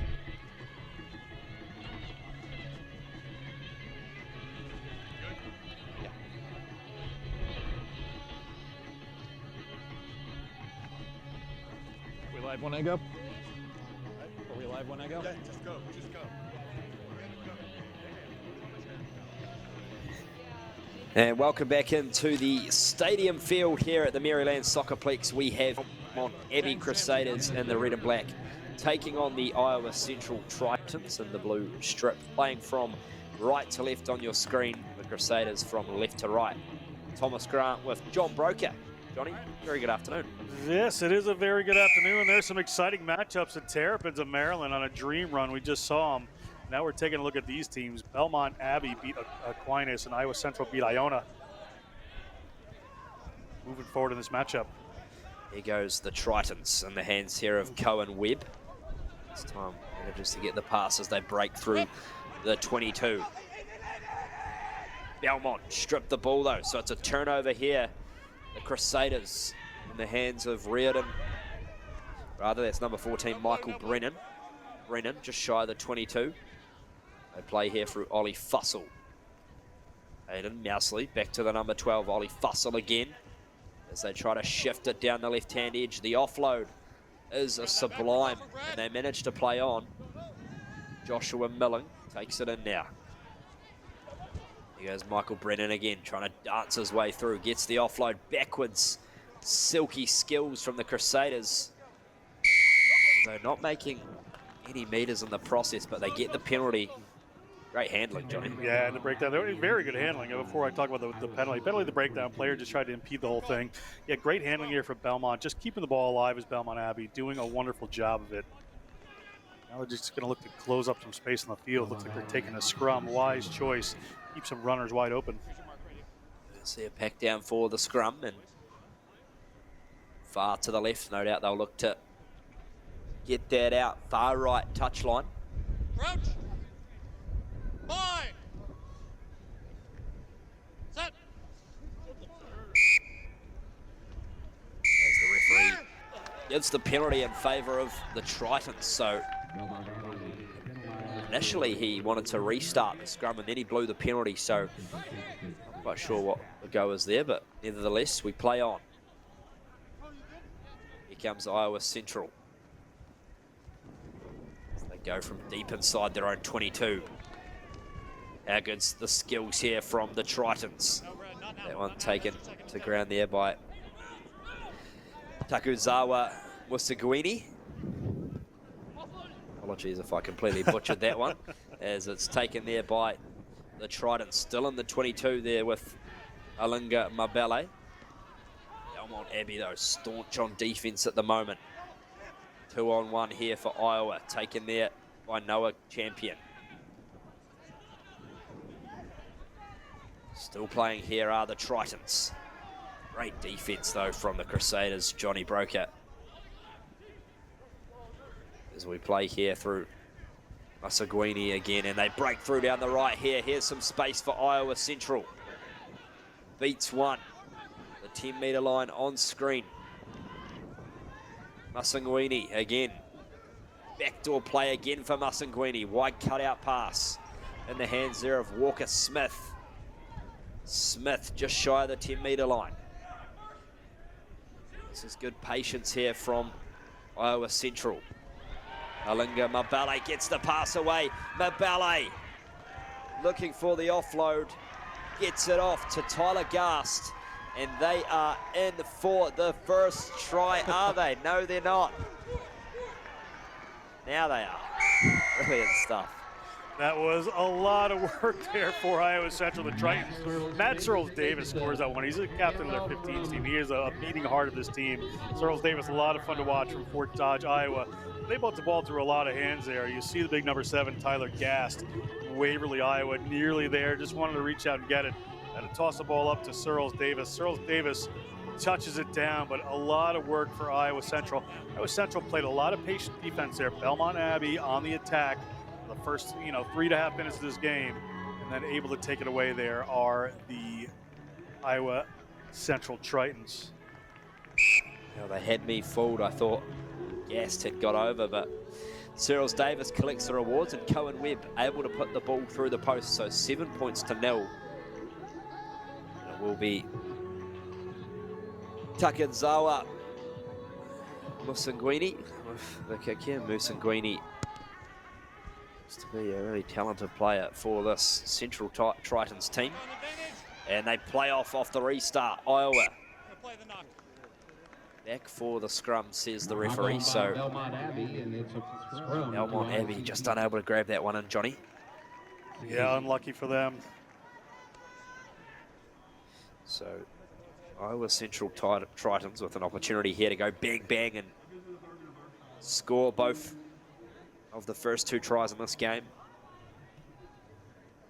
Musingwini out of Harare, Zimbabwe, goes by Taku as his nickname for the Zimbabwean national team. So certainly good pedigree. Certainly some talent there. Takuzwa Musingwini, a good player for them.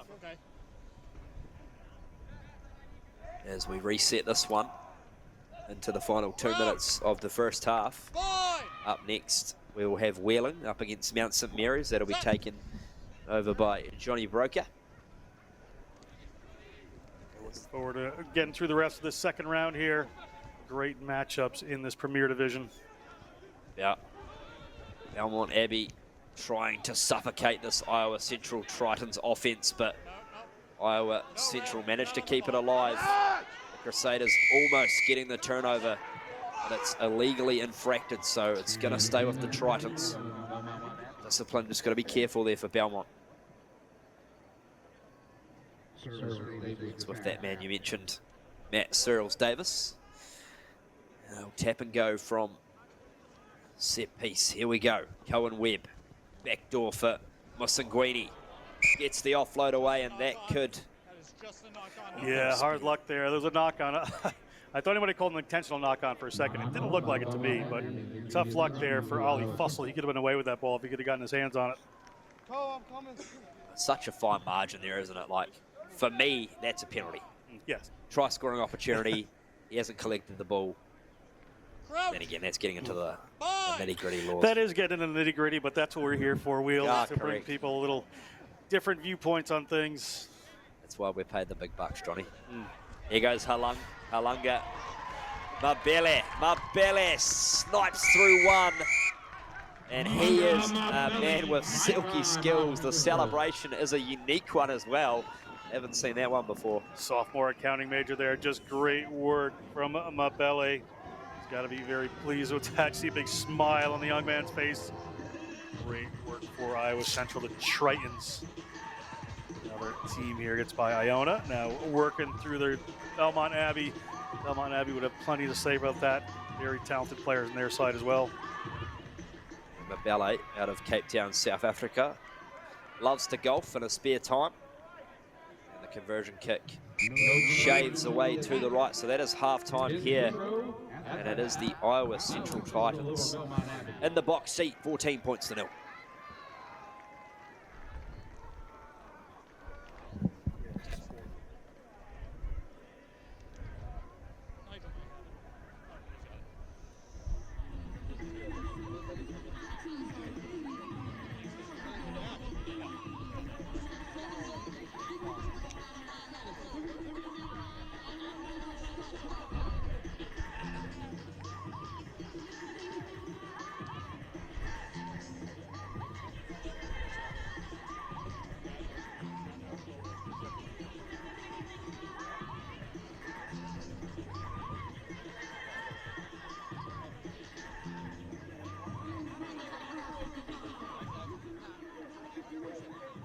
When your team of Rhino portable one-man drum sled. Get free raffle tickets with every purchase at the Rhino camp. Winners will be announced Saturday evening. And remember, the beer garden is now open on the South Hill. Enjoy some great beverages and amazing views of the pit. The weather is perfect for a visit to the beer garden. Party hard and drink responsibly.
It was straight on.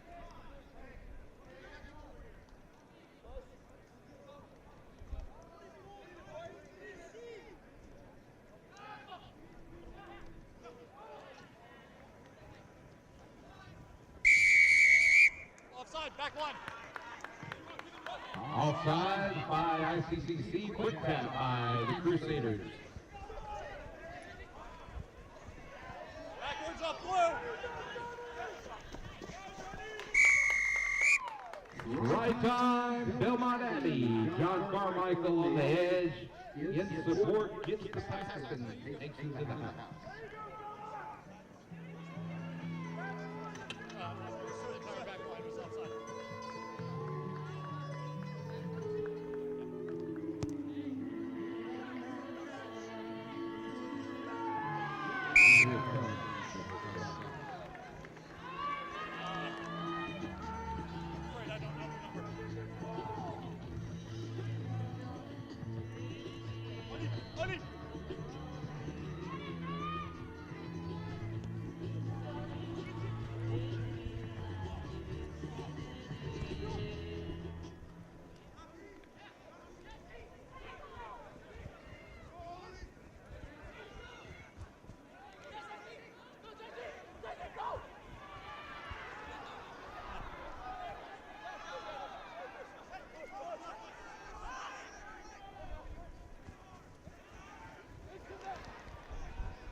Backwards off red.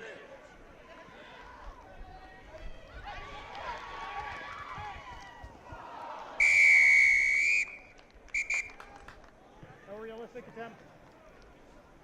No realistic attempt. Knock on. No, it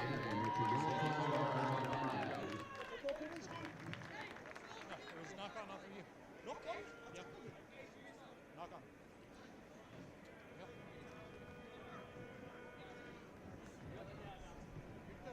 And that's catch first to the center. Number 10.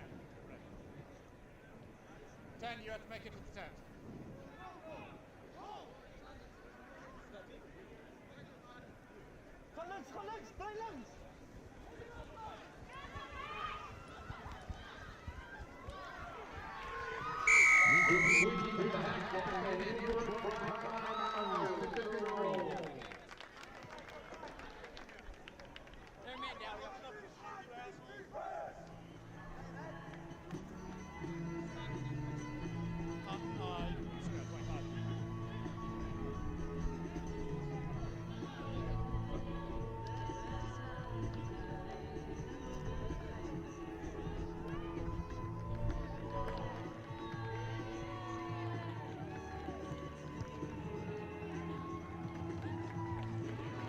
No conversion, only a 10. No good.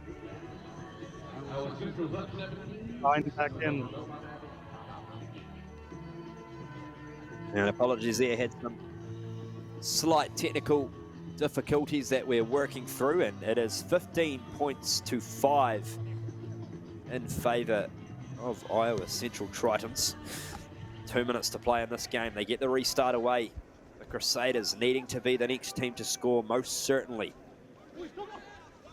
Joshua Millen just past the 22 as it's in the hands there of Joshua Oliveira. This time as they break through, Hayden Mousley gets the pass away, but it's gone to ground and they are able to collect it cleanly. Still here for Belmont Abbey. Iowa trying to pile into the ruck, but unable to do so effectively. So it's here with Ollie Fussell. Fussell takes contact, head first. Little gamesmanship there from Fussell, just goes down, takes a headshot. They have a couple of minutes here, 2 converted try, well, more than a converted try, 10 points, so 2 tries. Tie it, a converted try and a try would win it. Plays Maryland. Yeah, let's get this quick try here and set up a box office finish, please, and thank you. I'd love it. It is Joshua Oliveira with the throw in to the line out.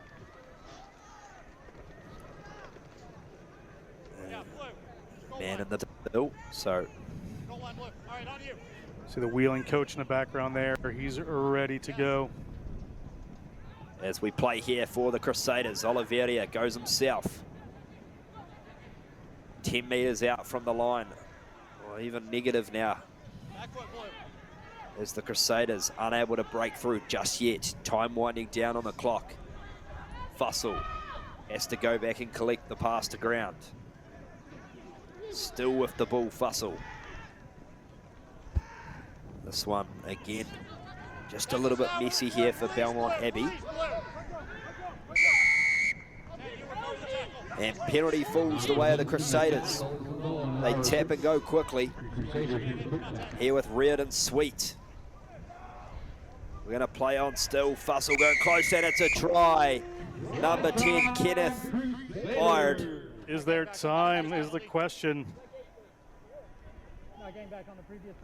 Well, the kick was certainly a good one. Should be 14 there. Don't know if he awarded him a penalty try or not, but there's going to be, looks like there's going to be time for another kick here. So that box office finish you are looking for, Wheels, maybe about to happen. I got it, just what I wanted. 17 points to 12. We are past time. 14 minutes, past time. You want to kick. That's the end of the game. Cut. All right. And the referee We have not had a conversion yet. 10 seconds. have not had the conversion yet, so there we go. It confused everybody. But he also said it's the end of the game, I believe. So I think we're going to move on to Wheeling at Mount St. Mary's. There we go. 17-14. Iowa Central get it done. Belmont Abbey heartbroken at the last second, and we'll be back very shortly with Mount St. Mary's up against Wheeling.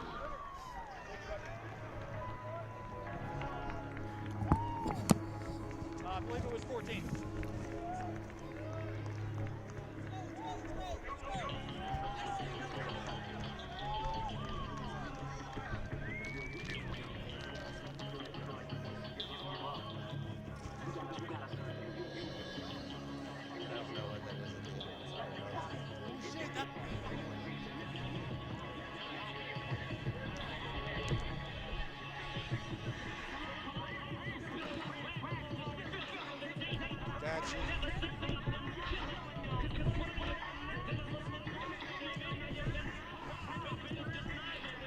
Check 1, 2.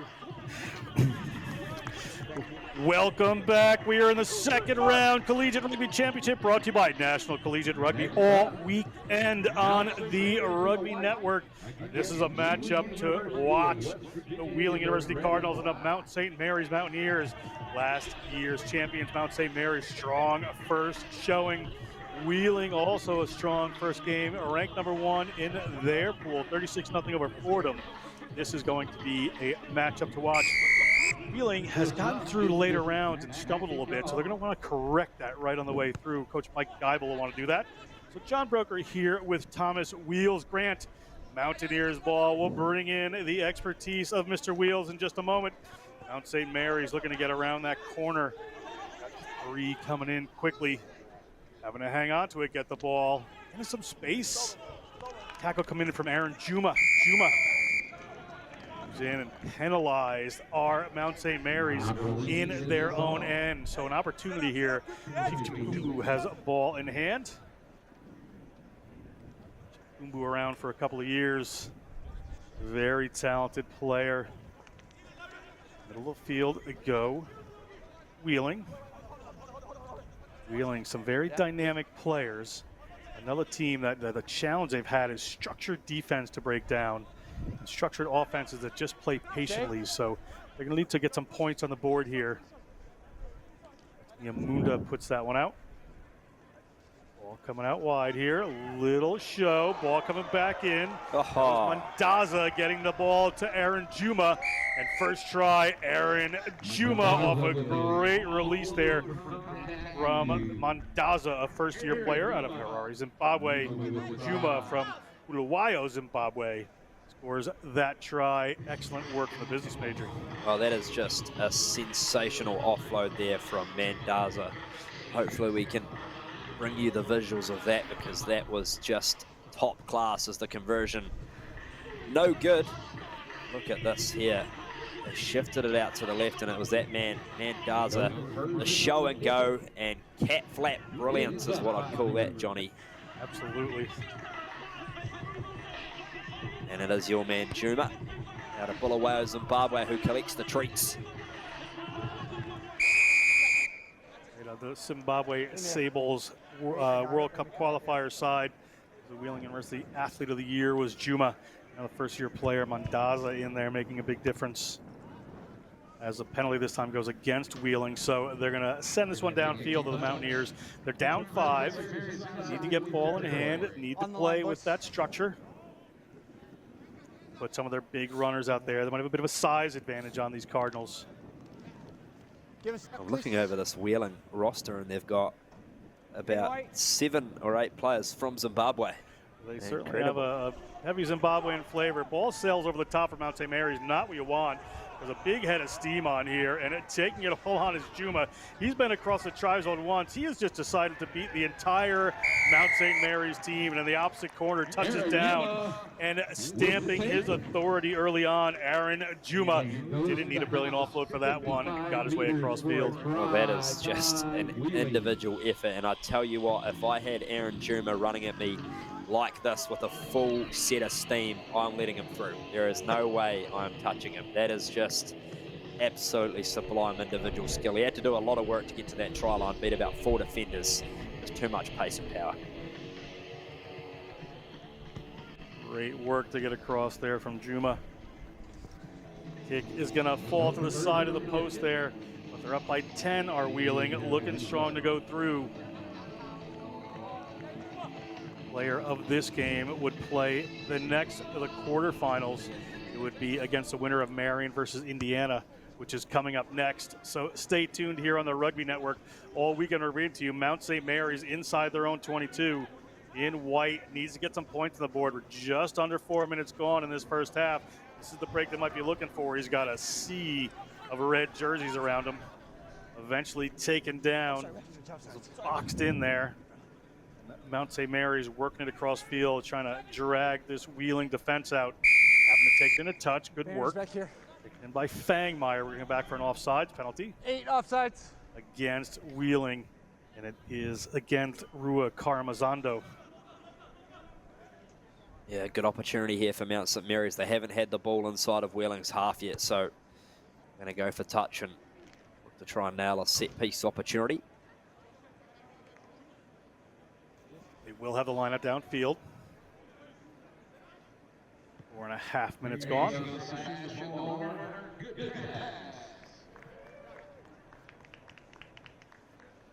Last one sailed over, the pressure. That one knocks forward. Looked like the initial knock on was from Mount St. Mary's. So it should be a scrum here for Wheeling. Give them a little room to run.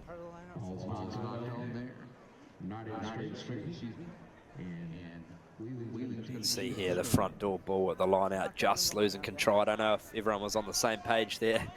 Johnny might have been the thing, number 8 there, Jude Fangmeyer. Coach! White on your hooker, please. Thank you. Coach! Fine! Set!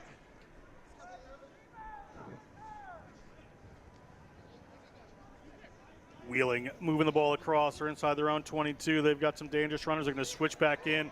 2 defenders there cannot take down the big boy, Nyamunda. Ball heaved back in, into the hands. Look at these passes. This is Harlem Globetrotter style stuff. Ball goes across field and eventually works against them, but desperate effort there by Wheeling to move that ball across. It's so entertaining to watch these Wheeling players with ball in hand, but unfortunately a little bit fortuitous there as the ball makes its way over the grass. So Mount St. Mary's, just under a minute left in the first half, would love a try on the board.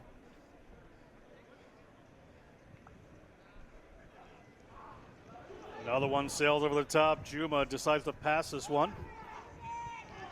Space is opening up here and a big run through the middle. It is excellent work again here. Give Wheeling just a little bit of open space. They can work their way through it. What a try, Wheeling University Cardinals. Yeah, I think that's number 10, Chief Chip Fumbu, collecting the rewards there. As we see, they got clean ball off the top of the line out, and Chip Fumbu just glided through the gap. Yes, I think it is Chip Fumbu. We could be completely wrong. Mandaza and Chip Fumbu, a little like the jerseys, a little hard to read those numbers sometimes, but that kick is good. They're going to go up 17-0 at halftime. We're going to step away, 17-0 Wheeling over at Mount St. Mary's. 7 more minutes to go. Bit of work to do here for the Mountaineers. Wheeling looking strong, looking to go further than they have in the past. Be right back. Rio Rugby and Newswise have partnered to offer you an exclusive rugby wear. Save $25 on each custom kit when you add the Newswise logo to your short. You can stop by the Rhino tent or learn more. And visit rhinorugby.com. And VO, record your rugby matches automatically with VO. The VO experience is packed with powerful tools that are ASMR to automatically break down your game, so it's ready for you to watch and analyze. Curious what VO can bring to you as a player, a coach, or a club? Visit them at VO.com at VO.co. And remember, the beer garden is now open on the South Hill. Enjoy some great beverages and amazing views of the pitch. The weather is perfect for a visit to the beer garden. Party hard and drink responsibly.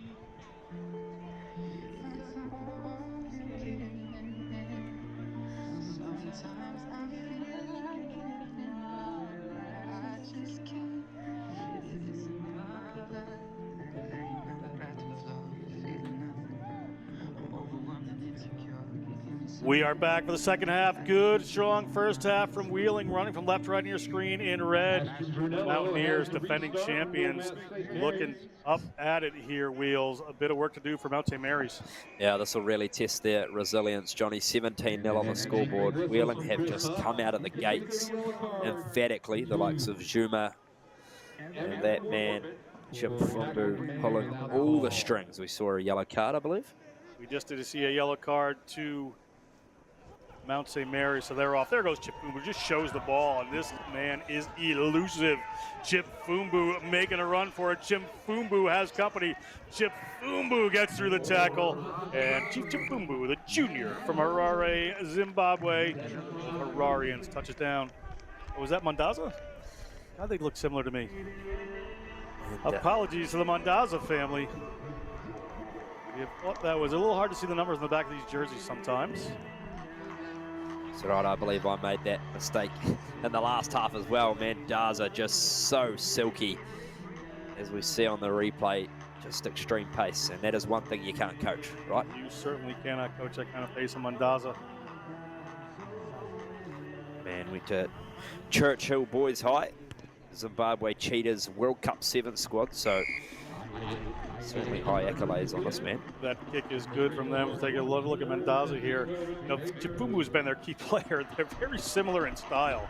So just the assumption of this being Chip Fumbu and then actually being Mandaza, we do apologize, but first time calling these guys this weekend, so we'll get that back, but that one is not going to go 10. So it's going to be Mount St. Mary's ball.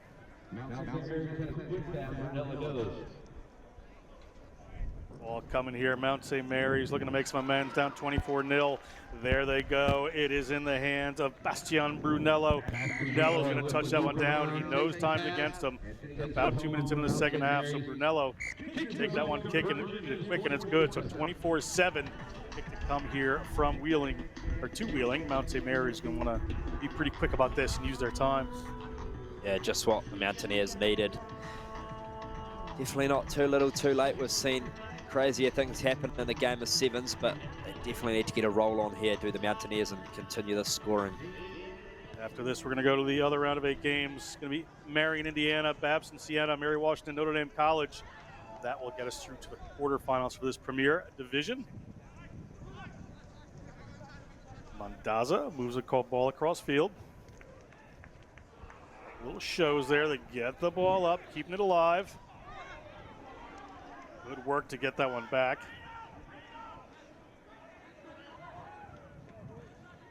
A lot of hard work here for this team around the breakdown. Player from Mount St. Mary's a little slow to get up over there.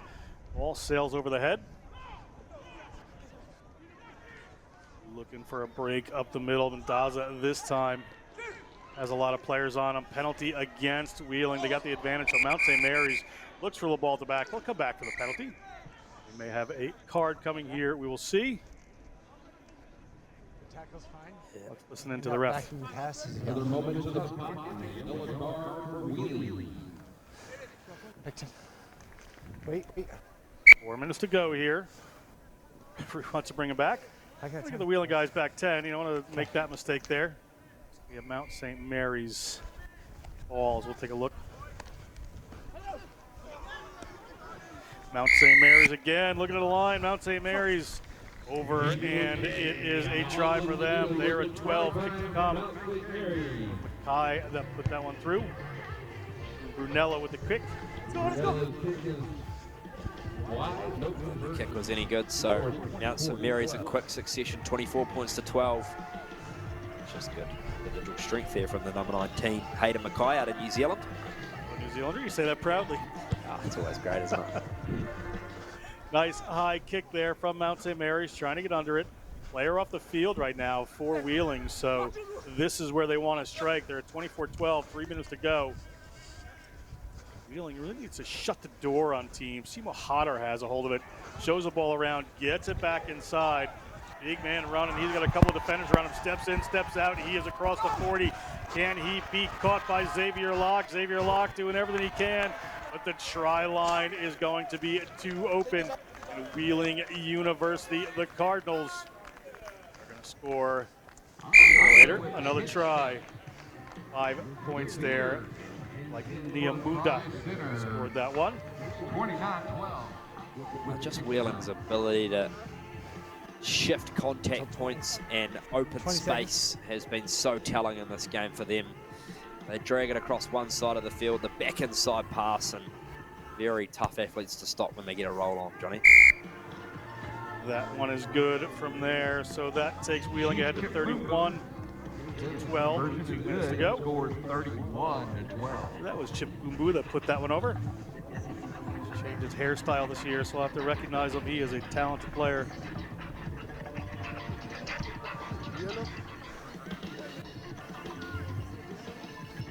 Running some subs on our Wheeling, realizing how much work there is left to do. You get out of this game, you go into the quarterfinals. Tomorrow, semifinals and finals. Wheeling up to get that ball, bop it back, and it's going to be pushed back further. Tough there. Simo Hadar is going to take a hold of that one from Marrakesh, Morocco. Played for Morocco. Big break here up the side. Big man coming. That is Mike Mulea. Mulea gets the ball back. Little one out the back to Hadar. Hadar looking for somebody to pass to. Finds it on the outside. Good patience here from this Wheeling team. There's Juma. We've seen all the work he can do. Oh, looked like it went forward, and the referee agrees. We're going to come back here. Save those steps, son. It's a long tournament. Going to come to a scrum here for Mount St. Mary's. Time ticking away. 40 seconds to go. Yeah, good call there by the referee. The pass at Juma just drifting forward out of the hands, so consolation points up for grabs here for the Mountaineers. But I really like the way this Wheeling University's gone about their business in this game. Crouch. They have been exciting to watch. Bind. After this, it's the All-Indiana, Set. the Indiana Hoosiers with the Marian Knights from Indianapolis. Battle there. These two teams will know each other. We'll see how this goes, so stay tuned. That is Babson taking on Sienna, all Northeast battle in the round of 8. Not done with this one. Mount St. Mary's bobbles that ball. Ball slips. Referee says it's gone back. Players from Wheeling all over it. High first. Referee sees a penalty. Player up in the neck there. Mount St. Mary's, another opportunity. Mount St. Mary's defending champions, losing currently to Wheeling. No time on the game clock. See if they can get a try in there. Hadar gets in front of his opposite number. Going to let that ball roll out. Going to kick it himself. And that is going to be it. Defending champions Mount St. Mary's. Hard luck for them. Great work. But Wheeling is going to move on to that round of 8. Excellently done by this Wheeling University Cardinals team. We're going to step aside. We'll be back with Marian, Indiana in just a moment.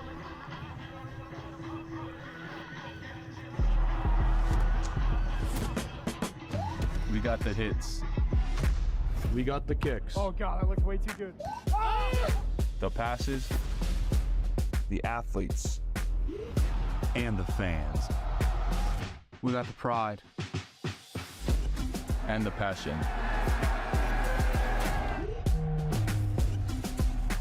All we need is you.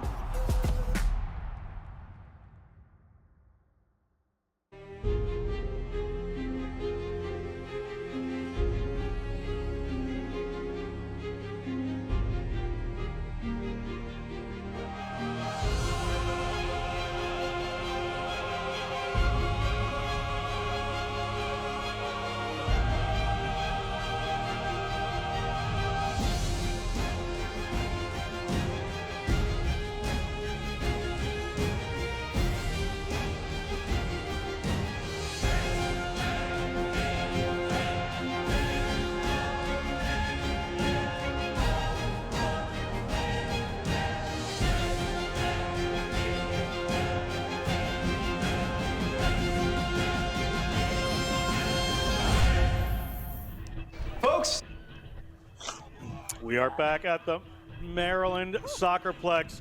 It is going to be Indiana taking on Marian in this round of 8 game. You see the Hoosiers there. The state of Indiana surrounding their number.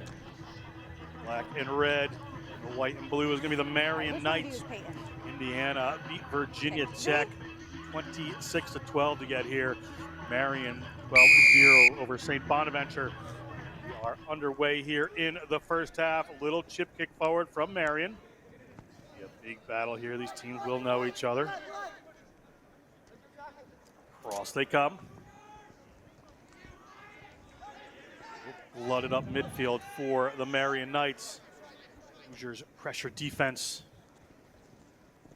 Good step around, trying to get through that space. Not opening up. Referee Alana Gregory for this one.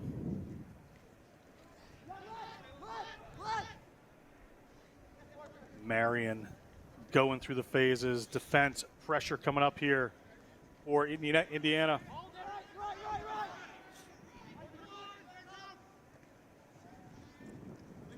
Long balls out here. Looking for some room. Good defense holding so far for Indiana. Jack Reese in on that tackle. You see Peyton Wall there, one of the Wall brothers on this team. Little 2-on-1, some room up the outside here. Some good interplay from the Knights. Knights across the 40, nice and patient, offense and defense here. Mistakes either way yet, so we'll see what happens. Indiana trying to power their way in, disrupt a little bit, but doesn't work. Ball's going to come out there from Meinhardt. Meinhardt gets it into the midfield. Here comes Marian from Indianapolis. That's why I keep miscuing on that. Just a touch there. A little inside pass there to Billy Ryder. Billy Ryder gets across halfway. Ball coming across for Marian, able to keep the possession here. Lucas Pacheco into contact. Works his way forward. Indiana kept everybody out of that, but put a little disruption and just slowed it down a tick. Having to come straight up the middle is J.D. Farrell. J.D. Farrell goes in, but gets a little bit isolated. Does a nursing student from Fishers, Indiana. Turns it over in Indiana. The Hoosiers just waiting a little bit on this. Have the opportunity to either move it downfield, and they've chosen the scrum. Yeah, good patience there from the Hoosiers. The Marian Knights threw everything at them in that opening 2 minutes, but they didn't panic. They just stayed composed, made their one-on-one tackles, and pounced on their opportunity to get the turnover at the breakdown. So really promising there from Indiana to withhold that opening stanza from the Knights.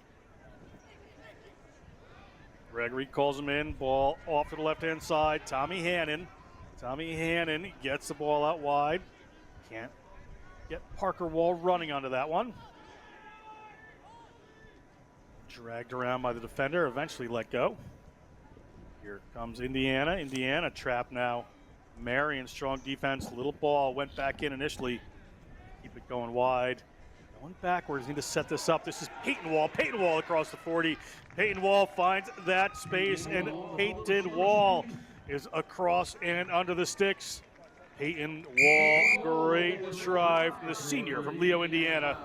The Leo Lions in high school. Yeah, knife through butter stuff there for Peyton Wall. We can see here.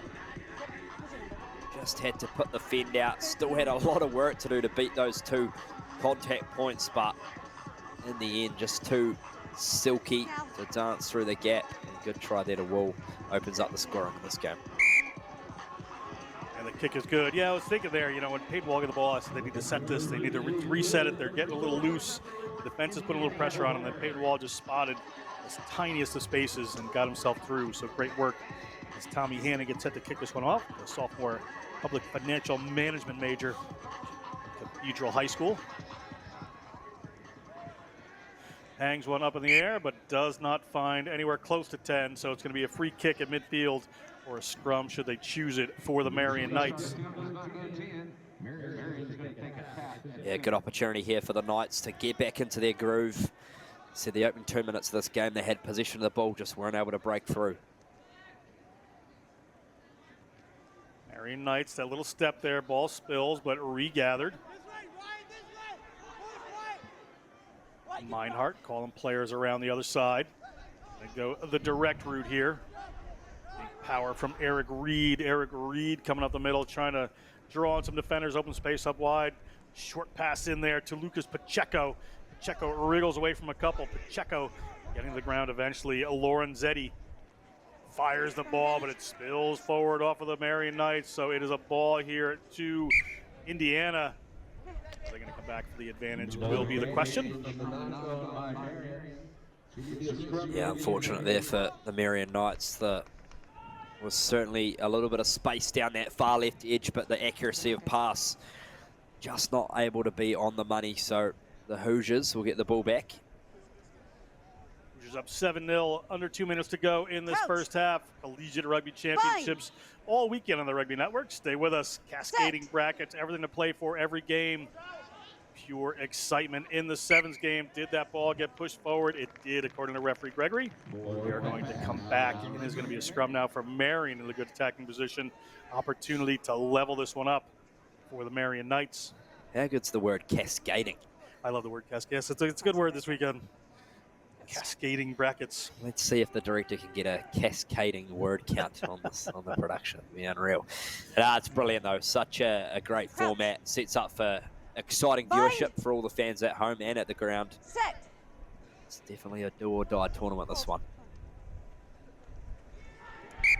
Ball in, squirts out the other way, but referee says squirted out the tunnel. It's going to be reset again. Time winding down. Minute to go in this first half. Marian Knights still on the attack. Crouch. Bind. Maintain that space. Set. Fine. Good defense there from Indiana. Having to move that ball away to Meinhardt. Not getting the starter play they would like are the Marian Knights. They've got an overload on defense, so it's pushed in behind. Eric Reed going to have some work to do. He's headed towards the touchline. Eric Reed breaks through. He's eventually got somebody on him, escapes another tackle. This could be monumental late in the first half. Here it comes, Eric Reed. All the work done on his own. Junior out of Addison, Illinois. Touches down for 5, kick to come. Maybe going halftime, tied up. Yeah, fantastic there from Reed. That is just what the Knights needed on the stroke of half-time. And, geez, it sets us up for an amazing 7 minutes to look forward to. Eric Reid, individual stuff. Kick is good. Referee's going to send us to halftime. We're going to step away for a minute. We'll be back with second half action right after this.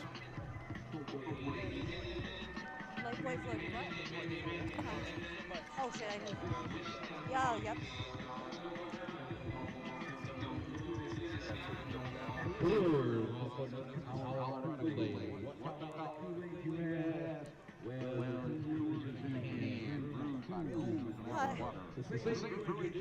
Yeah, what?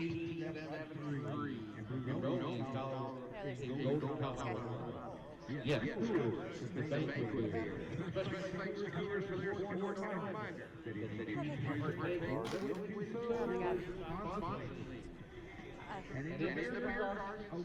This is so bad for like.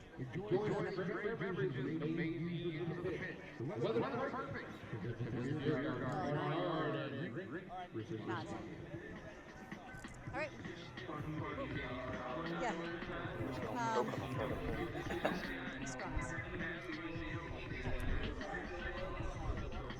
Ross, thank you so much. Marian. All right. 7 more minutes. Ready on the other side.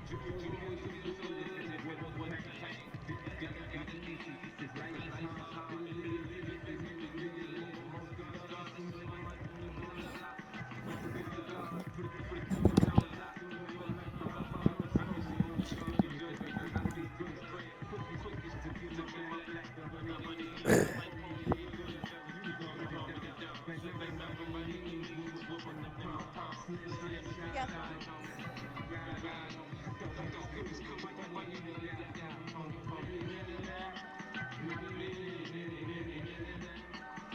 Hey guys, can we get a blood salt on?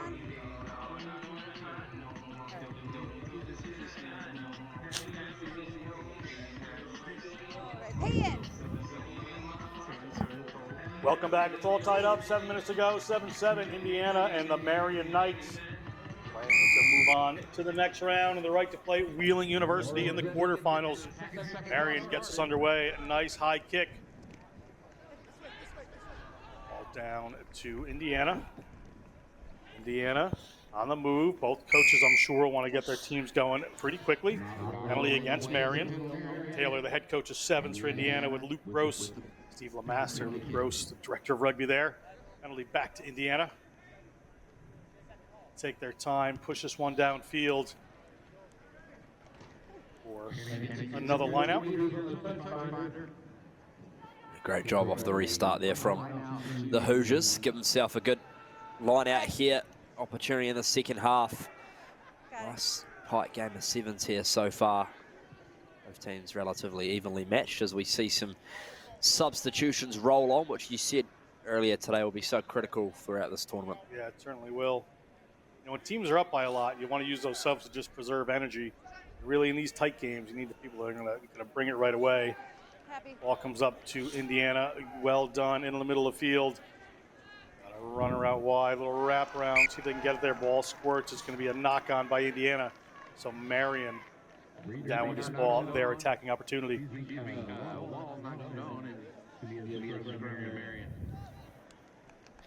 It'll be Tommaso Lorenzetti with the ball there out of Rovigo, Italy. Lorenzetti been strong so far. Bind. As a fun fact, he can finish everybody's plate at the table, so he's got quite the appetite for food. Let's see what his appetite for rugby's like. Break up the side there from Pacheco playing in the scrum half position at the scrum. Distributor roll. Ball up there to J.D. Farrell. Back in there is Meinhardt. Zeddy having to come over that one. Pulls the player back. Big battle at the breakdown here. And the penalty is won by Indiana. 9 minutes gone in the game. 2 minutes gone in the second half. Okay, scrum. Indiana's going to take the scrum again, looking to open up the outside. It's a big time play there over the breakdown from Indiana. Just what they needed after Marian had that scrum, and Crouch. we'll just try and get a roll on, but The Hoosiers here Set. get possession back in favour. Ball across Indiana. A couple of players tracking around the back there. See if they can get to. They're going to take it in. Lauren Zeddy's going to make the tackle. Back Indiana way. J.D. Farrell getting in that passing lane. Isolated player there from Indiana. Was he held? Referee says he's okay. Ball down. It's Chisholm. Chisholm moves that one out. Cross halfway. Go the Hoosiers. We have a penalty against Indiana this time. Marian.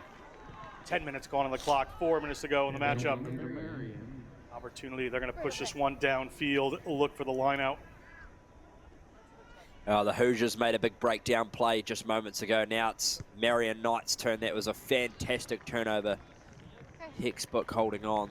And now the Knights. Can they strike in the second half first?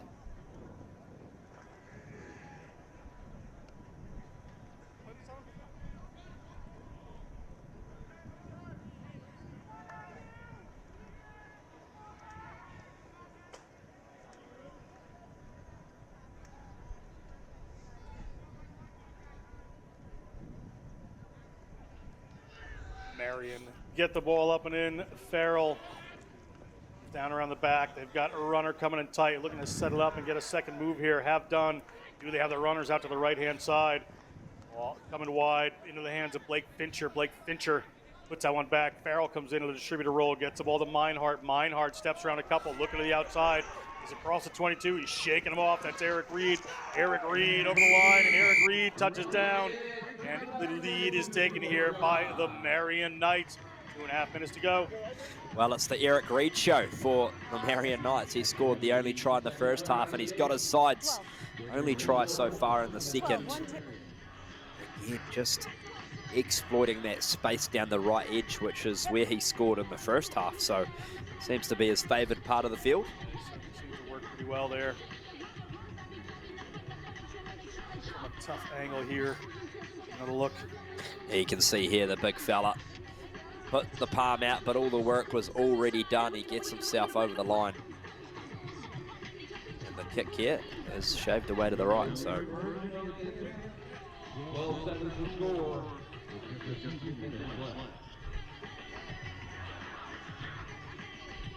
Kick no good, so we're at 12-7. Indiana can take it with a converted try, can tie it up with an unconverted try. Time for them. Need to get a hold of this ball safely. High hanging kick, well done, Indiana. Did they knock that on, or was it tapped back? It seemed like it was tapped back. Incher on it, ball down on the ground, scooped up by Indiana. Indiana has ball in hand. It's going a little bit backwards. They need to get a hold of it. Have done. Got to go straight up the middle, looking to recycle that ball. Player came over from Marian, knocked it down. We're just going to come back to Indiana. Anna. Offense reset. Marian looking to hold it there, going straight up the middle, not going to try to go to the outside of Reed. It's number 11, Johnny Leffel. Off they come. Got runners to the width. They're going to come back to this near side. Looking for the right runners, hanging onto the ball. Defense holding strong, not giving them a lot of options here. Having to take that ball directly into the ground of the Hoosiers. Hoosiers coming back across. Hoosiers. Ball 40-meter line of their own. Just a little wider now, looking to keep this one alive. Ball comes back to Parker Wall. Hands it off. Is this the run? Can they make it? We've got one runner on here. Big break coming to the middle. This is huge. And under the post goes number 15, Keenan Makowski, touching down a try. In Indiana, off some patient work and a little scramble. Makowski across the senior from Willowbrook, Illinois. Well, obviously kick to come, but with time expired on the clock, I'm keeping an eye on the referee to see what's going to happen here, but is this the game winner? Would be massive as we take another look. Yeah, it was just brilliant there from the number 12, Parker Wall, the brother of Peyton, who did a great job there. And it is full time, Johnny B. That is it. In the last second, the Hoosiers 14-12 over the Marian Knights. The Hoosiers will move on and play Wheeling in the quarterfinals. What a game. Stay tuned. It's going to be Babson Sienna. We'll be back in just a minute. We are here to make the fast food business faster. Many times we don't really know what to order, but there is a part of your body that always does. Introducing Taste ID. Taste ID will revolutionize the way that your consumers consume. With just one generous lick. Oh, sorry.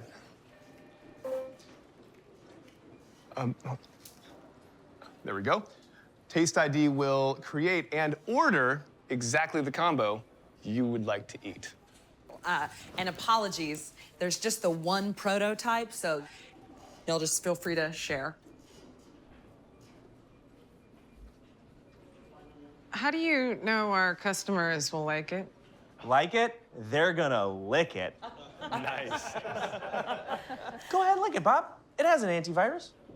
You gotta lick it to get the French fries, Bob. Come on, where's the Bob we saw last night at the hotel bar? Get a technology partner. Welcome back. It is the next matchup.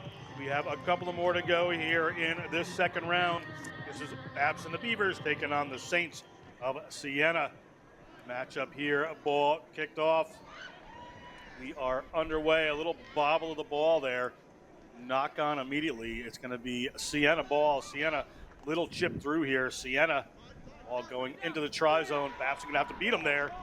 It's a foot race, but they seem to have taken it down. Senan Grove looking for a good call from the referee. I do not think he's going to get it. He's calling for a TMO, but I don't think we have the pleasure of that today, do we, Johnny? Yeah, we need no TMO there. Babson College of Beavers, small college champions last year, making the jump here. In their first game against Harvard. Look here, that looked like it was Babson ball. What an angle. Yeah, certainly a great angle there. You can see downward pressure. Reed Santos just potentially got there in the nick of time, but there is a whisker in it. And they've given the try, so try awarded. There we go. Sienna up by 5 quickly. Interesting there. There was no TMO, so they had to rely on not a tough one there. Benefit of the doubt, it's crazy. Must just slipped through his hands, so that's the try there. So Babson gonna have to come back from that one. Babson looking for some runners here. Get the ball. Charles Price moves it out. Player straight in. Looked like he was taken high there, but not so according to the referee. Across the field they come, moving the ball into the middle. Babson has played this team before this year. Good defense on the outside there from that Saints player.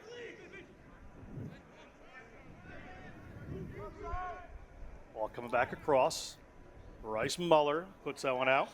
Ball up to Price. Little break here. Big one from the Babson Beavers. A player to beat. A lot of work still to do. Having to hold up and come back. And they get that ball going forward. Have not. Ball comes back again. Price finds Muller, the Fairfield prep product. Coming straight up the middle of the field. Off of the Muller pass. He gets one back. Does he have it? He passes one up inside. Well done there by Muller. Setting up the try. And the Babson Beavers are going to touch that one down through James Shield off of a Muller offload. Yeah, brilliant offload there from Muller, but it came from that initial break from Charles Price down the far right-hand touchline. You can see there, that's the draw and pass there from Bryce Muller, who put his man away in the form of Shields. But, geez, Babson, what a reply after that Sienna try. Fantastic with a kick to come. Kick push just wide, so we're at 5-all here. Kick to come from Babson. What a start. You can see here again just a lovely daft touch there from Muller. Quick interchange pass onto his number 6, Shields. And the Beavers level things up, 5 apiece.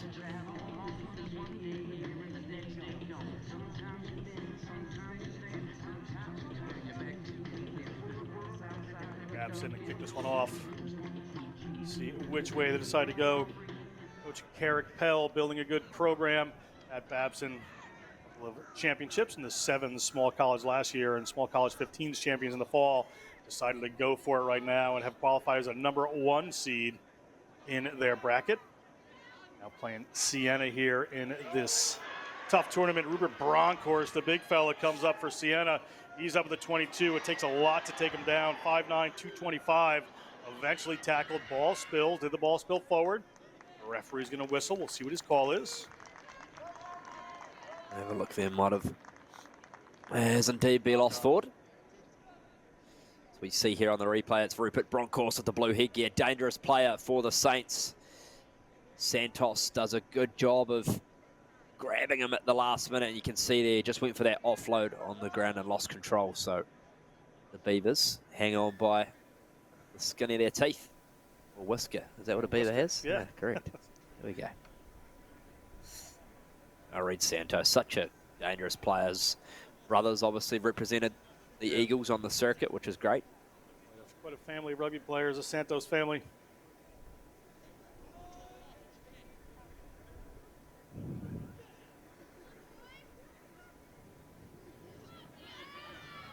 Big push coming in from Sienna there, in all sorts of trouble are the Babson Beavers. Ball's going to come up their way, however, but penalized for illegality in there. Smart move by Sienna, really put the pressure on. Babson could not get the one out quick enough. 2 minutes to go in this first half. Sienna 5 meters out, setting up set move here. Tow it, looking in one direction. They're going to go to the right there. Just going simple, trying to draw some defenders in. Good run around the side. They found the width, the cut back in, the tackle's coming. Good work there on the outside. Nice tackle by James Shields. Sienna, still ball in hand. A little space opens up there. Can he get there? Cannot. Trying to go again. Hauled back. Referee has whistled here. Another penalty against Babson. Have to be careful. Babson on the defense, on the charge, right up the middle. Here comes Sienna, and over the try line they go. It's another 5 points for the Sienna Saints. Babson with a minute to go in the half. Yeah. Deficit here. Yeah, unable to cling on there, Babson. They were doing so well just to hang on, but Sienna with back-to-back penalties, just too much in the end. You can see there the number 9, Senan Grove, who is a handy little player for the Saints, puts the one arm out, downward pressure. It's try time. Conversion is good, so it's 12-5. Sienna leads Babson late in the first half. Sienna to kick this one off. Babson will love to tie this up before the half, I am sure. Sienna coached by Jocko Visser with Greg Matthew. Babson, Eric Pell, joined by Bobby McGuire, Mike Sapers, and managed by Walker Davison. Sienna, it's a low driving kick there. Babson gets a player in the air. All across, looking for some runners and some width. Not getting too much pace in the ball yet, but there's some open field over here. A little bounce off. Shields doing a lot of work so far. Ball coming around. Big challenge there. Nice work there from Rory Wood in and over. Did they draw the penalty? Yes, they have.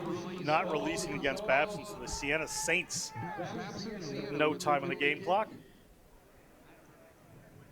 Yeah, it's lovely work over the breakdown from the Saints, and with time up, you'd think they might have one last roll at the dice here, which they will.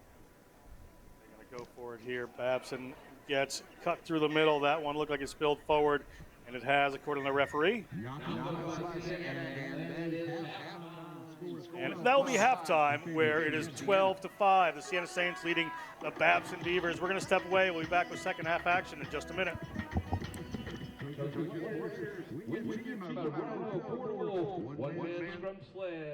That knows your business and your consumers. Globant, technology that really dares to delight.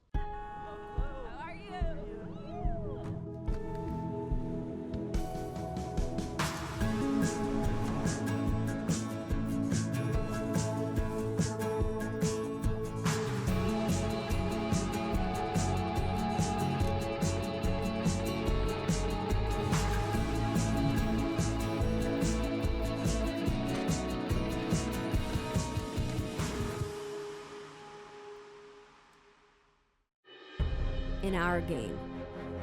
We play with our hearts. We don't play with sticks, bats, or gloves.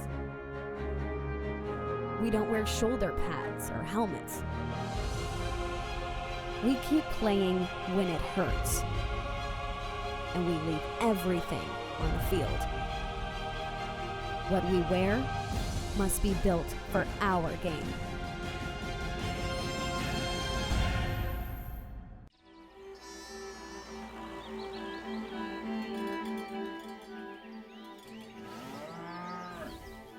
Since 1979, we've been searching for perfection. We've been thinking, sketching, and designing.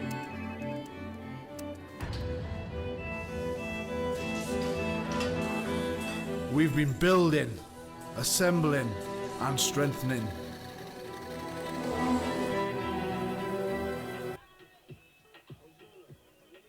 Welcome back. The Babson Beavers in green are going to be kicking off to the Sienna Saints in white. Babson trails 12-5 in this round of 8 matchup. Welcome to Sienna. To move forward, both these teams, plenty of time to play. Babson needs to be a little more direct. All across Sienna Saints. Working their way over to the corner, able to recycle that ball. Playing patient. Defense given a little bit here for Babson. Want to cover that outside, working their way out there. Little chip down the middle. Will this go through? They've had a bit of luck before, but it's going to come down into Santos' hands. Santos, dangerously in his own try zone, has 2 players on him. Going to have to find some people here. Gets the ball up into Shields' hands. Gets the ball out a little wider now. Muller gives a pass away. They've got a lot of room to go here. That's Jack Bizio wearing number 9. Bizio, highly touted player. Ball comes across the front of the try zone there. There's a runner out wide. That ball bounces. Got to keep this one in. Don't want to give up anything here. Here come the Babson Beavers. Referee telling players from Sienna to get on sides. Cross come Babson. Bizio looking for some runners. Bizio a little bit isolated here, but help comes. Now there's a big break coming here. Charles Price headed upfield. Price is across the 22. Price has a chaser. Price, the game winner in the 15s National Champions Down, touches it down behind the post. And it is 12-10, Babson coast to coast. Individual excellence there from Charles Price of the Beavers. And look at this. This is just showing him going 80 minutes. Pumping the legs, pumping the arms. Just sheer determination to get over that white line. But he had the IQ to spot the space around the ruck, which led to that initial break. So a well-deserved try there to Charles Price. Babson back in the game. Babson hits that. A good try for them. We're at 12s right now. 9 minutes gone, 2 minutes gone in the second half. Plenty of time in it here. Who can outlast? This is the cascading brackets. You either win or you go in the other direction. Winner moves on. A restart key here for Santos. If he can hang this one up nice and high, get Babson possession back. It's a little bit deep. Ball comes back to Sienna. Sienna making a big break. They would like to stamp it on this one. Headed downfield, has a long run. Not going to be able to get in close. Big tackle coming. Looked like the tackle went up high. Player seemed to be a little bit hurt. Did Luca Holloway on the way through there. Don't know if that was a tackler's fault. Looks like he had a bit of a hamstring issue there. Try awarded right down here off the kickoff. We'll see it.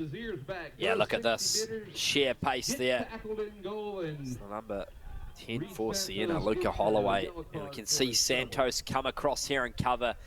Catches him high.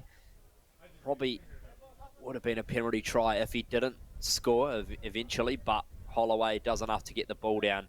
And he may have just got his leg caught there in contact with the grass, but either that or maybe a bit of cramp. Or the roly-poly. Yeah, we'll see.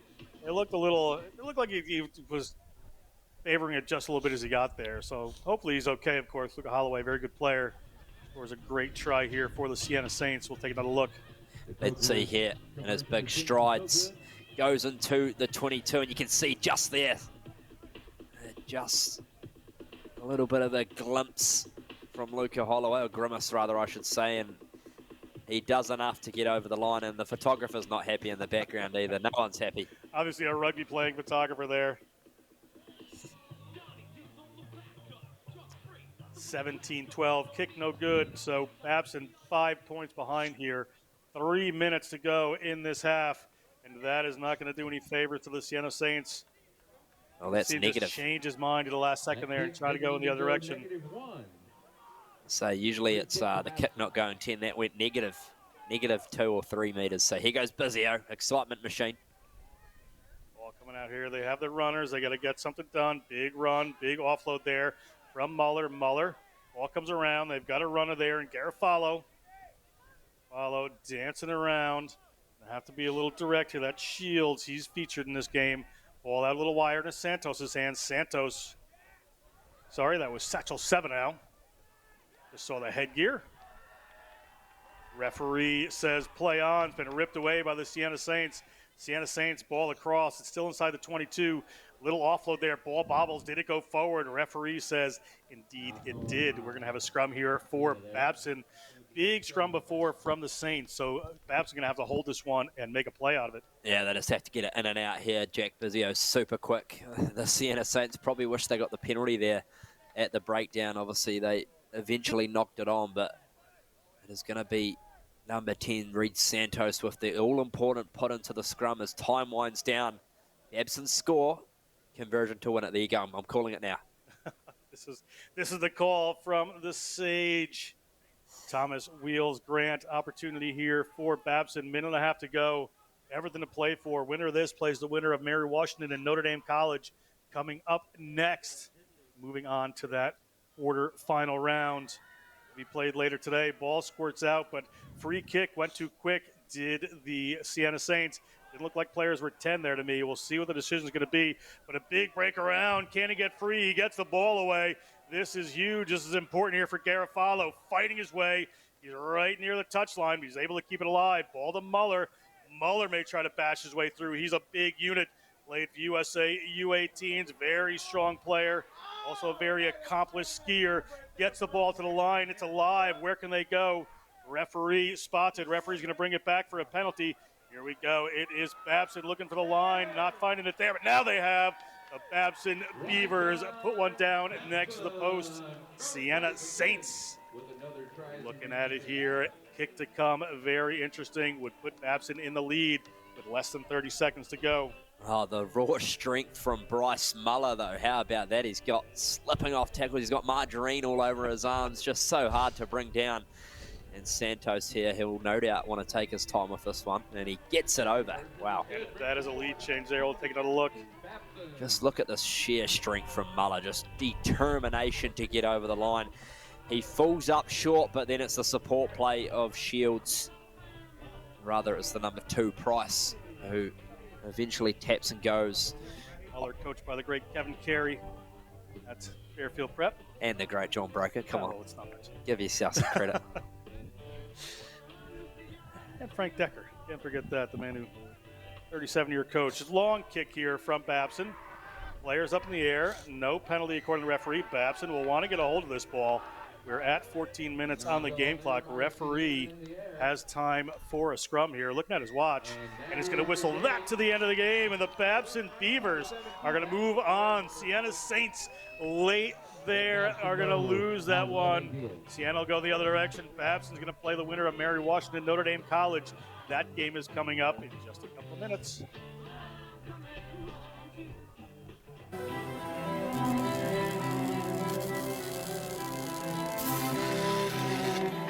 We've been cutting, shaping, and painting.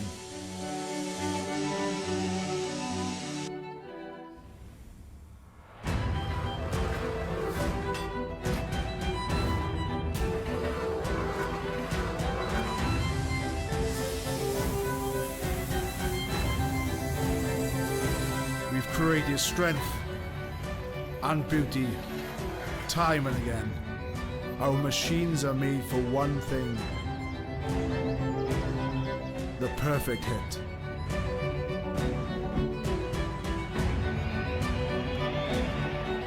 We are the crouch.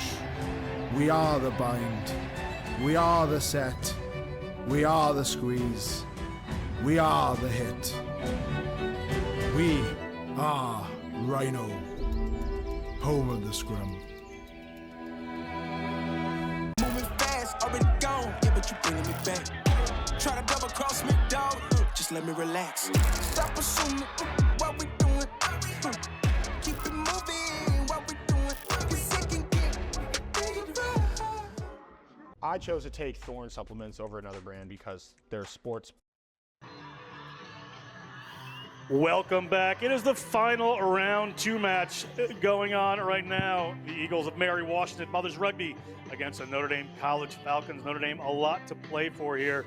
John Broker with Thomas Wheels Grant. As we move through this, we've caught up on time. So it's going to be a break at 2:20. Next game at 2:35. After this, we'll know who the quarterfinalists are. That one moves out just quickly into the hands of Mary Washington in white. And from right to left on your stream, NDC Falcons in the blue. Coming across. Here comes Mary Washington. Little flip back in. Ball winds up in the hands of an NDC player, but is an offside, so it's going to come back to Mary Washington. They're going to go quick. Lindsay's going to get that one going. Passes to the outside here. Looking towards the 22. Big steps there. Ball in one hand. Up the side. They've got another runner. Don't use them, but breaking away they go. Mary Washington. Connor Foster spins his way. And Connor Foster, the junior from Leicestershire, England, touches it down to try. A wonderful start there from Connor Foster and the Mary Washington Eagles in the first 20 seconds. You see replay here momentarily. That is just a great way to announce yourself in the opening minute of this game. We see here Foster had a lot of work to do, beat a couple of defenders to get himself over the line. A bit of work to do there, that's for sure.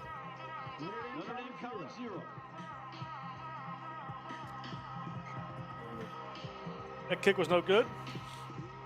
So 5-0 will remain. To be kickoff here for Mary Washington.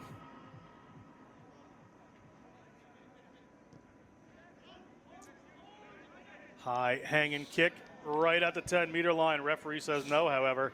Thought it was just about good, but it's going to be NDC ball at the 50-meter line with a free kick. Looks like they're going to set up a penalty move here.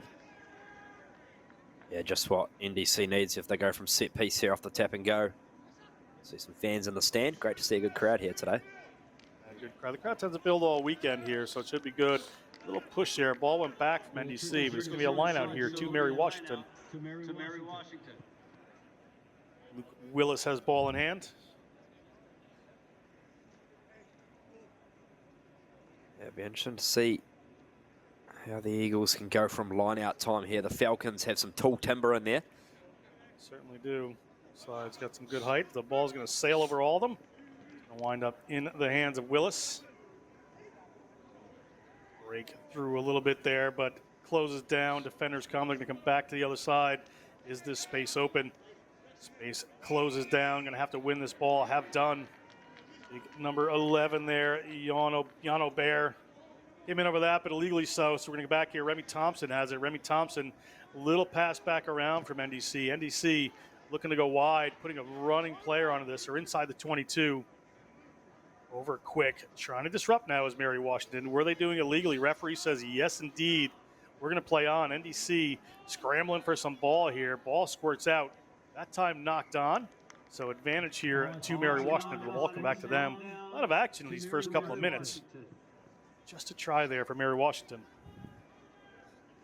Yeah, the Falcons, unfortunately, just coughing up possession there. We've seen in their opening game today, they've certainly got some powerful ball carriers and some silky playmakers as well. But great job by Mary Washington, just holding on there.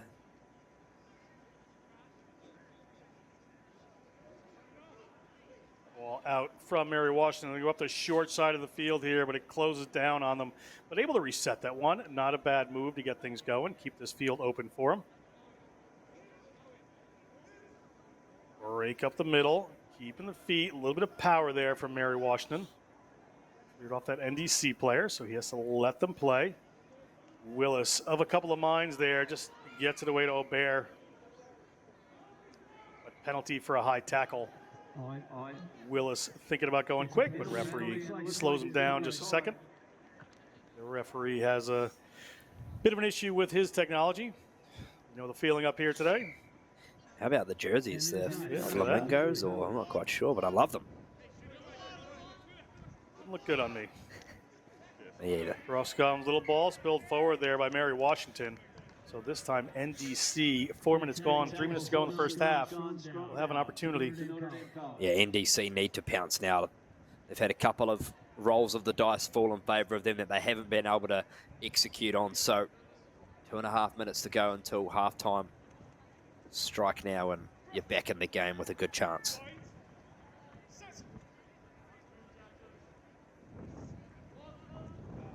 NDC breaks out to the left-hand side. NDC. Big tackle there. Second big tackle. Coming around, ball up into the hands of Dickens. A little show of the ball. Going to keep a hold of it inside the 22. Mary Washington getting pushed back on defense.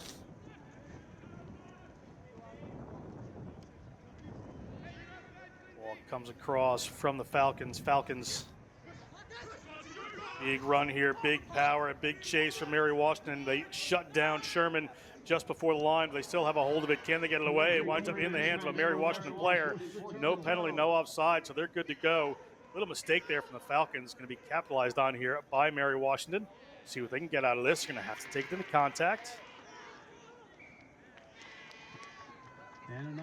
Walton knocked on. It's going to go back to NDC. A bit of a scrappy game here, Wheels. Very scrappy. It's been played in this area of the field for the past 2.5 minutes, and NDC just unable to break through, though. Mary Washington clinging on.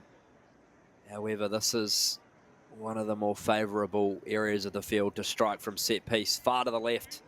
Try and stretch him out wide to the right. Let's have a look what the Falcons can do here.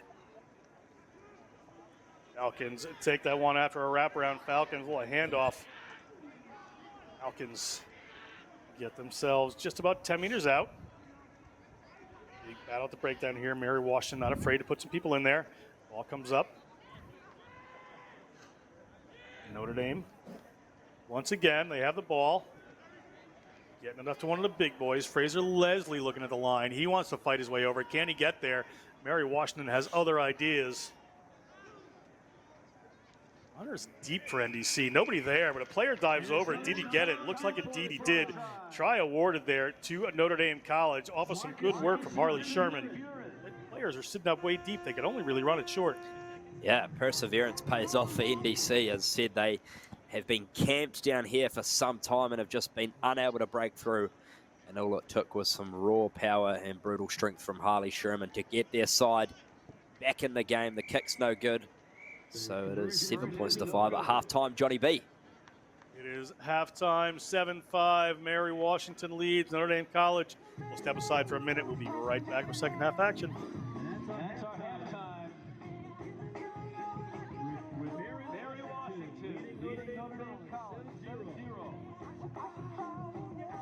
Is there any chance?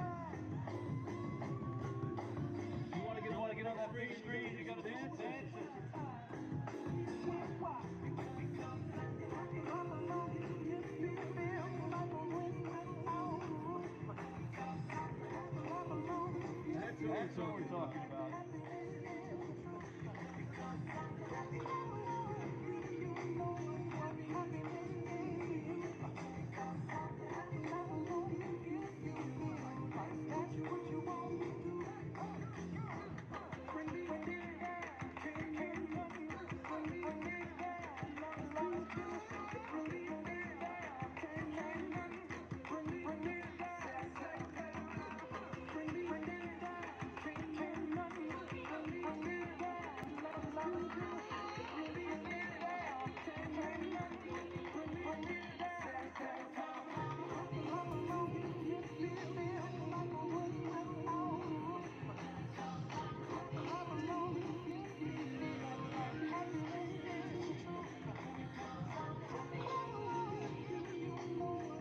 Welcome back. It is 7-5, Mary Washington. Mary Washington going to kick off to the Notre Dame College Falcons, up by 2 points, 7 minutes to go. Winner of this plays Babson in the quarterfinals next round. Huge games in this division. Everything to play for these teams. You see Mary Washington in white getting ready to kick off. After this, we're going to take a little bit of a break, and then after that, we're going to have Fairfield St. Bonaventure is going to be the next game on this field. Followed by Harvard, Alabama. As teams start to work their way out the other brackets. Good take on that kickoff by Mary Washington. Mary Washington, great job to get ball back in hand right away. Break up the middle. Is this a try? A little sweep of the ankle, doesn't get it. And Mary Washington, 8 seconds into this half, is going to touch down. And it is going to be number 9, Will Lindsay, the sophomore. Try awarded. Oh, some way to start the second half. Something was said superbly in the halftime huddle, I'm sure, or something in the oranges, halftime oranges. Will Lindsay, within the first 10 seconds, taking the lead. Important kick to come, because this now puts it out beyond a converted try. So, let's see what he can do. Not good. Not good there, but the lead extended to 12, so they're up 12-5, a converted try above Notre Dame College. Plenty of time, over 6 minutes to go in this second half. And winner plays Babson. Important restart here for Mary Washington Eagles. NDC, can they retain it cleanly? Let's see. NDC going about their business right now. Big run there from Dickens. Dickens eventually tackled. Good work by Mary Washington to bring him down. Runners across the field matched up, but they have a little width on the outside if they can get it there. Ball coming out here. Falcons looking for that wing. And they get this player to touch. They have done, and it is going to be a line out to Mary Washington unless there is some sort of penalty. Referee and assistant referee don't seem to see one. Now, there was complaints of a high tackle, but the referees adjudicated it to be fine. So good defense there by the Eagles. Just that flag defense where you just push them across the field. Ability to drag them into touch. Line out, Mary Washington. Ball up there, comes back down to NDC, but fought forward by Mary Washington. They have a hold of it. Player's got to get his knee to the ground, and does so. So Ruck here, possession to Mary Washington. 2 minutes gone in the second half. Plenty of time to play. 5 minutes. Referee's going to come back to a penalty against Mary Washington. May have been a signal in from his assistant referee. Yeah, I think potentially taking the man in the air there. So line out penalty. Break here from NDC. That hole just opens up a little bit. Player can't get in there. Good battle at the breakdown. Mary Washington cannot win it. NDC going to hang on to this one. NDC looking for a try to bring that score closer. Little flip back in. Ball comes loose. It's in the hands of Mary Washington. Mary Washington throws a bit of a long one across the front there. Spot nobody in behind, so they're going to go for the foot race here. Currently being won by Mary Washington. Let's see what happens with the bounce of the ball. Little push forward. Can they get a second one? That was kicked back by the NDC player. NDC player at his own 5-meter line. Referee is looking like he's going to award a penalty try for a push there. So player is pushed. Mary Washington's going to go ahead up to 19-5, 4 minutes to go. Yeah, I'd love to have a look at the replay here, and I'm sure we're going to get it, but it was a pretty strong decision there by the referee. He was certain that it had been impeded, but fantastic play there by Mary Washington. They spotted there was no sweeper, and here it is here, number 13, Connor Foster. Yeah, a little push there from number 4, Remy Thompson. Was that enough to disallow a try? I don't know, but you just see here, Johnny, Remy Thompson just puts his hand on the back of Connor Foster. I don't know if I'd call it a was push. A bit of a tough one there, but more a slap or a high five on the back, but penalty try has been given. And it's a crucial moment in the game for sure.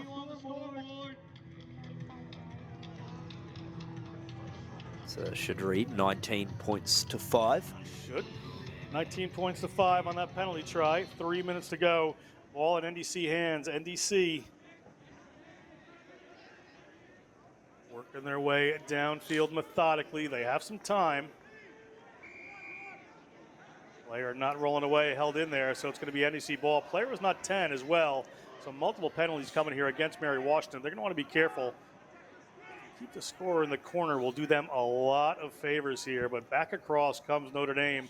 Notre Dame College do well if they can get a try and to get it in somewhere near the sticks, and that's what they're looking at right now as they go in and under with Christian Dickens. Christian Dickens touches down for 5, the senior from Raleigh, North Carolina.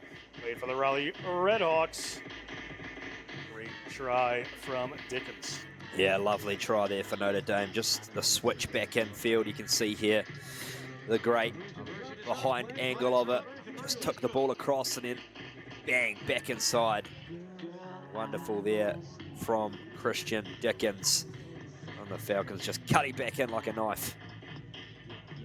Great work, Notre Dame College. Notre Dame College set to kick this one off.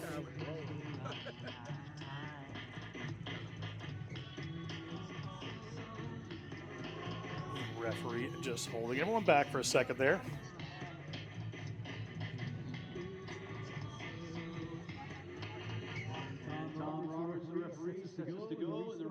Still trailing NDC.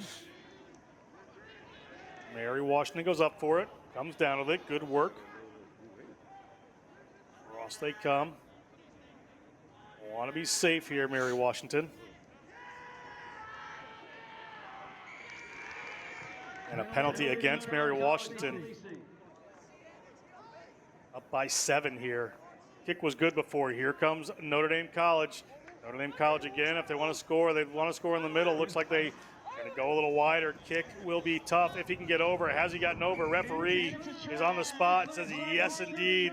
Another try for the Falcons. Poured it on late here, under a minute to go. They are at 19-17. Fairly tough kick here. Lots of pressure. Yeah, I was hoping they were going to bring it more central to the post, but the pressure's on now. This is to potentially send the game to golden point. So on the angle. Big attempted a tackle there. Kick was no good. So still a lead here for Mary Washington, but plenty to play for the Falcons. We will see where this winds up. Kick coming here, Ollie Buckton, ball in hand. 2 points in it, 20 seconds of the game clock. That one is hanging high. Mary Washington do well not to touch this ball. There they have to as it goes across the 10-meter line on that first bounce. Sure, they are wondering how much time is left. Might want to play kill the ball right here for a little while. That tackle looked a little bit high. Referee says yes, indeed. I would be asking him to check his timepiece, and they have done. And Mary Washington puts that one in a touch, and Mary Washington will move on, and Notre Dame College will move in the other direction. That is a few games here for us. We're going to step aside for a bit. We're going to be back at 2:35.